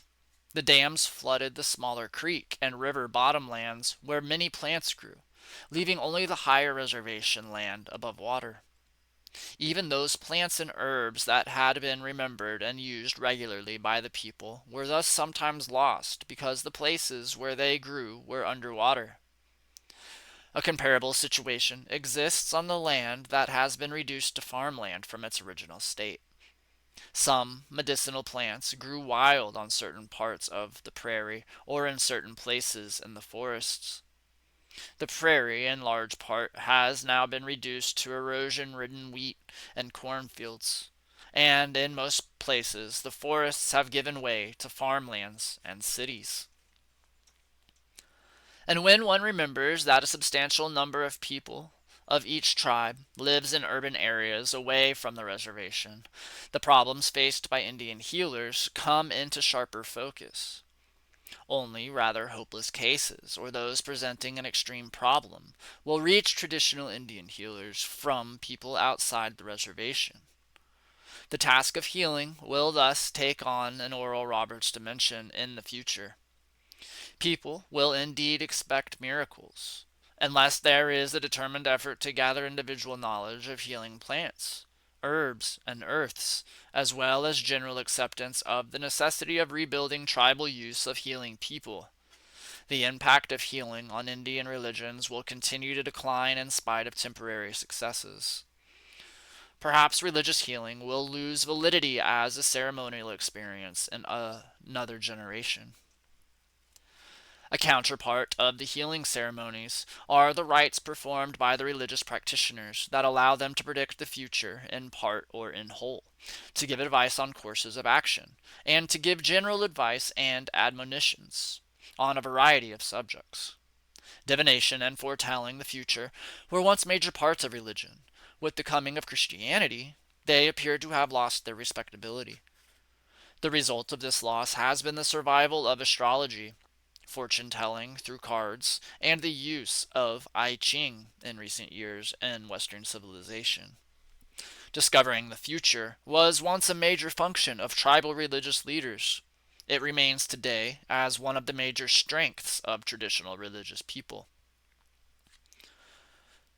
In the last 2 decades, traditional healers have significantly increased the scope and depth of their ability to foretell the future. The impending Earth catastrophes are appearing more and more in these rituals, and this prospect had meant a great increase in the number of Indians returning to traditional ways. Unlike some Western efforts to predict specific personal fortunes, the information received by Indian religious leaders generally describes situations and conditions that are likely to come to pass, given existing circumstances. There is a sophisticated principle of probability here, reminiscent of modern explanations of modern physics. So, this aspect of tribal religion bears watching and reflection. One can hardly speculate on either the problems or the changes this field will experience in the immediate future. The most important aspect that stands out is the sufficient number of people who can perform this special function. In many tribes, it is a power given to people only after special ceremonies have been undertaken, and it is a power not always given. It would seem to be a gift most urgently needed by Indian people, as decisions of crucial importance are being forced on Indian people daily, particularly on tribal governments. Yet one can be forewarned and do nothing as Julius Caesar did. Learning the future will receive a great impetus if some of the present predictions do come to pass.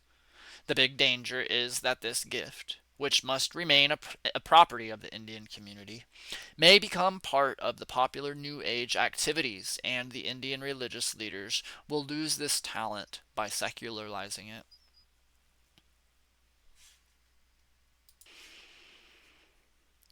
The rapid expansion of the New Age physic phenomena has been unusually detrimental to traditional religions. Non-Indians can pay very attractive fees to Indian shamans, and there has been a good deal of pressure on traditional healers to spend their time working with non-Indians and neglecting their own communities. Unfortunately, there have also been an unusual number of Indian fakers who have invaded suburbia, offering to perform ceremonies, primarily sweat lodges, for anyone with the money to pay. A regular circuit has been established that these people tour in search of gullible whites. It should be clear to non Indians that if shamans really had significant powers, they would obtain these powers through constant ceremonial practice in their homeland, and they would not be hustling the workshop circuits. But the hunger for some kind of religious experience is so great that whites show no critical analysis when approaching alleged Indian religious figures. A warning light should flash when the Indian practitioners say that their elders told them to go out into the world and teach the traditional ceremonies. If one were to gather the great number of Indians now alleging this divine commission and listen to their patter, it would be clear that they all spent their childhood in the wilderness with traditional people who had never seen whites, and they learned secrets that had been hidden for thousands of years. It would be exceedingly interesting to compare this roster with tribal employment rolls of 2 decades ago, because a good many of the names would be the same. Yet, this alleged background is so irresistible to many whites that, even when blatant frauds are exposed, most of them cling to the belief that they have met a real, traditional Indian. The situation, however, is far from hopeless. On the reservations, we are seeing amazing resiliency in restoring the old ceremonies. A massive shift in allegiance is occurring in most tribes away from Christianity and secularism and back towards the traditional ways. A surprisingly high percentage of Native American clergy are also doing traditional ceremonies, and urban area churches are often the scene of traditional healing ceremonies. The Native American clergy are to be congratulated for their efforts to bring the two religious traditions together. But it is clear that no synthesis will take place. And in almost every instance, the effect of merging the two traditions is to bring attention to traditional ways to the detriment of the particular Christian denomination. The result is that the semblance of a national Indian religion is being born that incorporates major Indian themes.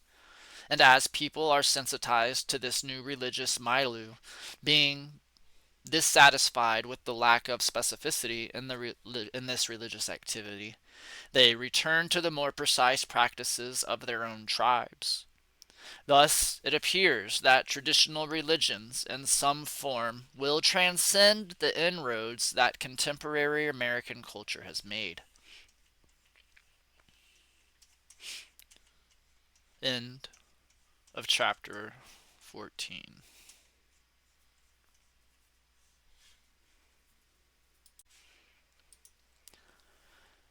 God is Red, chapter 15. The Aboriginal World and Christian History.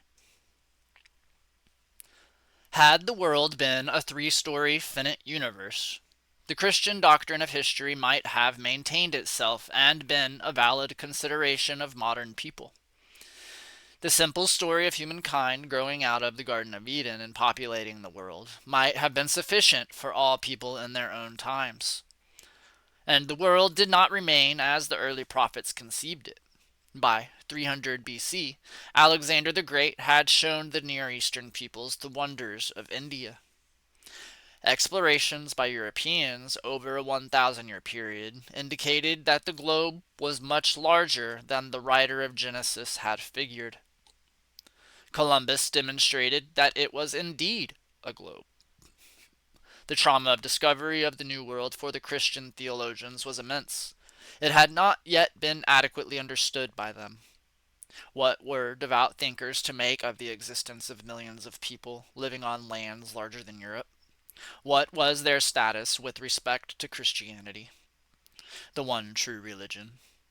Did God have a purpose for these people? Could Jesus return until all of these nations had been preached the gospel? What was the responsibility of God's chosen nations in the face of this revelation of the tremendous scope of humankind? The reaction of the Christian nations to the discovery of the New World and its potential riches was one of unmitigated greed. Having been repulsed by the Muslims in their efforts to subjugate the Near East, and nearly prostrated after the wars to establish the divine right monarchies, the kings of Europe badly needed an inexhaustible source of income to maintain themselves. Visualizing a steady stream of wealth from the Indies, which would allow them to avoid giving political rights and economic benefits to the rising commercial classes in return for financial support to the crown. The heads of the European states saw in the New World the only hope of maintaining themselves. The Christian Church was also eager to exploit the new lands, its political power beginning to wane with the rise of strong European political leaders. The Christian Church saw a means of directing the invasion of the new lands by placing its imprimatur on exploitation. In effect, taking a percentage of the loot in return for blessing the enterprise. In 1493, Pope Alexander the 11th, or the 6th, yeah, the 6th, issued his Intercatura bull, which laid down the basic Christian attitude toward the New World, among other works well pleasing to the divine majesty and cherished of our heart. This assuredly ranks highest, that in our times, especially the Catholic faith and the Christian religion, be exalted and everywhere increased and spread, that the health of souls be cared for, and that barbarous nations be overthrown and brought to the faith itself.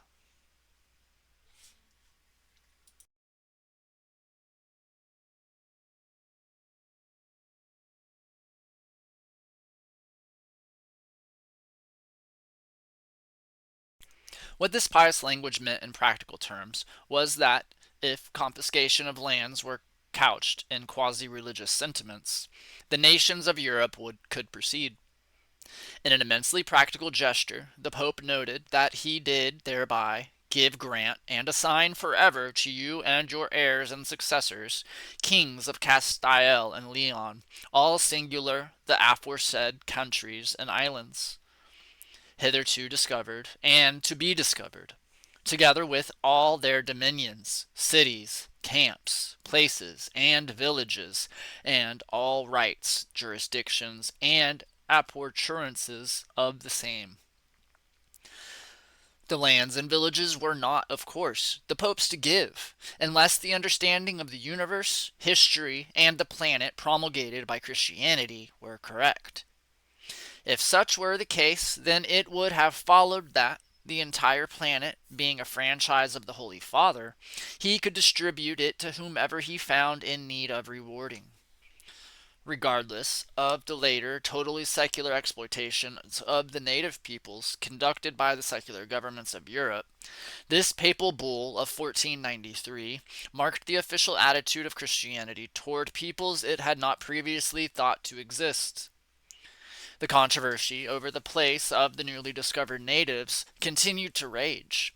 However, as more information on the New World was made available to the people of Europe, the Treaty of Tordesillas in the following year divided South America neatly between Spain and Portugal, allowing each primacy over portions of the continent that neither had explored or conquered.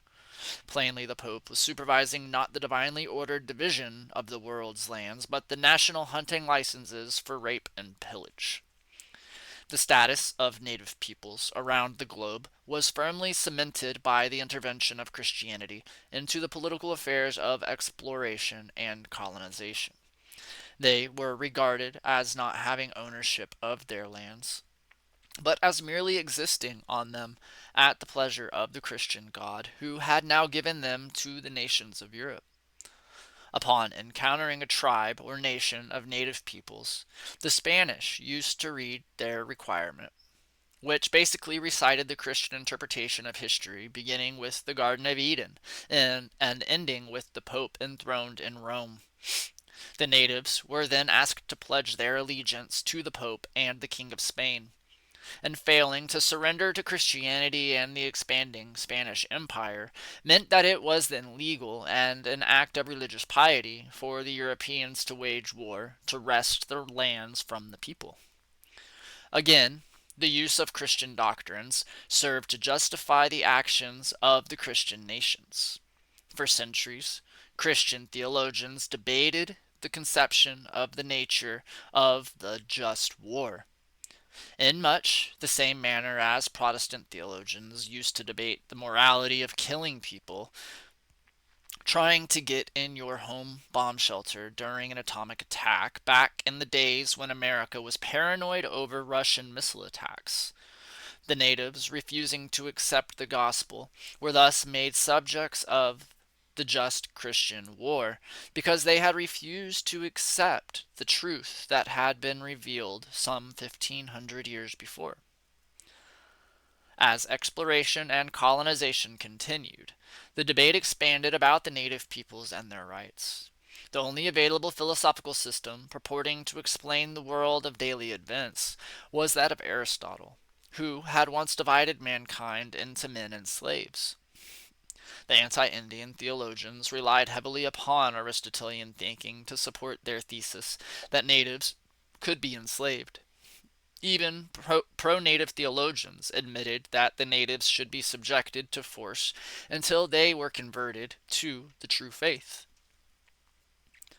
In 1526, Francisco de Vitoria at Salamanca attacked the use of Aristotle to deny Indians of the New World their rights to property and liberty. Vittoria denied the right of the Christians to convert the natives forcibly because he was aware of the mistreatment that had been the lot of the natives resisting conversion. But he then justified conquest of the natives and their lands on the basis of Christian trade rights, finding that God had intended all nations to trade with one another. Any nation or group that prevented trade could then be conquered, so that uninhibited trade might continue. Preventative conquest to protect commercial rights became the basis on which the Spanish and Portuguese made complete their mastery of the new lands and their peoples. By 1550, two camps of theologians had developed, each with its own version of the legal and theological status of the peoples of the New World. Each theory, incidentally, led to justifying the exploitation and conquest. Father Bartolome de las Casas took the side of the natives, while Juan de Sepulveda took the opposing view and justified extinction and enslavement. Las Casas interpreted the Christian position and the 1493 papal bull as giving a right to Spain only to preach the Christian doctrine peaceably. The natives' existing property rights were to be recognized. Sepulveda, a rigorous Aristotelian philosopher, simply classified the natives as among those who had been meant to be subjugated. Their opposition to Spanish enslavement was thus morally wrong because it violated the purpose for which God had intended the natives. For Sepulveda, pure Christian chauvinism was the answer to the problems of the Old World meeting the New World. While he did not totally win the debate, his views were eagerly accepted by those Europeans going to the New World, thus winning his point in fact in what came after him.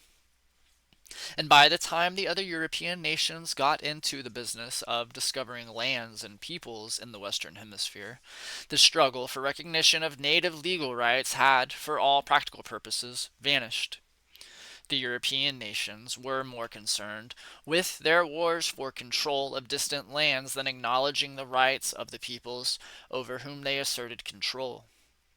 The doctrine that the Pope had been given total control over the planet by God was soon secularized into justification for European nations, definitively Christian, to conquer and subdue the peoples of the lands that they entered. And once the doctrine became secularized, it was impossible for anyone to question its validity. Its impact was obvious, and the result were satisfactory to European political heads of state. Gradually, Then the colonizing European powers began to define their rights with respect to other nations of non Christian peoples. The natives had rights to occupy the lands on which they had traditionally lived until such time as those lands were needed by the invading Europeans. And at that time, the European nation could extinguish the natives' title by purchase or conquest. And with respect to each other, the European nations accepted the claims of the nation that first explored new lands and had sufficient military power to protect its claim. And with respect to the natives who happened to occupy the lands, they were completely at the mercy of the acquisitive Christian nation. The wars for control of the North American continent saw the claims of the various European nations dwindle as England consistently defeated the other nations and succeeded to their claims when each nation gave up its territory on the continent as part of the peace terms. While European wars raged among England, France, Spain, Holland, and other countries, the natives' legal rights were bounced back and forth as concessions were made in wars that had little to do with the people of the continent. England had no sooner achieved dominance in North America than the English colonists revolted against the mother country. Aided by France, which was still smarting over the defeat handed them by England a decade before, they succeeded in freeing themselves from English control. Almost the first claim put forth by the new nation after the successful break with England was that the colonies had succeeded to the claims made by the mother country under the doctrine of discovery. The United States was therefore under no obligation to deal justly with the continent's tribes. Rather, it stood well within the tradition of Christian nations that had previously looted Central and South America and were then in the process of conquering India and Africa. The basic legal policy of the U.S. government became one of tentative recognition of the Indian interest in the land combined with the assertion that the lands could be taken from the people at any time they were needed by the federal government. The first articulation of the Christian attitude toward the native peoples and their rights came in the Northwest Ordinance of 1787, in which the U.S. Congress proclaimed that it would never take the Indian lands except in just wars. And as it turned out, there were no just wars, and the lands were systematically taken. And after a century of conflict and systematic oppression, the tribes were lucky to survive with a fragment of their former homelands as reservations for those who had not been killed. The story is not simply that of the American Indians, however, because the history of Christian nations around the globe has been less than religious. England and France fought titanic struggles for control of the Indian subcontinent, for parts of Africa, and for trade rights in North Africa and Asia. As late as World War I, nations were being given to dominant European nations as League of Nations mandates and protectorates. Colonialism has still not vanished. It now shows itself as the American political crusade for a new world order or as the operational results of the giant supranational corporations of Western peoples. Western corporate imperialism so dominates the world scene, it is easy to overlook Japan's taking sovereignty over a few islands. When Canada and Australia achieved independence from the British Crown, they allegedly stepped into the shoes of Queen Elizabeth II, in so far as the natives of the lands were concerned. The Queen had been the trustee for Indian lands in Canada, and a substantial portion of the Canadian lands had been held by the Queen on behalf of the native Indian tribes. And after the British North American Act, Canada refused to accept its responsibilities with respect to native land rights. Today, the Canadian government still refuses to recognize the land titles of the Canadian Indian tribes. Thus, even the veneer of protection that Aboriginal title has given to natives of the United States has been denied to Canadian Indians. The Aborigines of Australia are in worse shape because they are by definition without rights. They cannot enter the courts of that land to defend their rights to lands on which they have lived for thousands of years. Australia claims a legal right to the lands of the continent as derived from Great Britain, while denying the Australian Aborigines the right to demand from the Australian government the protection in land occupancy such as derived title implies. The South American countries make no bones about exterminating their Indians. Brazil has carried on systematic genocide against the interior native tribes for many years. The atrocities committed against these people have been well documented by numerous groups and promptly denied by Brazilian officials. Not the slightest pretense has been made that the natives could have any rights to land. They are simply moved or killed whenever land is needed by the Brazilian government. Almost all of the South American nations are predominantly Catholic and reflect the same attitude once promulgated by Sepulveda. Some people are meant to be slaves, and it is immoral for them to resist enslavement. Even smaller nations that should have lands and rights protected have been denied any voice in the matter. Sweden moved into Lapland some centuries ago, and now denies that the Lapps may have any rights in their own land. In a situation similar to Canada, changes in Swedish national law and status have erased any mention of the rights and property that the Lapps may have had. At present, the Swedish government is busy finishing the cultural genocide of the Lapp, or same people, through the travesty of court procedures that have already been arranged to divest the Lapps or any rights to their lands and national status. The final arena of degradation is what is now known as the Trust Territories of the Pacific. And during the period before World War II, Japan fortified those islands received as protectorates following World War I. As World War II got underway, the American forces invaded many of the islands Japan had occupied, and many Japan had not occupied. And as the war progressed, a substantial number of peaceful islands got in the way of the two superpowers and were taken by one side or the other. The peaceful Pacific was soon divided between the United States and Japan.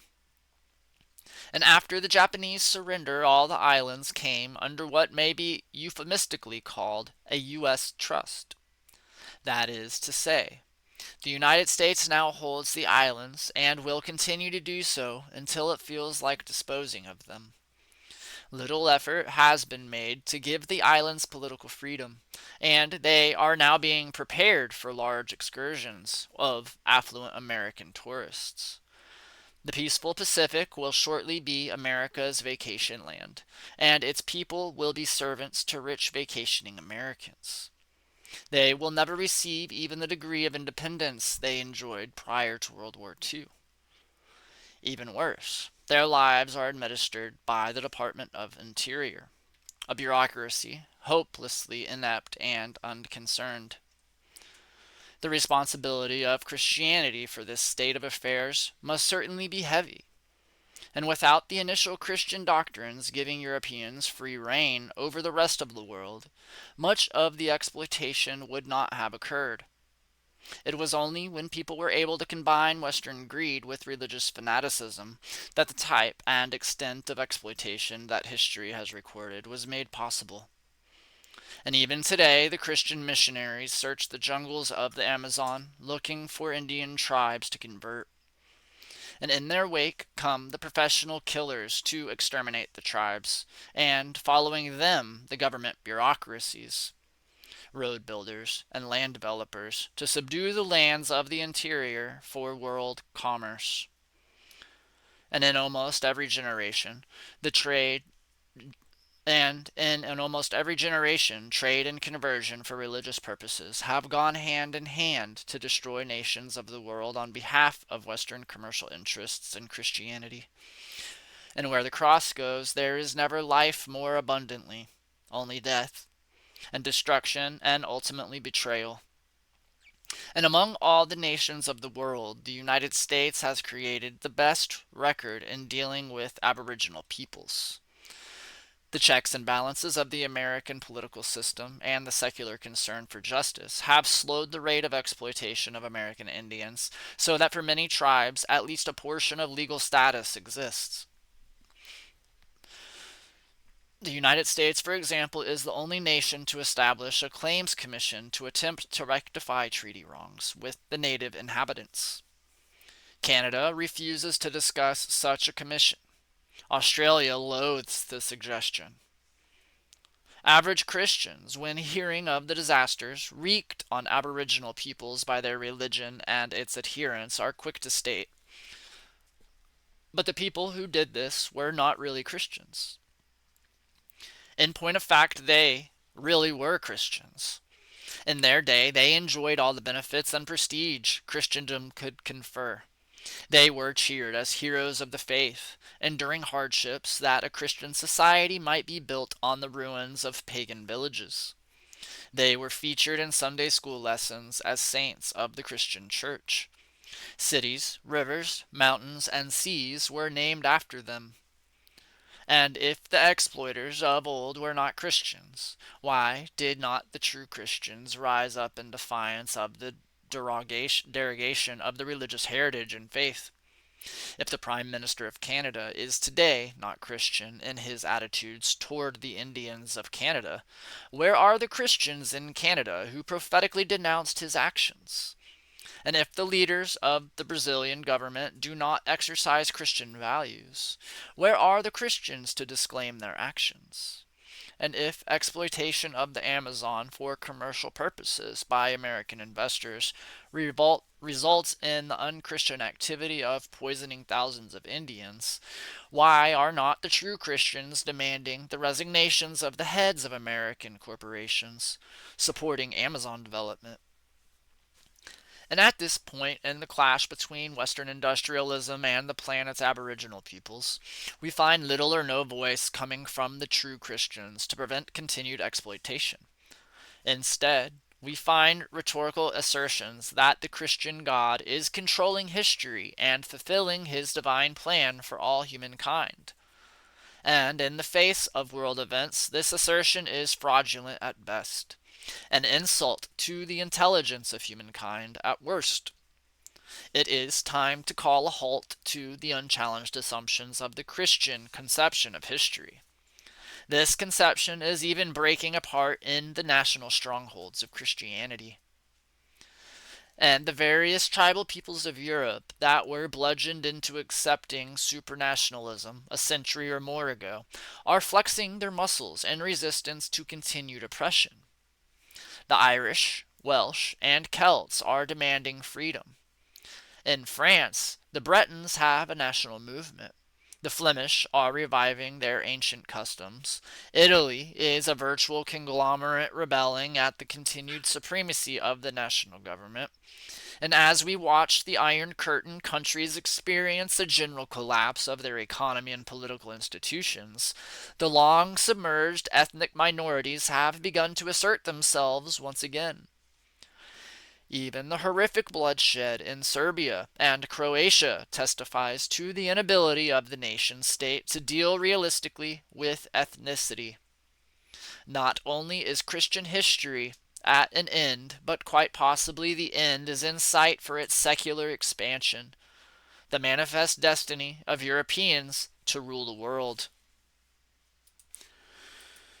The first step in this process of restitution should not be recitals by sincere followers of the Christian religion, admitting their guilt for past wrongs. For example, we have already seen a multitude of tears fall over the demise of D. Brown's Indians without a corresponding change in attitude or treatment of American Indians. Further confession of sins is useless and avoids the central question of history. Why must men repeat past mistakes? Being guilty for remote sins is easy. Accepting responsibilities for current and future sins is difficult.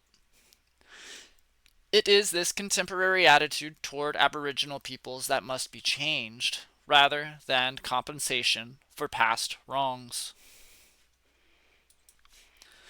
Christians must disclaim the use of history as a weapon of conquest today. And in doing so, they must support the fight of the Aboriginal peoples wherever it exists. They must demand a new status for Native peoples around the planet. They must demand protection of natives and of their lands, cultures, and religions. They must honestly face the problems of Western societies and consider what real alternatives now exist for those societies to survive in a world that is growing smaller. A world that must contain a great number of smaller groups whose existence is guaranteed and whose rights are not to be trampled underfoot. The justification of past exploitations of native peoples has been that the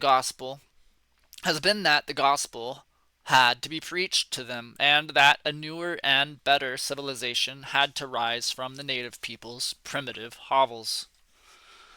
Such a gospel of peace has been notoriously lacking as an element in Western civilization, and it is very questionable whether the present state of decay, corruption, and exploitation is better than what had existed before the coming of the Western Christian to the nations of the world. And when ecologists find a predictable lifespan of a generation separating us from total extinction, it would seem that we have a duty to search for another interpretation of humankind's life story, instead of the traditional Christian view of the world and what it means. And unless we solve some of our problems, God will have to intervene to save any of us. The present state of affairs cannot conceivably be justified.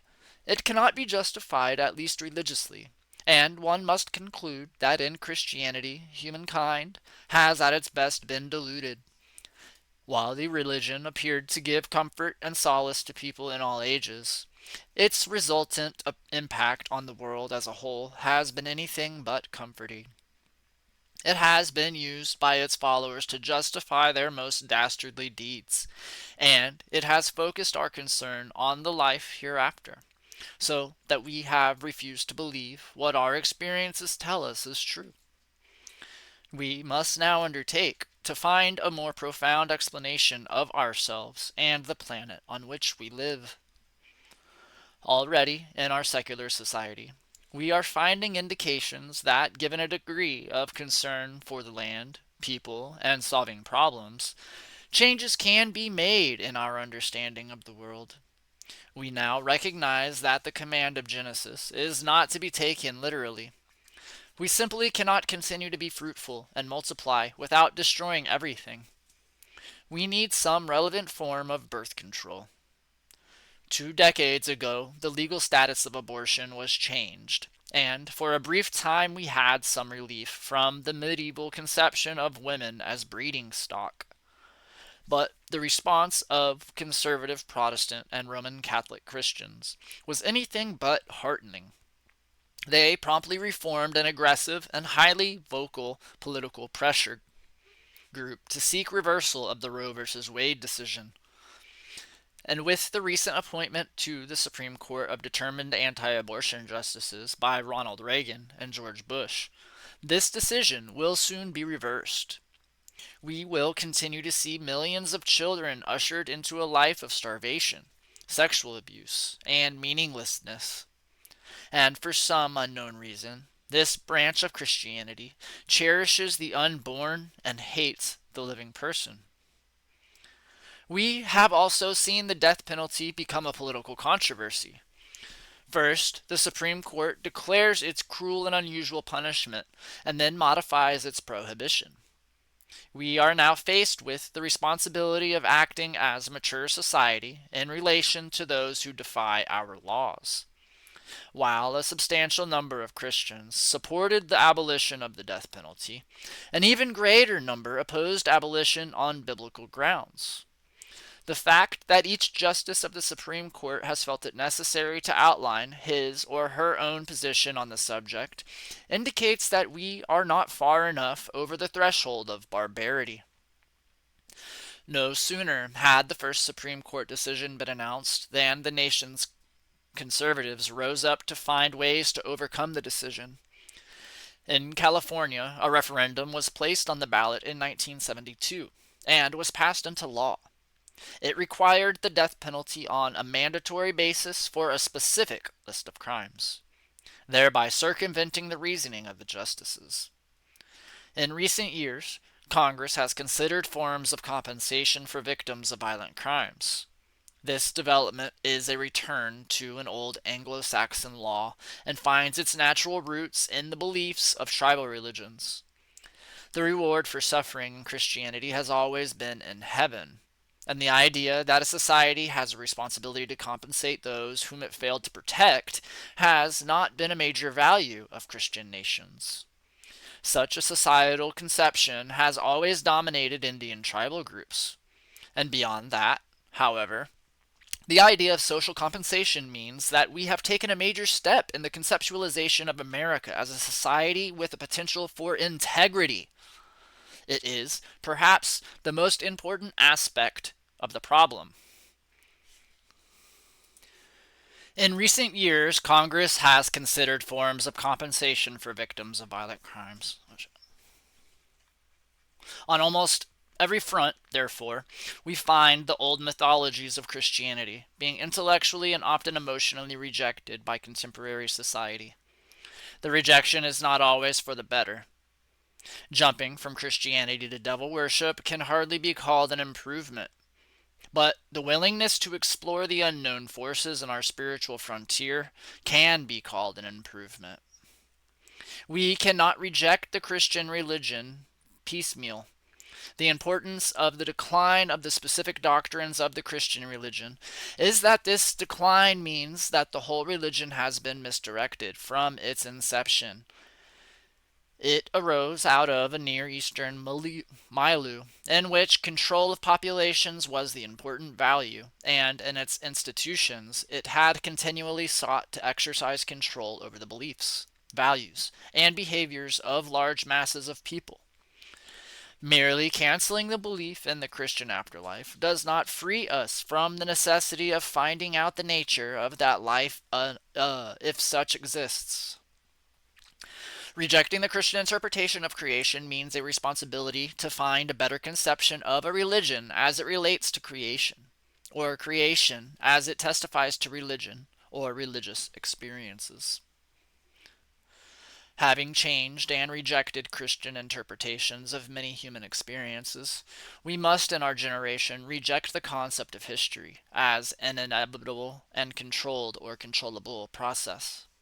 Our adventure in Vietnam should surely testify to the fact that we cannot control history, and that what appears inevitable is only a projection of our wishes, not a future event. We need to take a new look at what the human experiences have been, and, from our best conclusions, begin to describe what we feel the whole nature of historical existence on the planet has meant.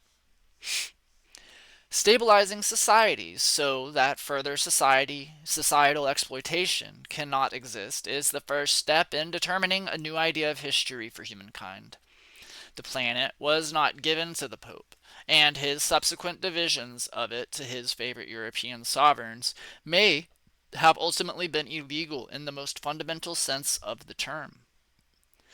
Present unhampered exploitation of the lands and peoples of the world by post-Christian supranational corporations may have been the logical result of Western history, but that does not have to be its final result.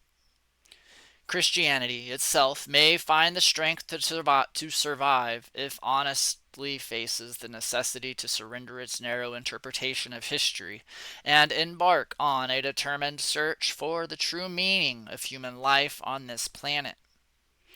Even surrendering a belief in a God who exercises supremacy over world events becomes possible.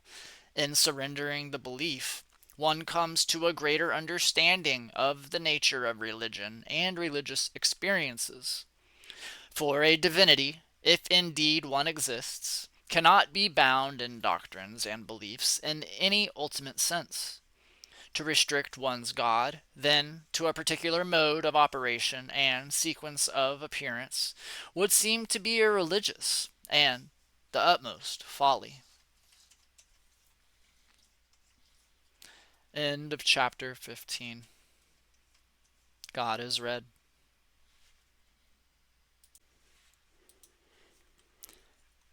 Chapter 16.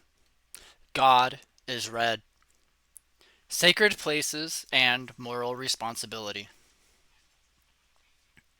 When the tribes were forced from their aboriginal homelands and confined to small reservations, many of the tribal religious rituals were prohibited by the BIA in the 1870s and 1880s because of an inordinately large number of Christian zealots as Indian agents.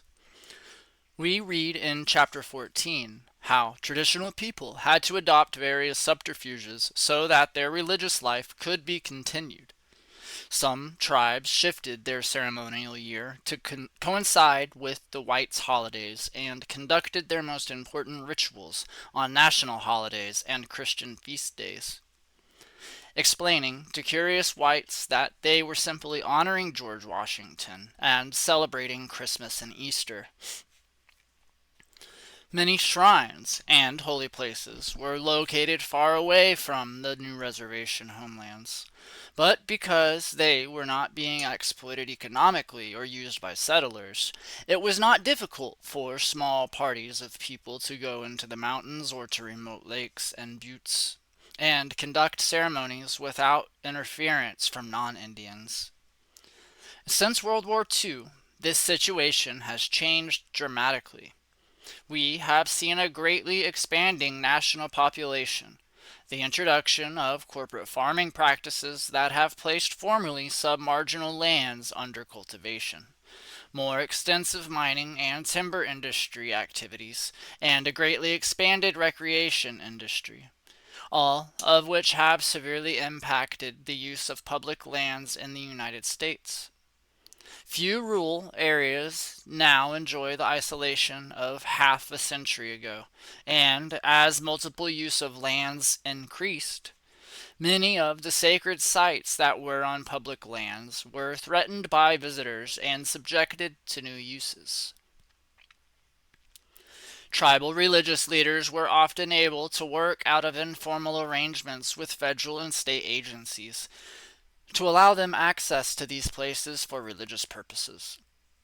But as the personnel changed in state and federal agencies, a new generation of bureaucrats catering to developers, recreation interests, and the well-established economic groups who have always used public lands for a pittance began to restrict Indian access to sacred sites by establishing increasingly narrow rules and regulations for managing public lands. In 1978, in a symbolic effort to clarify the status of traditional religious practices and practitioners, Congress passed a joint resolution entitled the American Indian Religious Freedom Act. This act declared that it was the policy of Congress to protect and preserve the inherent right of American Indians to believe, express, and practice their traditional religions. The resolution identified the problem as one of a lack of knowledge or the insensitive and inflexible enforcement of federal policies and regulations.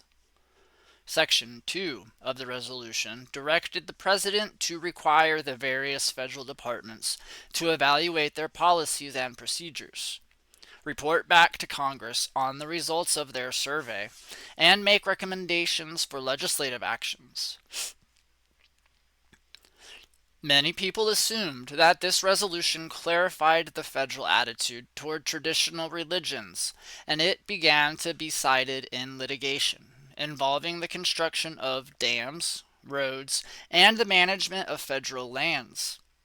Almost unanimously, however, the federal courts have since ruled that the resolution did not protect or reserve the right of Indians to practice their religion and conduct ceremonies at sacred sites on public lands. Some courts even hinted darkly that any formal recognition of the existence of tribal practices would be tantamount to establishing a state religion. an interpretation that, upon analysis, is a dreadful misreading of American history and the Constitution, and may have been an effort to inflame anti-Indian feelings. A good example for making this claim was the 1988 Supreme Court decision in the Lang versus Northwest Indian Cemetery Protective Association case that involved protecting the visitation rights of the traditional religious leaders of three tribes to sacred sites in the Chimney Rock area of the Six Rivers National Forest in Northern California. The Forest Service proposed to build a 6-mile paved road that would have opened part of the area to commercial logging. This area, known by three Indian tribes as the High Country, was the center of their religious and ceremonial life. The lower federal courts prohibited the construction of the road on the grounds that it would have made religious ceremonial use of the R impossible. Before the Supreme Court could hear the appeal, Congress passed the California Wilderness Act that made the question of constructing the road moot for all practical purposes. But the Supreme Court insisted on hearing the appeal of the Forest Service and deciding the religious issues. It turned the tribes down flat, ruling that the free exercise clause did not prevent the government from using its property in any way it saw fit, and in effect rolling back the religious use of the area completely. Most troubling about the Supreme Court's decision was the insistence on analyzing tribal religions within the same conceptual framework as Western organized religions. Justice O'Connor observed, quote, "A broad range of government activities, from social welfare programs to foreign aid to conservation projects, will always be considered essential to the spiritual well-being of some citizens, often on the basis of sincerely held religious beliefs. Others will find the very same activity deeply offensive and perhaps incompatible with their own search for spiritual fulfillment and with the tenets of their religion." End quote. Thus, ceremonies and rituals that had been performed for thousands of years were treated as if they were popular fads or simply matters of personal preference based upon the erroneous assumption that religion was only a matter of individual aesthetic choice. Justice Brennan's dissent vigorously attacked this spurious line of reasoning, outlining with some precision the communal aspect of the tribal religions and their relationship to the mountains. But his argument failed to gather support within the court. Most observers of the Supreme Court were simply confounded at the majority's conclusion that suggested that destroying a religion did not unduly burden it, and that no constitutional protections were available to the Indians. When informed of the meaning of this decision, most people have shown great sympathy for the traditional religious people. At the same time, they have had great difficulty understanding why it is so important that these ceremonies be held, that they be conducted only at certain locations, and that they be held in secrecy and privacy. This lack of understanding highlights the great gulf that exists between traditional Western thinking about religion and the Indian perspective. It is the difference between individual conscious and commitment, Western, and communal tradition, Indian. These views can only be reconciled by examining them in a much broader historical and geographical context. Justice Brennan attempted to make this difference clear when he observed, although few tribal members actually made medicine at the most powerful sites, the entire tribe's welfare hinges on the success of individual practitioner. More than that, however, the world renewal ceremonies conducted by the tribes were done on behalf of the earth and all forms of life. to describe these ceremonies as if they were comparable to Oral Roberts seeking funds or Jimmy Swaggart begging forgiveness for his continuing sexual misconduct or Justice O'Connor's matters of community aesthetic preference is to miss the point entirely.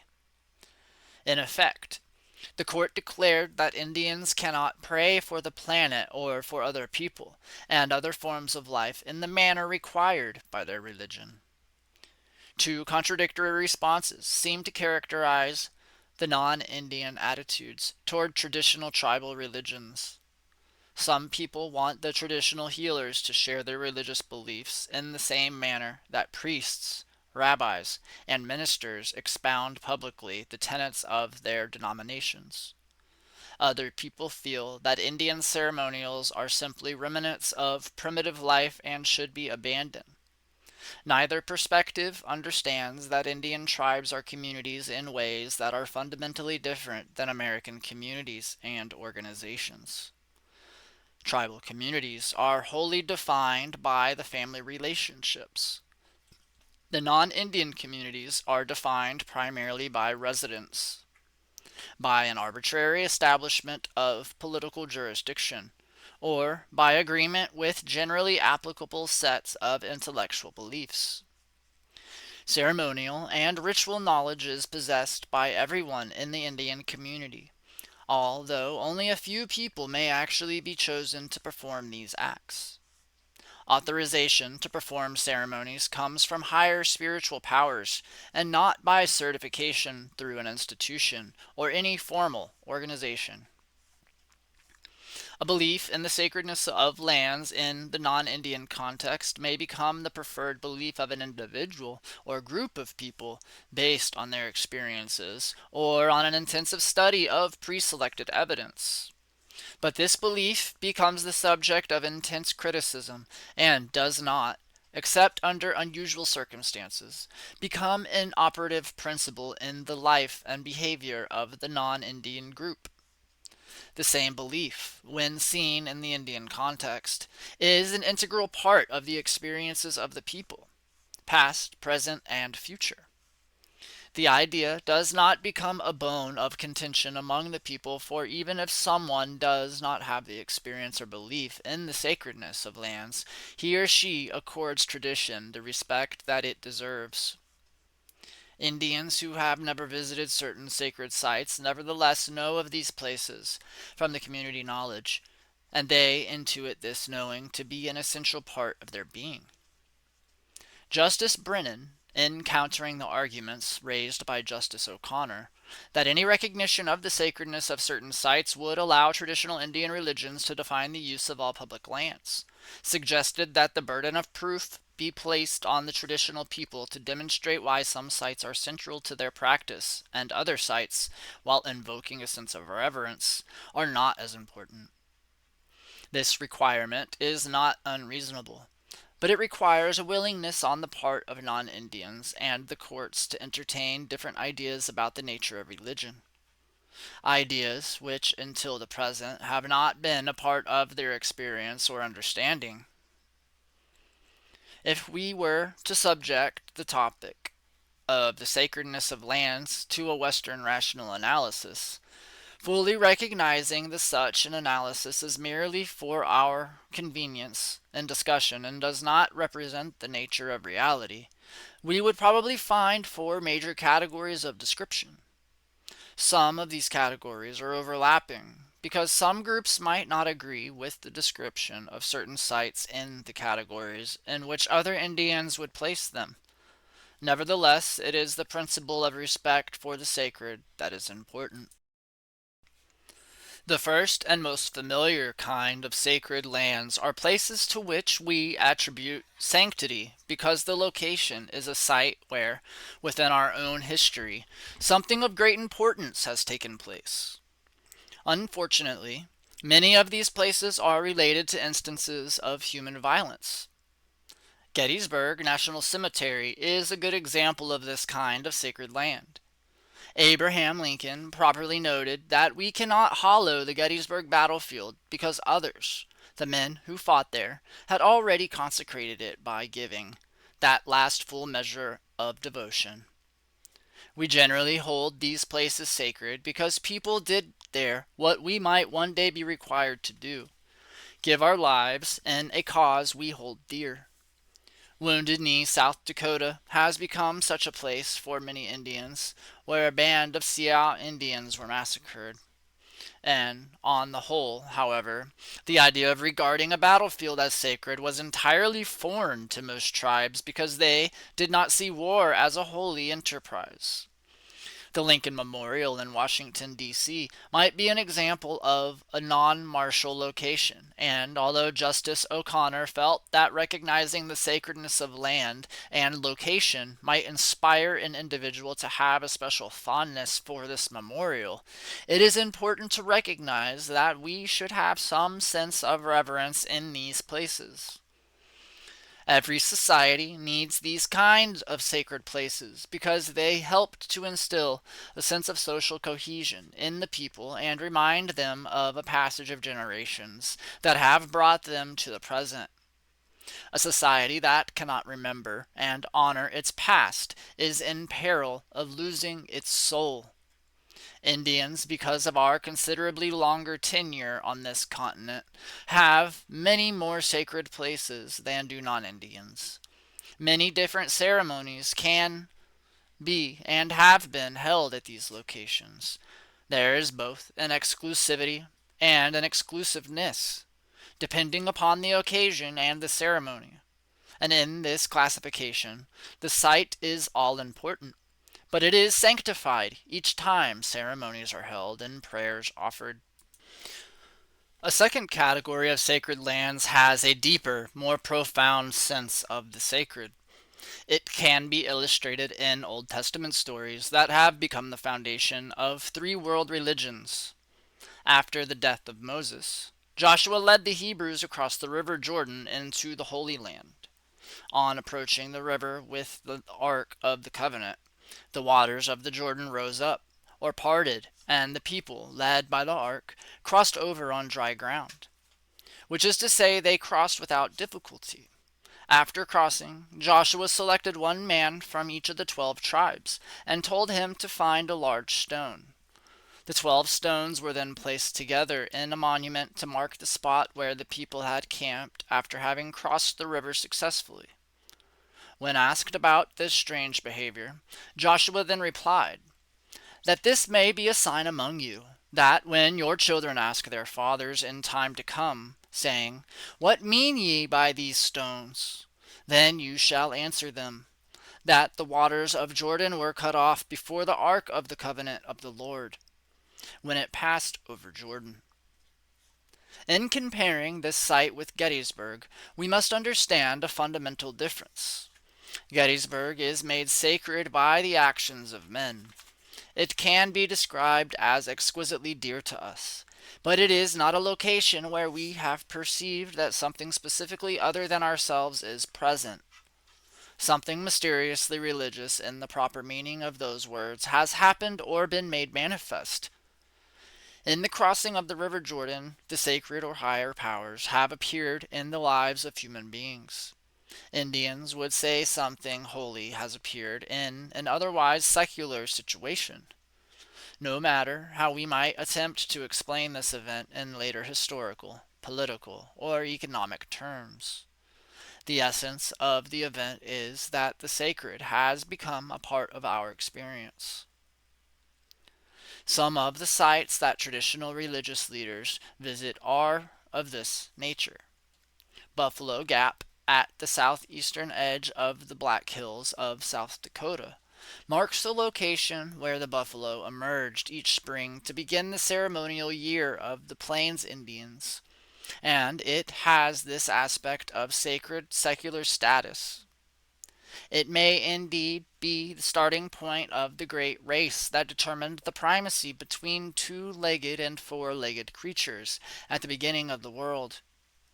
Several mountains in New Mexico and Arizona mark places where the Pueblo, Hopi, and Navajo peoples completed their migrations, were told to settle, or where they first established their spiritual relationships with bear, deer, eagle, and other peoples who participate in the ceremonials. Every identifiable region has sacred places peculiar to its geography, and as we extend the circle geographically from any point in North America, we begin to include an ever increasing number of sacred sites.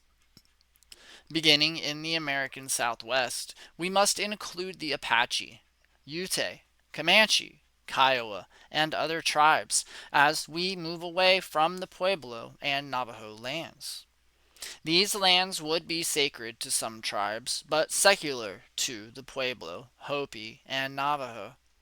The difference would be in the manner of revelation and what the people experienced. There is immense particularity in the sacred, and it is not a blanket category to be applied indiscriminately. Even east of the Mississippi, though many places have been nearly obliterated, people retain knowledge of these sacred sites. Their sacredness does not depend on human occupancy, but on the stories that describe the revelation that enabled human beings to experience the holiness there.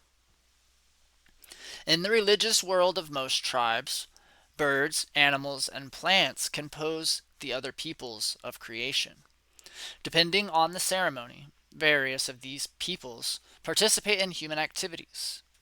If Jews and Christians see the action of a deity at sacred places in the Holy Land and in churches and synagogues, traditional Indian people experience spiritual activity as the whole of creation becomes active participants in ceremonial life. Because the relationship with the other peoples is so fundamental to the human community, most traditional practitioners are reluctant to articulate the specific elements of either the ceremony or the locations. Because some rituals involve the continued prosperity of the other peoples, discussing the nature of the ceremony would violate the integrity of these relationships. Thus, traditional people explain that these ceremonies are being held for all our relatives, but are reluctant to offer any further explanations. It is these ceremonies, in particular, that are now to be denied protection, and under the Supreme Court rulings. It is not likely that non-Indians have had many of these kinds of religious experiences, particularly because most churches and synagogues have special rituals that are designed to cleanse the buildings so that their services can be held there untainted by the natural world. Non-Indians have simply not been on this continent very long. Their families have rarely settled in one place for any period of time, so that no profound relationship with the environment has been possible. Additionally, non-Indians have engaged in the senseless killing of wildlife and utter destruction of plant life. It is unlikely that they would have understood efforts by other forms of life to communicate with humans, although some non-Indian families who have lived continuously in isolated rural areas tell stories about birds and animals similar to the traditions of many tribes, indicating that lands and the other peoples do seek intimacy with our species. The third kind of sacred lands are places of overwhelming holiness, where the higher powers on their own initiative have revealed themselves to human beings. Again, we can illustrate this in the Old Testament narrative. Prior to his journey to Egypt, Moses spent his time herding his father-in-law's sheep on or near Mount Horeb. One day he took the flock to the far side of the mountain and to his amazement saw a bush burning with fire, but not being consumed by it.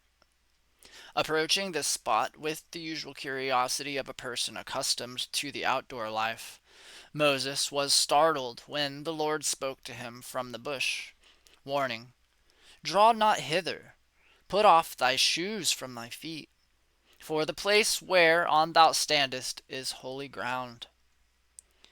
The tradition tells us that there are places of unquestionable inherent sacredness on this earth, sites that are holy in and out of themselves. Human societies come and go on this earth, and any prolonged occupation of a geographical region will produce shrines and sacred sites discerned by the occupying people. but there will always be a few sites at which the highest spirits dwell. The stories that explain the sacred nature of these locations will frequently provide startling parallels to the account about the burning bush. One need only look at the shrines of present-day Europe. Long before Catholic or Protestant churches were built in certain places, other religions had established shrines and temples of that spot. These holy places are locations where people have always gone to communicate and commune with higher spiritual powers. This phenomenon is worldwide, and all religions find that these places regenerate people and fill them with spiritual powers. In the Western Hemisphere, these places, with few exceptions, are known only by American Indians. Bear Butte, Blue Lake, and the high places in the Line Case are all well-known locations that are sacred and of themselves. People have been commanded to perform ceremonies at these holy places so that the earth and all its forms of life might survive and prosper. Evidence of this moral responsibility that sacred places command has come through the testimony of traditional people when they have tried to explain to non-Indians at various times in this century, in court, in conferences, and in conversations, that they must perform certain ceremonies at specific times and places in order that the sun may continue to shine, the earth prosper, and the stars remain in the heavens. Tragically, this attitude is interpreted by non-Indians as indicative of the traditional leader's personal code or philosophy, and is not seen as a simple admission of a moral duty. Skeptical non-Indians and representatives of other religions seeking to discredit tribal religions have sometimes deliberately violated some of these holy places with no ill effects. They have then come to believe that they have demonstrated the false nature of Indian beliefs. And these violations reveal a strange non-Indian belief in form of mechanical magic that is touchingly adolescent, a belief that an impious act would or could trigger an immediate response from the higher spiritual powers. Surely, these impious acts suggest a deity who jealously guards his or her prerogatives and wreaks immediate vengeance for minor transgressions, much as some Protestant sects have envisioned God, and much as an ancient astronaut, see chapter 9, wanting to control lesser beings might act. It would be impossible for the thoughtless or impious acts of one species to have an immediate drastic effect on the earth. The cumulative effect of continuous secularity, however, possesses a different kind of danger. Long-standing prophecies tell us of the impious people who would come here, defy the Creator, and cause the massive destruction of the planet. And many traditional people believe that we are now quite near that time. The cumulative evidence of global warming, acid rain, the disappearance of amphibians, overpopulation, and other products of civilized life certainly testify to the possibility of these prophecies being correct. Of all the traditional ceremonies extant and actively practiced at the time of contact with non-Indians, ceremonies derived from or related to these holy places have the highest retention rate because of their extraordinary planetary importance. Ironically, traditional people have been forced to hold these ceremonies under various forms of subterfuge and have been abused and imprisoned for doing them. Yet the ceremonies have very little to do with individual or tribal prosperity.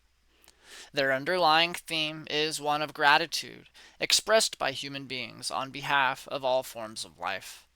They act to complete and renew the entire and complete cycle of life, ultimately including the whole cosmos present in its specific realizations.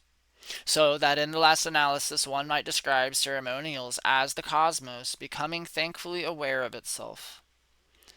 Having used Old Testament examples to show the objective presence of the holy places, we can draw additional conclusions about the nature of these holy places from the story of the Exodus. Moses did not demand that the particular location of the burning bush become a place of worship for his people. although there was every reason to suppose that he could have done so. Lacking information, we must conclude that the holiness of this place precluded its use as a shrine. If Moses had been told to perform annual ceremonies at that location during specific days or times of the year, world history would have been entirely different. Each holy site contains its own revelation.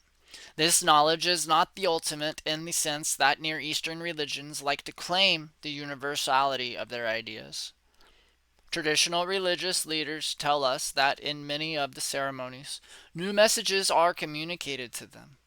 The ceremonies enable humans to have continuing relationships with higher spiritual powers, so that each bit of information is specific to the time, place, and circumstances of the people. No revelation can be regarded as universal because times and conditions change. The second and third kinds of sacred lands result from two distinctly different forms of sacred revelations, where the sacred is actively involved in secular human activities, and where the sacred takes the initiative to chart out a new historical course for humans. Because there are higher spiritual powers who can communicate with people, there has to be a fourth category of sacred lands. People must always be ready to experience new revelations at new locations. If this possibility did not exist, all deities and spirits would be dead. Consequently, we always look forward to the revelation of new sacred places and ceremonies. Unfortunately, some federal courts irrationally and arbitrarily circumscribed this universal aspect of religion by insisting that traditional religious practitioners restrict their identification of sacred locations to places that were historically visited by Indians, implying that, at least for the federal courts, God is dead. In denying the possibility of the continuing revelation of the sacred in our lives, federal courts, scholars, and state and federal agencies refuse to accord credibility to the testimony of religious leaders. They demand evidence that a ceremony or location has always been central to the beliefs and practices of an Indian tribe and impose exceedingly rigorous standards of proof on Indians who appear before them. This practice allows the Supreme Court to command what should not to be done. It lets secular institutions rule on the substance of religious belief and practice. Thus, courts will protect a religion that shows every symptom of being dead, but will create formidable barriers if it appears to be alive.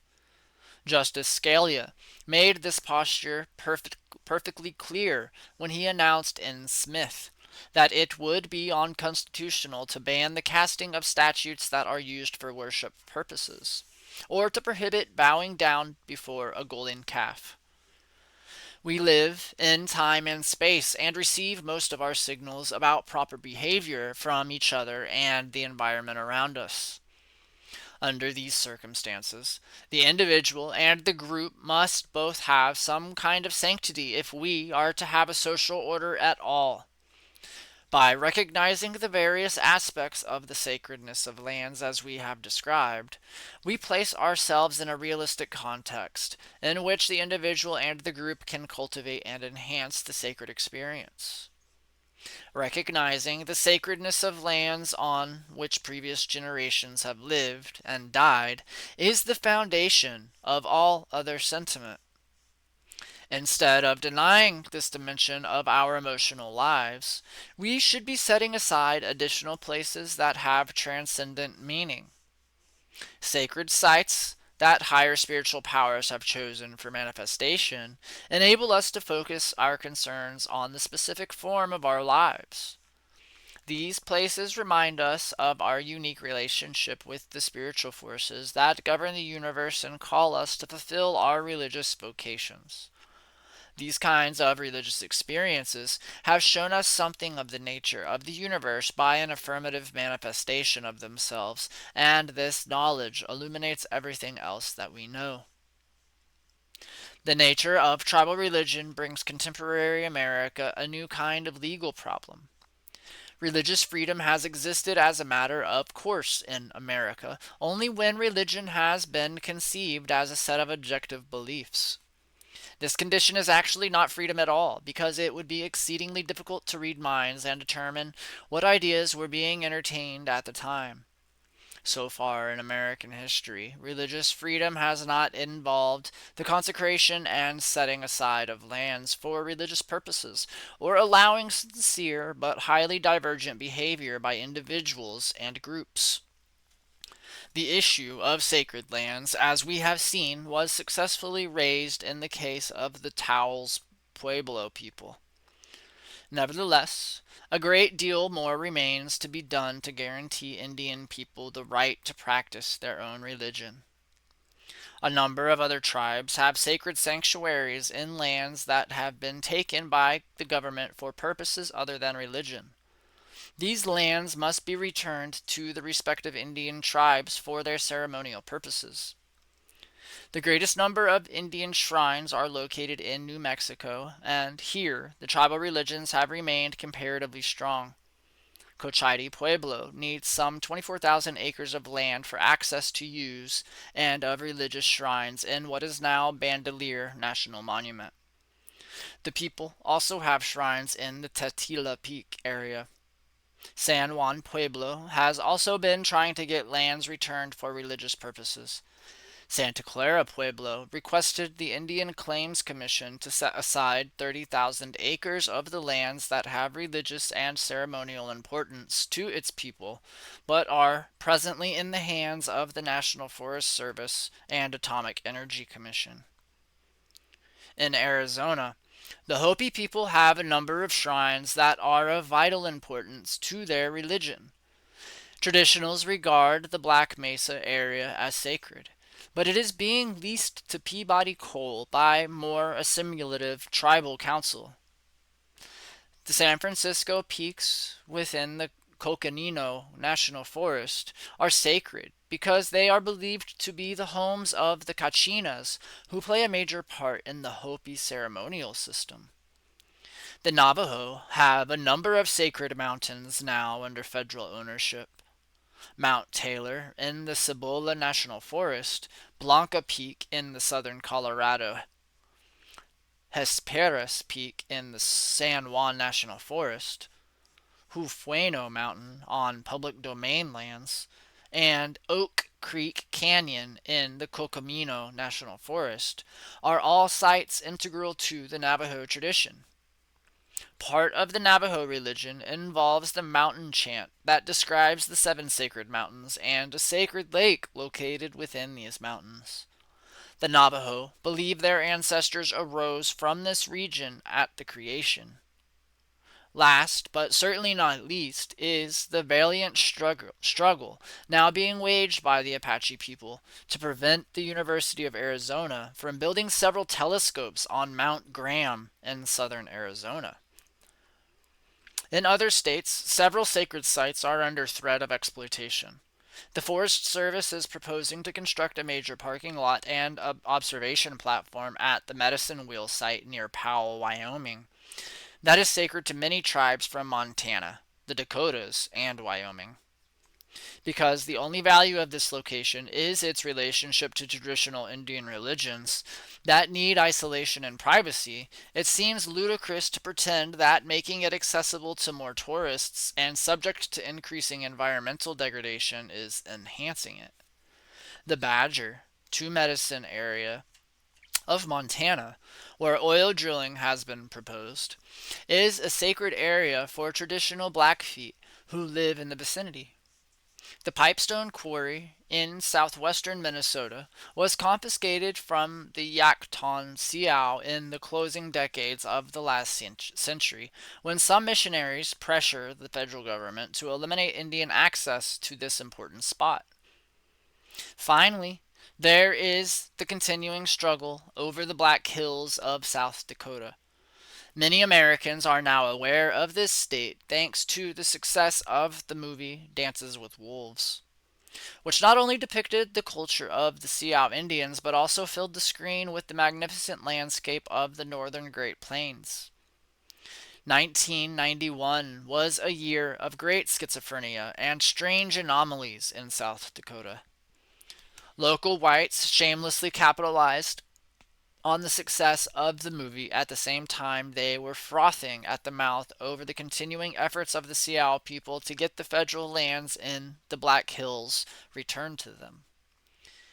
Governor George Mickelson announced a year of reconciliation that simply became 12 months of symbolic maneuvering for publicity and renewal of political images.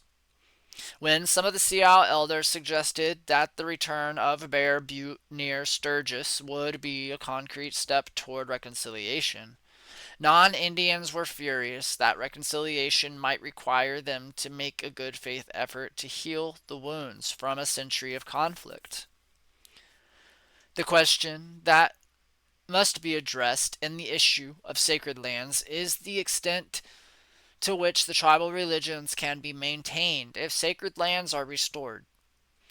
Would restoration of the sacred pipestone quarry result in more people seeking to follow the traditional religious life, or would it result in continued use of the stone for tourism and commercial purposes?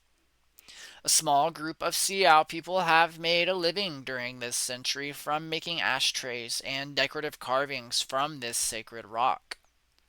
They refuse to stop their exploitation. A major shift in focus is needed by traditional Sioux people to prepare to reconsecrate the quarry and return to the old ways of reverence.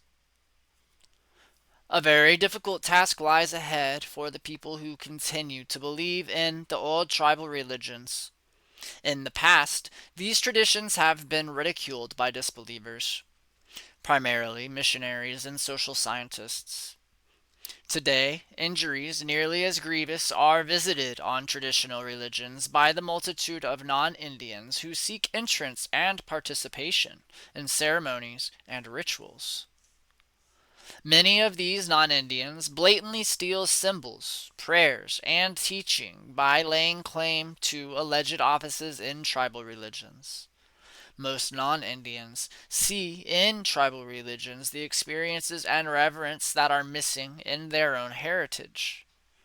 No matter how hard they try, they always reduce the teachings and ceremonies to a complicated word game and ineffectual gestures.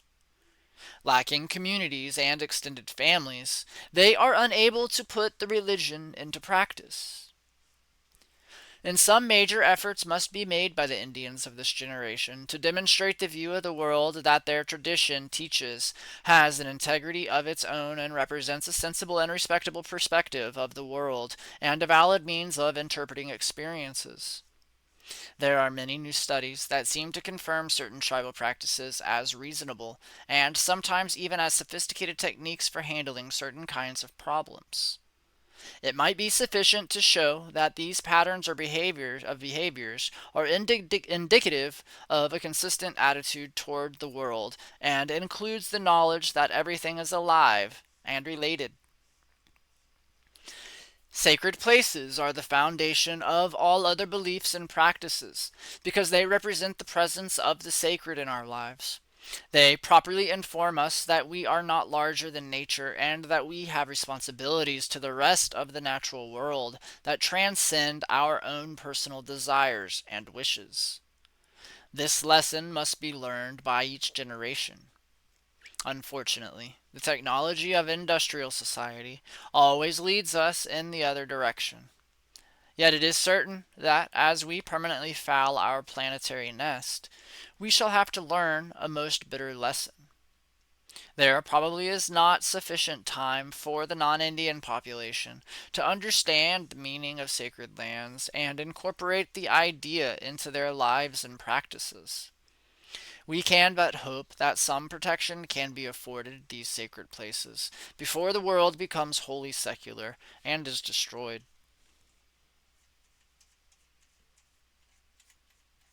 End of chapter 16. Chapter 17.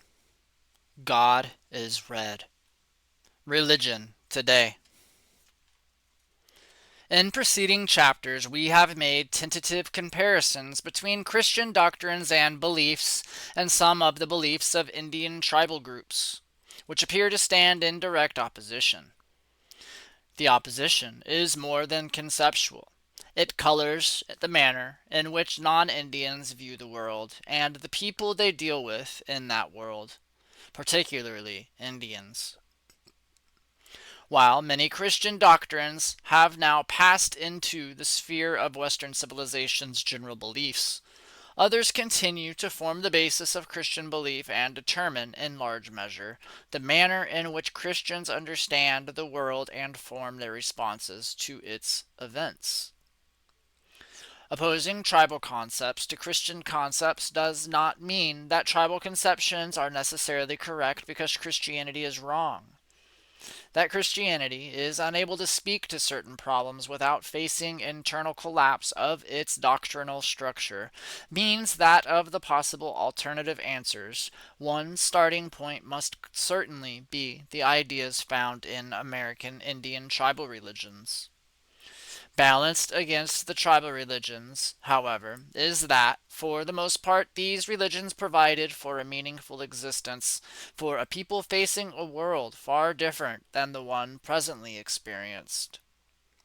Whether the old tribal religions can survive prolonged exposure to modern conditions is yet to be demonstrated. In our present situation, we therefore face a most difficult question of meaning. Ecologists project a world crisis of severe intensity within our lifetime, whereas religious mythologies project the end of our present existence and the eventual salvation of the chosen people and the creation of another world.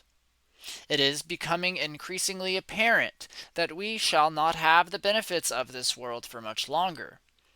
The imminent and expected destruction of the life cycle of world ecology can be prevented by radical shift in outlook from our present naive conception of this world as a testing ground of abstract morality to a more mature view of the universe as a comprehensive matrix of life forms. Making this shift in viewpoint is essentially religious, not economic or political. The problem of contemporary people, whatever their ethnic or cultural background, lies in finding the means by which they once again pierce the veil of unreality to grasp the essential meaning of their existence. For people from a Western European background, or deeply imbued with Christian beliefs, the task is virtually impossible. The interpretation of religion has always been regarded as the exclusive property of Westerners, and the explanatory categories used in studying religious phenomena have been derived from the doctrines of the Christian religion. The minds and eyes of Western people have thus been permanently closed to understanding or observing religious experiences. Religion has become a comfortable ethic and a comforting aesthetic for Westerners, not a force of undetermined intensity and unsuspected origin that may break in on them. Many thoughtful and useful systems of belief of ancient peoples have been simply rejected a priori by Western religious thinkers. This attitude has intruded into Western science and then emerged as the intellectual criteria by which the world of our experience is judged, condemned, and too often sentenced to death. Many people, for example, have developed astrological systems by which they have charted the nature of relationships between the lives of people and the movement of the planets and stars. Given that modern science now views the universe as an extremely sophisticated electromagnetic complex, the contentions of astrologers as to the influence of the heavens on individual propensities to behave in certain ways may not be as superstitious as it would at first appear. Yet, Astrology is rejected out of hand by many followers of Western religious thinking because it conflicts with the philosophical problem of free will. For centuries, the Chinese have used and practiced acupuncture as a regular part of their religious and cultural beliefs. The idea that there might be centers of feeling within the human body that can block off pain and sensation if properly understood was virtually an anathema to many Westerners. The same situation exists today with respect to the conception of chakras, as defined by some of the Eastern religions. Apparently, such conceptions collide with Western beliefs about the human being composed of body, mind, and spirit.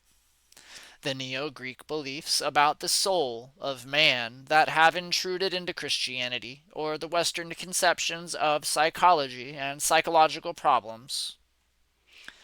A number of religions have concentrated on the development of beliefs covering the spirits of places, the relationship of people to animal, bird, and reptile forms of life, and the nature of religious healing. Again, these beliefs have been rejected on dogmatic grounds, not because they were not suitable for the communities that held them as beliefs. The usual answer given to questions about the nature of religion is highly unsatisfactory. Other religions have been given credibility to the extent to which they conformed or paralleled certain Christian doctrines. To the extent to which they varied or were in direct opposition to Christian doctrines, they have been regarded as false and sometimes as deliberate attempts on the part of the Christian devil to mislead people. All of these things have been excluded from our consideration. We have been taught to consider problems using logic and concepts that ignore certain facets of existence. Religious experiences are not nearly as important to Westerners as their creeds, theologies, and speculations, all products of the intellect and not necessarily based on experiences. Regardless of the experience of a multitude of gods, monotheism has come to be regarded as the highest form of religious knowledge. Yet religions that have achieved a monotheistic doctrine are often rapidly intruded upon by a development of lesser spiritual beings, forming a pantheon. It is interesting to note that Nathan Soderblom determined that monotheism was almost always a product of the political arrangement of a society and not the natural product of religious activities or experiences. When a religion is based in experience, whether it be theological or popular, it seems to be of a polytheistic or pantheon-oriented nature. We cannot be absolutely certain that we are dealing with only one God. The fact that monotheism is logically pleasing does not mean that it is an accurate description of reality. The universe, being somewhat discontinuous in other respects, may also conceivably be discontinuous with respect to divinity. Wotan appears to have amazing resiliency. Yahweh's rainbow still shines in the sky. Ghosts prowl the British Isles. The picture of Jesus is appearing more frequently in unexpected places. And the Hopi have rain. A more basic question about people's psychological processes must be resolved before we begin to understand the breadth of the nature of religious questions. What are religious experiences? Are they of such a nature that they can only be described in terms of the Western peoples, or do they properly belong in non-Western categories? It is a fact that many societies have had definable and satisfactory relationships with some form of divinity, almost from the beginning of humankind's journey on the planet.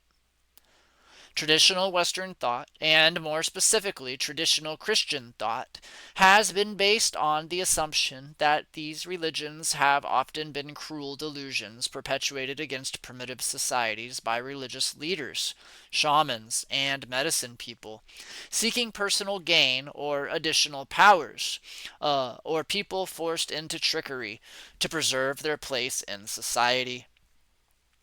We cannot conclude that other peoples spent centuries in a state of delusion simply because their experiences of God were radically different from those of Western peoples. That their experiences could not be either described accurately by Westerners or understood in Western categories of thought does not make them false. The least we can do is to understand that it is in the nature of religion to exert a profound influence within societies and groups and sustain the community or national group over a period of time. Having retreated even that much, the Western world must be prepared to analyze religion as a phenomenon that does not necessarily explain the unanswered questions posed by the philosophical mind, but that may, in itself, cause such questions to occur to all manner of people in a great variety of situations. As we find religion in the societies, there are a number of factors that appear generally to be present as preconditions to religious experiences. While religious experiences may be individual in specific events, the impact of them is generally quickly felt by respective groups so that the individualistic nature of religion is not that emphasized in Christianity but that given credence in tribal religions. That is to say, whatever else a particular experience may be, religion itself exists in specific groups and is probably more a national or tribal affair than not either an individual or universal affair. Universal ethics, however, generally do arise during the course of a religion's growth, and rules for conduct of lives and general theories of salvation seem to appear as religions become more mature. The religions that grow in these ways also lose those aspects that give religion its special importance to a society. Healing and divination powers. Many Christians will vehemently argue that the places at which religious experiences take place are of no consequence. God, they maintain, was released from the bounds of time and space with the revelation of Christianity. Thus, God is everywhere at all times, and to define divinity according to sacred or holy places is to limit his powers beyond reason, reducing him to a facade of power and intelligence. The impact of Christianity on the questions of time and space, however, was to transfer our real human and environmental problems to another world, thus sidestepping the question. The final result of this emphasis was to banish God from any possibility of relating to time and space, thus in effect precluding him from interference with this world. The major step to be taken to understand religion today is to understand the nature of religion as it occurs in specific places. There is a reason why shrines exist over and above the piety of the uneducated religious person who has visions while tending sheep. Mount Sinai, for example, has been a holy mountain for a considerable length of time, thus indicating that it has a religious existence over and above any temporary belief held by a particular people.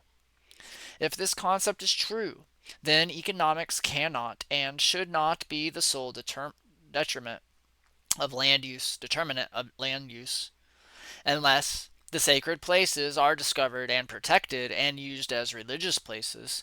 There is no possibility of a nation ever coming to grips with the land itself. Without this basic relationship, national psychic stability is impossible. A corollary of this concept is the possibility that each land projects a particular religious spirit, which largely determines what types of religious beliefs will arise on it. Judaism, Islam, and Christianity do not radically differ about the nature of creation and the final days, when even nature is to be renewed. Arising as they did from the desert of the Near East, it may be that concern with the renewal of that particular land has performed their religious conceptions. The fact that Druidism is once again rising in parts of Europe may indicate that those lands, and largely determining the shape and beliefs of religious experiences, are Druid lands. The effort to shift religious thinking so as to examine this theory appeared ludicrous to Westerners when first proposed. We do not have any exact knowledge of what Druid religious beliefs and practices were. Whether present practitioners are precisely following ancient religious practices is less important than the fact that religion has contemporary followers who are attempting to make the proper connections with what has gone before. That religion's change is a foregone conclusion. And to go from on Jesus on the hillside advocating the message of the Beatitudes to a cotton bowl filled with Jesus freaks chanting 2 bits, 4 bits, 6 bits, a dollar, all those for Jesus stand up and holler, indicates that anything can occur in a religious tradition. Nearly as important may be the fact that lands can apparently be consecrated by a particular religious group wishing to place its roots in the land. The persistence of some religions on originally foreign lands would appear to testify to the fact that peoples and lands can relate to each other in a very powerful manner to develop a spiritual unity. It may be this possibility that will prove the salvation of Christianity in the modern world. Once having developed roots as did the five nations at the great tree of peace at Onondaga, the land and the religion apparently become as one. The Hopi also established themselves on a land. And rather than attempt to graft contemporary ecological concern onto basic Christian doctrines and avoid blame for the current planetary disaster, Christians would be well advised to surrender many of their doctrines and come to grips with the lands now occupied. To admit that certain lands will create divergent beliefs and practices and to change to accommodate to those realities is certainly preferable to extinction. The problem of relating to a place's spirit, or alternatively bringing a spiritual reality to a particular place, is yet to be understood in the sphere of religious thought. That a fundamental element of religion is an intimate relationship with the land on which the religion is practiced should be a major premise of future theological concern. And given a specific land on which a religion can grow, the problem then shifts to the nature of the people adhering to that religion. Is religion necessarily a universal condition for all, or is it a phenomenon that can manifest itself to different societies in different ways? The very conception of a chosen people implies a lost religious ethnicity.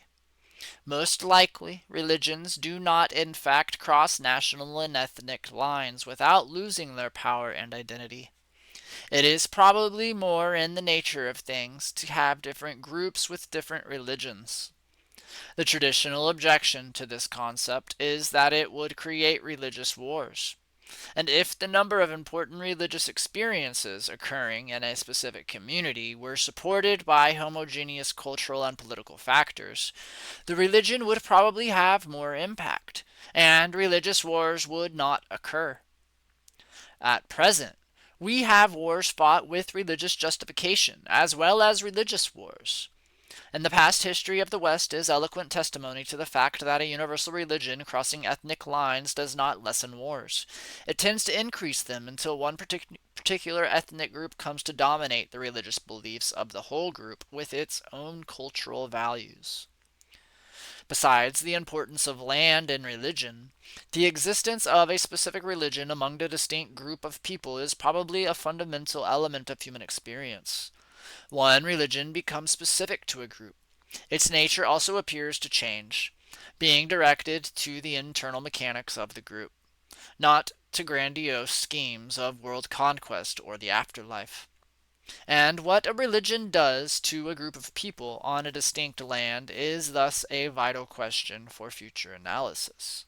The phenomenon that is most clearly seen among the non-Western religions is the element of healing ceremonies. It is this fact of religious life, Oral Roberts accepted, that appears to dominate land accepted, yeah.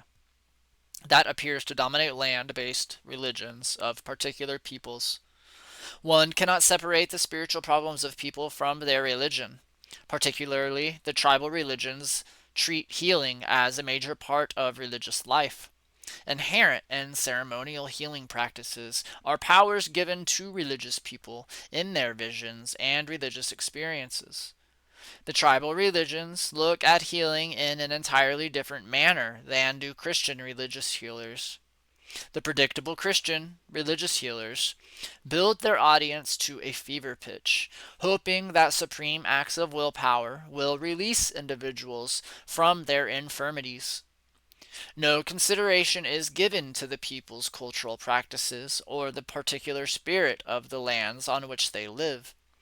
In a very real way, healing is an abstract process, dependent as much on the self-motivation of the infirm as it is on the healer's powers.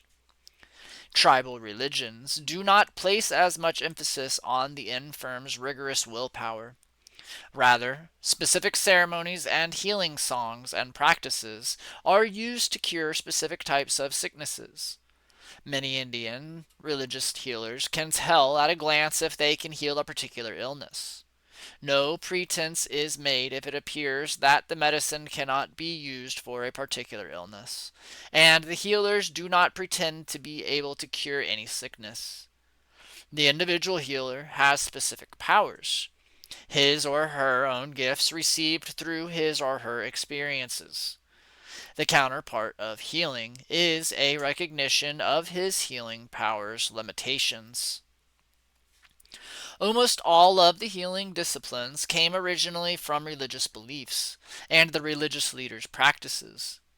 The severance of medicine and psychology from religion has only been a recent event in the histories of religious people. In the West, it has taken extreme forms, and the rising number of psychoanalysts, coupled with the declining number of professional clergy, testifies to the fact that the religious crisis of Western civilization is taking extreme forms of alienation within itself. The phenomenon of a substantial number of clergy suffering psychological problems indicates that religious and mental difficulties have not been solved by Christianity in any of its denominational expressions. Again, in the field of healing, relationships already seen as crucial to tribal religions are prerequisites for receiving healing powers. Healing may indeed be a means of determining the extent to which a religion is weak or strong, declining or growing. In none of the three areas, land, ethnicity, or healing, is any set of beliefs required in the traditional sense that Western thinkers have defined beliefs. The transition from traditional Western Christian categories to tribal and non-Western categories of religious experience is not then a matter of learning new facts about life, the world, human history, or adopting new symbols and garments. It is primarily a matter of participation in terms of the real factors of existence, living on the land, living within a specific community, and having religious people with special powers within that community. It is the non-philosophical quality of tribal religions that makes them important for this day and age. And modern society has now reached the stage at which any particular proposition is viewed as partially or relatively true, but most probably not ultimately true. Truth, in the Western scientific sense, is what can be verified. In tribal religions, no effort is made to define religion as a system of doctrinal truths about the nature of the world. It cannot, therefore, be verified, and only in a certain sense can it be experienced by a specific community. And over a long period of time, however, the cumulative experiences of the community become a truth that has been manifested for the people.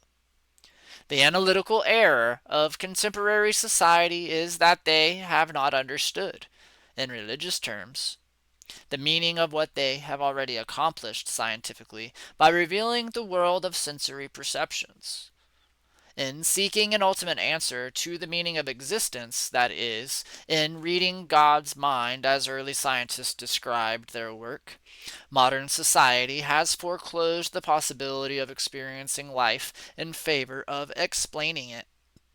Even in explaining the world, however, Western people have misunderstood it. We stand today at a series of crossroads. Rather than revolutionary movements, we may have possibly lapsed into a prolonged period of respectable boredom from which we will never recover. Clearly, the current tendency is to attempt to reclaim the 19th century roots of social existence that can give us a sense of permanency in a world of increasing change. But the stability of that era was at best a mythological memory of a golden age. Our very refusal to acknowledge the failures of both American and world history, and our patriotic effort to make it into a golden age, show how pathetic and inadequate our tools for confronting change really are. And within the traditions, beliefs, and customs of the American Indian people are the guidelines for society's future. It is this spirit of the continent of all continents that shines through the Indian anthologies and glimmers in the Indian communities in grotesque and tortured forms. The vision of stability of the community is found by non-Indians who venture into the reservations, and yet in viewing the remnants of Indian religion, they understand neither Indians nor themselves. White America and Western industrial societies have not heard the call of either the lands or the aboriginal peoples. In the appalling indices of social disorder of the tribal peoples, Westerners see only continued disruption, and, being unaccustomed to viewing life as a totality, cannot understand the persistence of the tribal peoples in preserving their communities, lands, and religions. The lands of the planet call to humankind for redemption, but it is a redemption of sanity, not a supernatural reclamation project at the end of history. The planet itself calls to the other living species for relief. Religion cannot be kept within the bounds of sermons and scriptures. It is a force in and of itself, and it calls for the integration of lands and peoples in harmonious unity. The lands wait for those who can discern their rhythms. The peculiar genius of each continent, each river valley, the rugged mountains, the placid lakes, all call for relief from the constant burden of exploitation. Who will find peace with the lands? The future of humankind lies waiting for those who will come to understand their lives and take up their responsibilities to all living things, who will listen to the trees, the animals and birds, the voices of the places of the land. As the long forgotten peoples of the respective continents rise and begin to reclaim their ancient heritage, they will discover the meaning of the lands of their ancestors. That is when the invaders of the North American continent will finally discover that for this land, God is red. End of chapter 17 and end of book.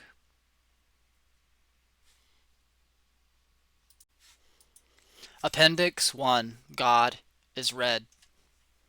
Sierra Club versus Morton involved federal approval of the extensive ski development in the Mineral King Valley in the Sequoia National Forest. In this suit, Justice William O. Douglas dissented from the majority and wrote what may come to be regarded in later years as the first major effort in the history of American jurisprudence to incorporate a contemporary understanding of nature into law. Douglas's effort to redefine man's relationship with nature by recognizing the standing of a particular feature of nature to sue is a fascinating review of the many non-human entities that have been recognized in law for commercial and criminal purposes. It would have, or at least should have, according to Justice Douglas, been a natural step to come full circle and vest in the lands and rivers themselves a legal power to be represented in the courts of the land. Douglas's opinion is reproduced in full below. Mr. Justice Douglas, dissenting, I share the views of my brother Blackmun and would reverse the judgment below. The critical question of standing would be simplified and also put neatly in focus if we fashioned a federal rule that allowed environmental issues to be litigated before federal agencies or federal courts in the name of the inanimate object about to be despoiled, defaced, or invaded by roads and bulldozers, and where injury is the subject of public outrage. Contemporary public concern for protecting nature's ecological equilibrium should lead to the conferral of standing upon environmental objects to sue for their own preservation. See Stone. Should trees have standing? 45 Southern California Law Revision 450, 1972. This suit would therefore be properly labeled as Mineral King versus Morton. Inanimate objects are sometimes parties in litigation. A ship has a legal personality, a fiction found useful by maritime purposes. The corporation's soul, a creature of ecclesiastical law, is an acceptable adversary, and large fortunes ride on its cases. The ordinary corporation is a person for purposes of the adjudicatory process, whether it represents proprietary, spiritual, aesthetic, or charitable causes. So it should be as respects valleys, alpine meadows, rivers, lakes, estuaries, beaches, ridges, groves of trees, swampland, or even air that feels the destructive pressures of modern technology and modern life. The river, for example, is the living symbol of all the life it sustains or nourishes. Fish, aquatic insects, water ouzels, otter, fisher, deer, elk, bear, and all other animals, including man, who are dependent on it or who enjoy it for its sight, its sound, or its life.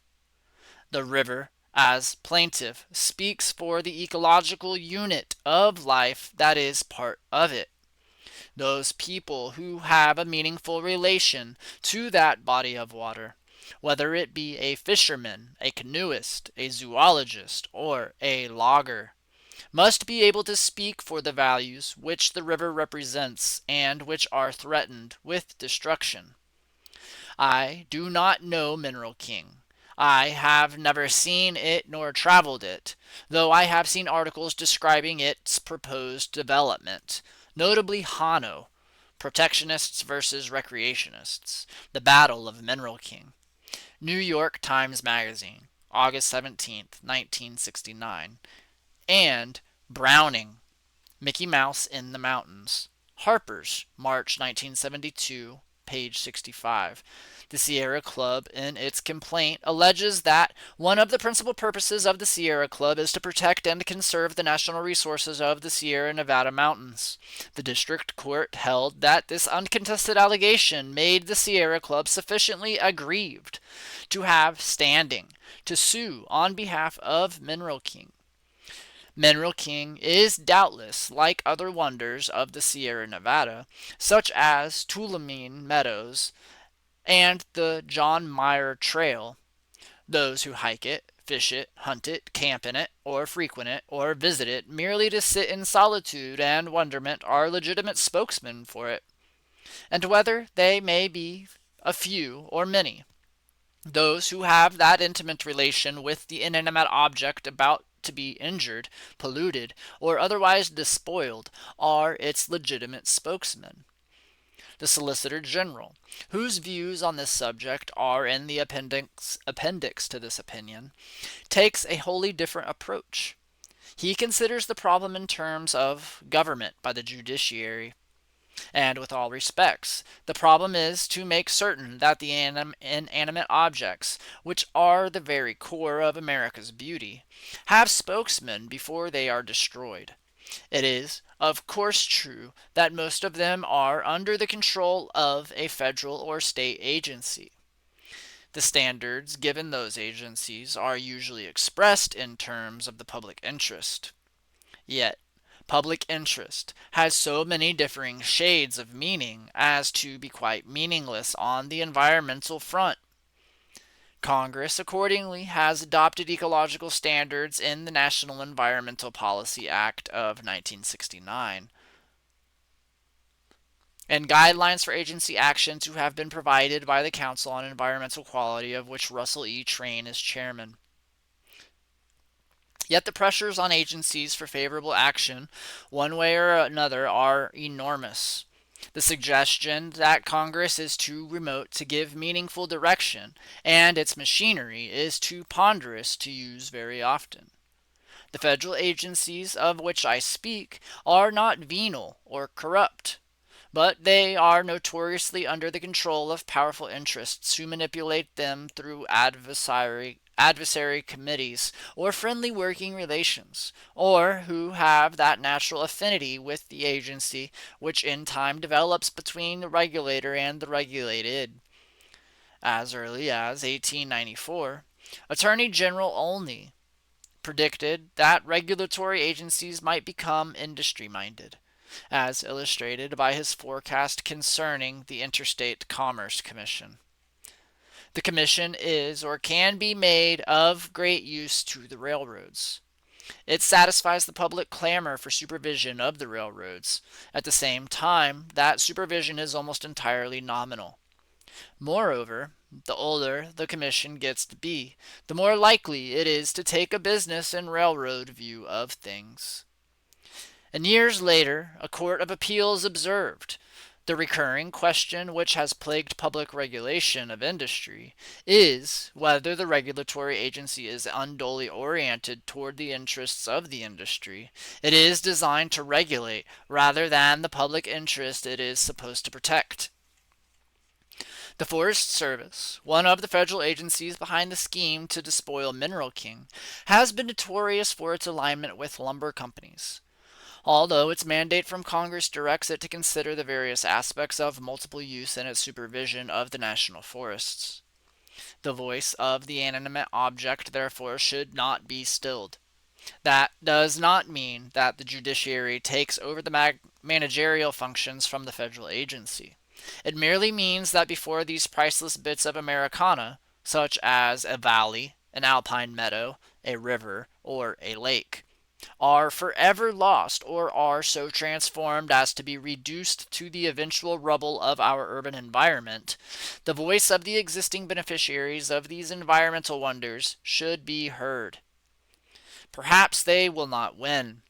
Perhaps the bulldozers of progress will plow under the aesthetic wonders of this beautiful land.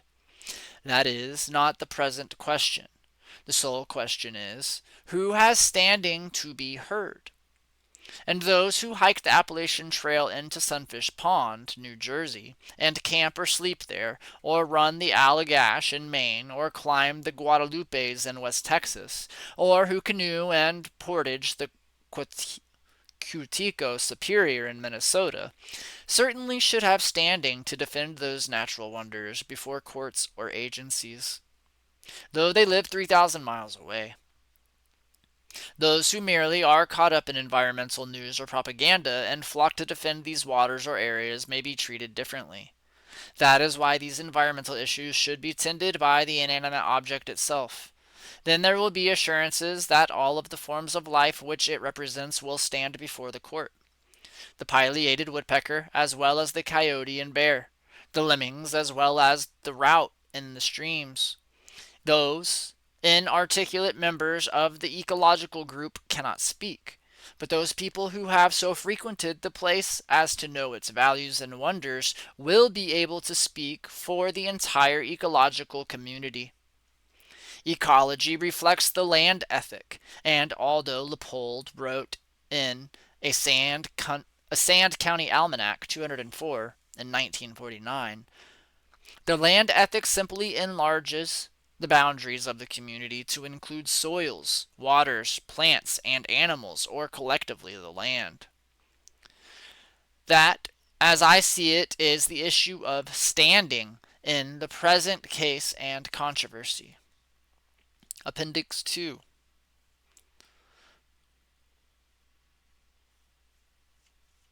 Looks like that's just the names. We're all done. Thank you so much for listening and being here with me. This was a great read. There might be a little bit more here. Hold on, let me see.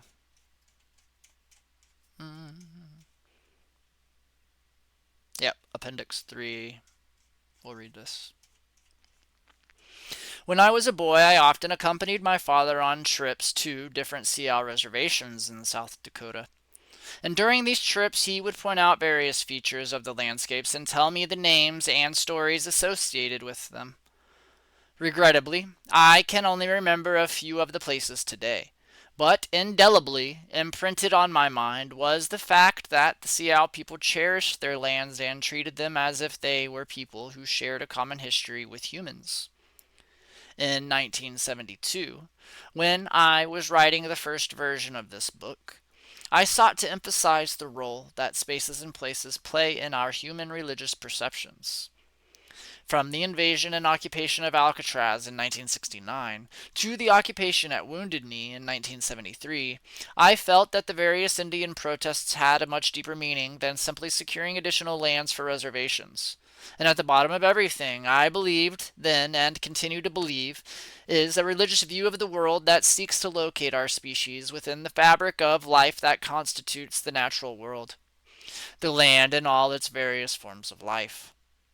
As long as Indians exist, there will be conflict between the tribes and any group that carelessly despoils the land and the life it supports.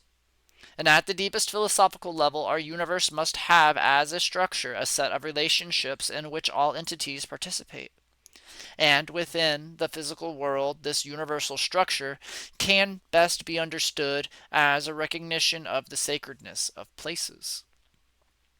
I have been very pleased to see the outpouring of books and articles attempting to deal with sacred spaces and places by Indian and non-Indian writers in the 2 decades since God is Red was first published.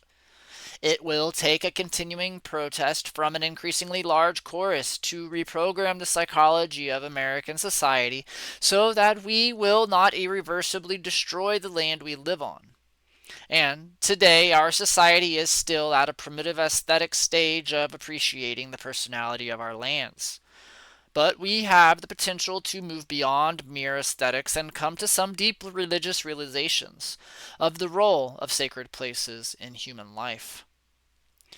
Feeling that a sufficiently significant number of people are now altered to the ecological meltdown that we face in this revised edition of the book, I have felt free to raise additional questions about our species and our ultimate fate. It seems to me that our history on Earth is far different than what we have been taught to believe. I suggest in this revised edition that we have on this planet 2 kinds of people: natural peoples and the hybrid peoples. The natural peoples represent an ancient tradition that has always sought harmony with the environment. Hybrid peoples are the product of what I refer to in Chapter 9 as ancient genetic engineering that irrevocably changed the way these people view our planet. I can think of no other good reason why the peoples from the Near East, the peoples from the Hebrew, Islamic, and Christian religious traditions, first adopted the trappings of civilization and then forced a peculiar view of the natural world on succeeding generations. The planet, in their view, is not our natural home and is, and in fact, ours for total exploitation. We are today reaching the nth term in this sequence of exploitation and face ecological disasters of such complete planetary scope as to surpass our wildest imagination. Only a radical reversal of our attitudes toward nature can help us. While it is comforting to see the nations of the world meet and begin to deal with our environmental catastrophe, we may even now be too late to change the conditions we have created. It is extremely disturbing to see so many Americans wanting to clear cut the ancient forests, overgraze the remaining grasslands, and use the precious water of the continents for frivolous consumptive purposes. How many shopping malls and parking lots do we really need? In the United States, we stand but a few dry years from ecological disasters that we cannot begin to fathom. Yet we see our government busy authorizing the destruction of the remaining wetlands on the continent so that a few developers can squeeze yet a few more dollars from a complacent public. We are now in the process of celebrating the 500th anniversary of the discovery of the New World, and the attitudes that marked the original discovery remain entrenched. In two recent decisions, the U.S. Supreme Court has all but prohibited the practice of Indian traditional religions, Lang 1988 and Smith 1990, and opened Indian lands to coalitions of developers, mining interests, and other exploiters. All this exploitation, unwittingly aided by the Christian churches, which have no understanding of the nature of the creation, now presses traditional people to the wall. It gives me no comfort to have predicted religious confrontation 2 decades ago, only to see now its most virulent form. Nor do I look forward to paying the penalties that Mother Earth must now levy against us in order for her to survive. In traveling around the country, I now see revivals of ancient ceremonies in many tribes, as if the people had been warned of the catastrophes that await us. It is time for the people to gather and perform their old ceremonies and make a final effort to renew the earth and its peoples, hooved, winged, and others. And because many of these ceremonies are performed on behalf of the earth, all humans and the other forms of life, it seems incomprehensible that they would be prohibited. But the prohibitions and the failure of the government to protect these traditions only highlights the nature of the conflict. Clearly, the struggle is between a religious view of life and the secularization that science and industry have brought. It remains for us to learn once again that we are a part of nature, not a transcendent species with no responsibilities to the natural world. As we face the 21st century, the next decade will be the testing ground for this proposition. We may well become one of the few species in this vast universe that has permanently ruined our home, and future explorers from other planets will walk this earthly wasteland and marvel at our stupidity and wonder why we could not accept the reality of our own finitude. End of Appendix 3. The end. God bless. Amen. Thank you.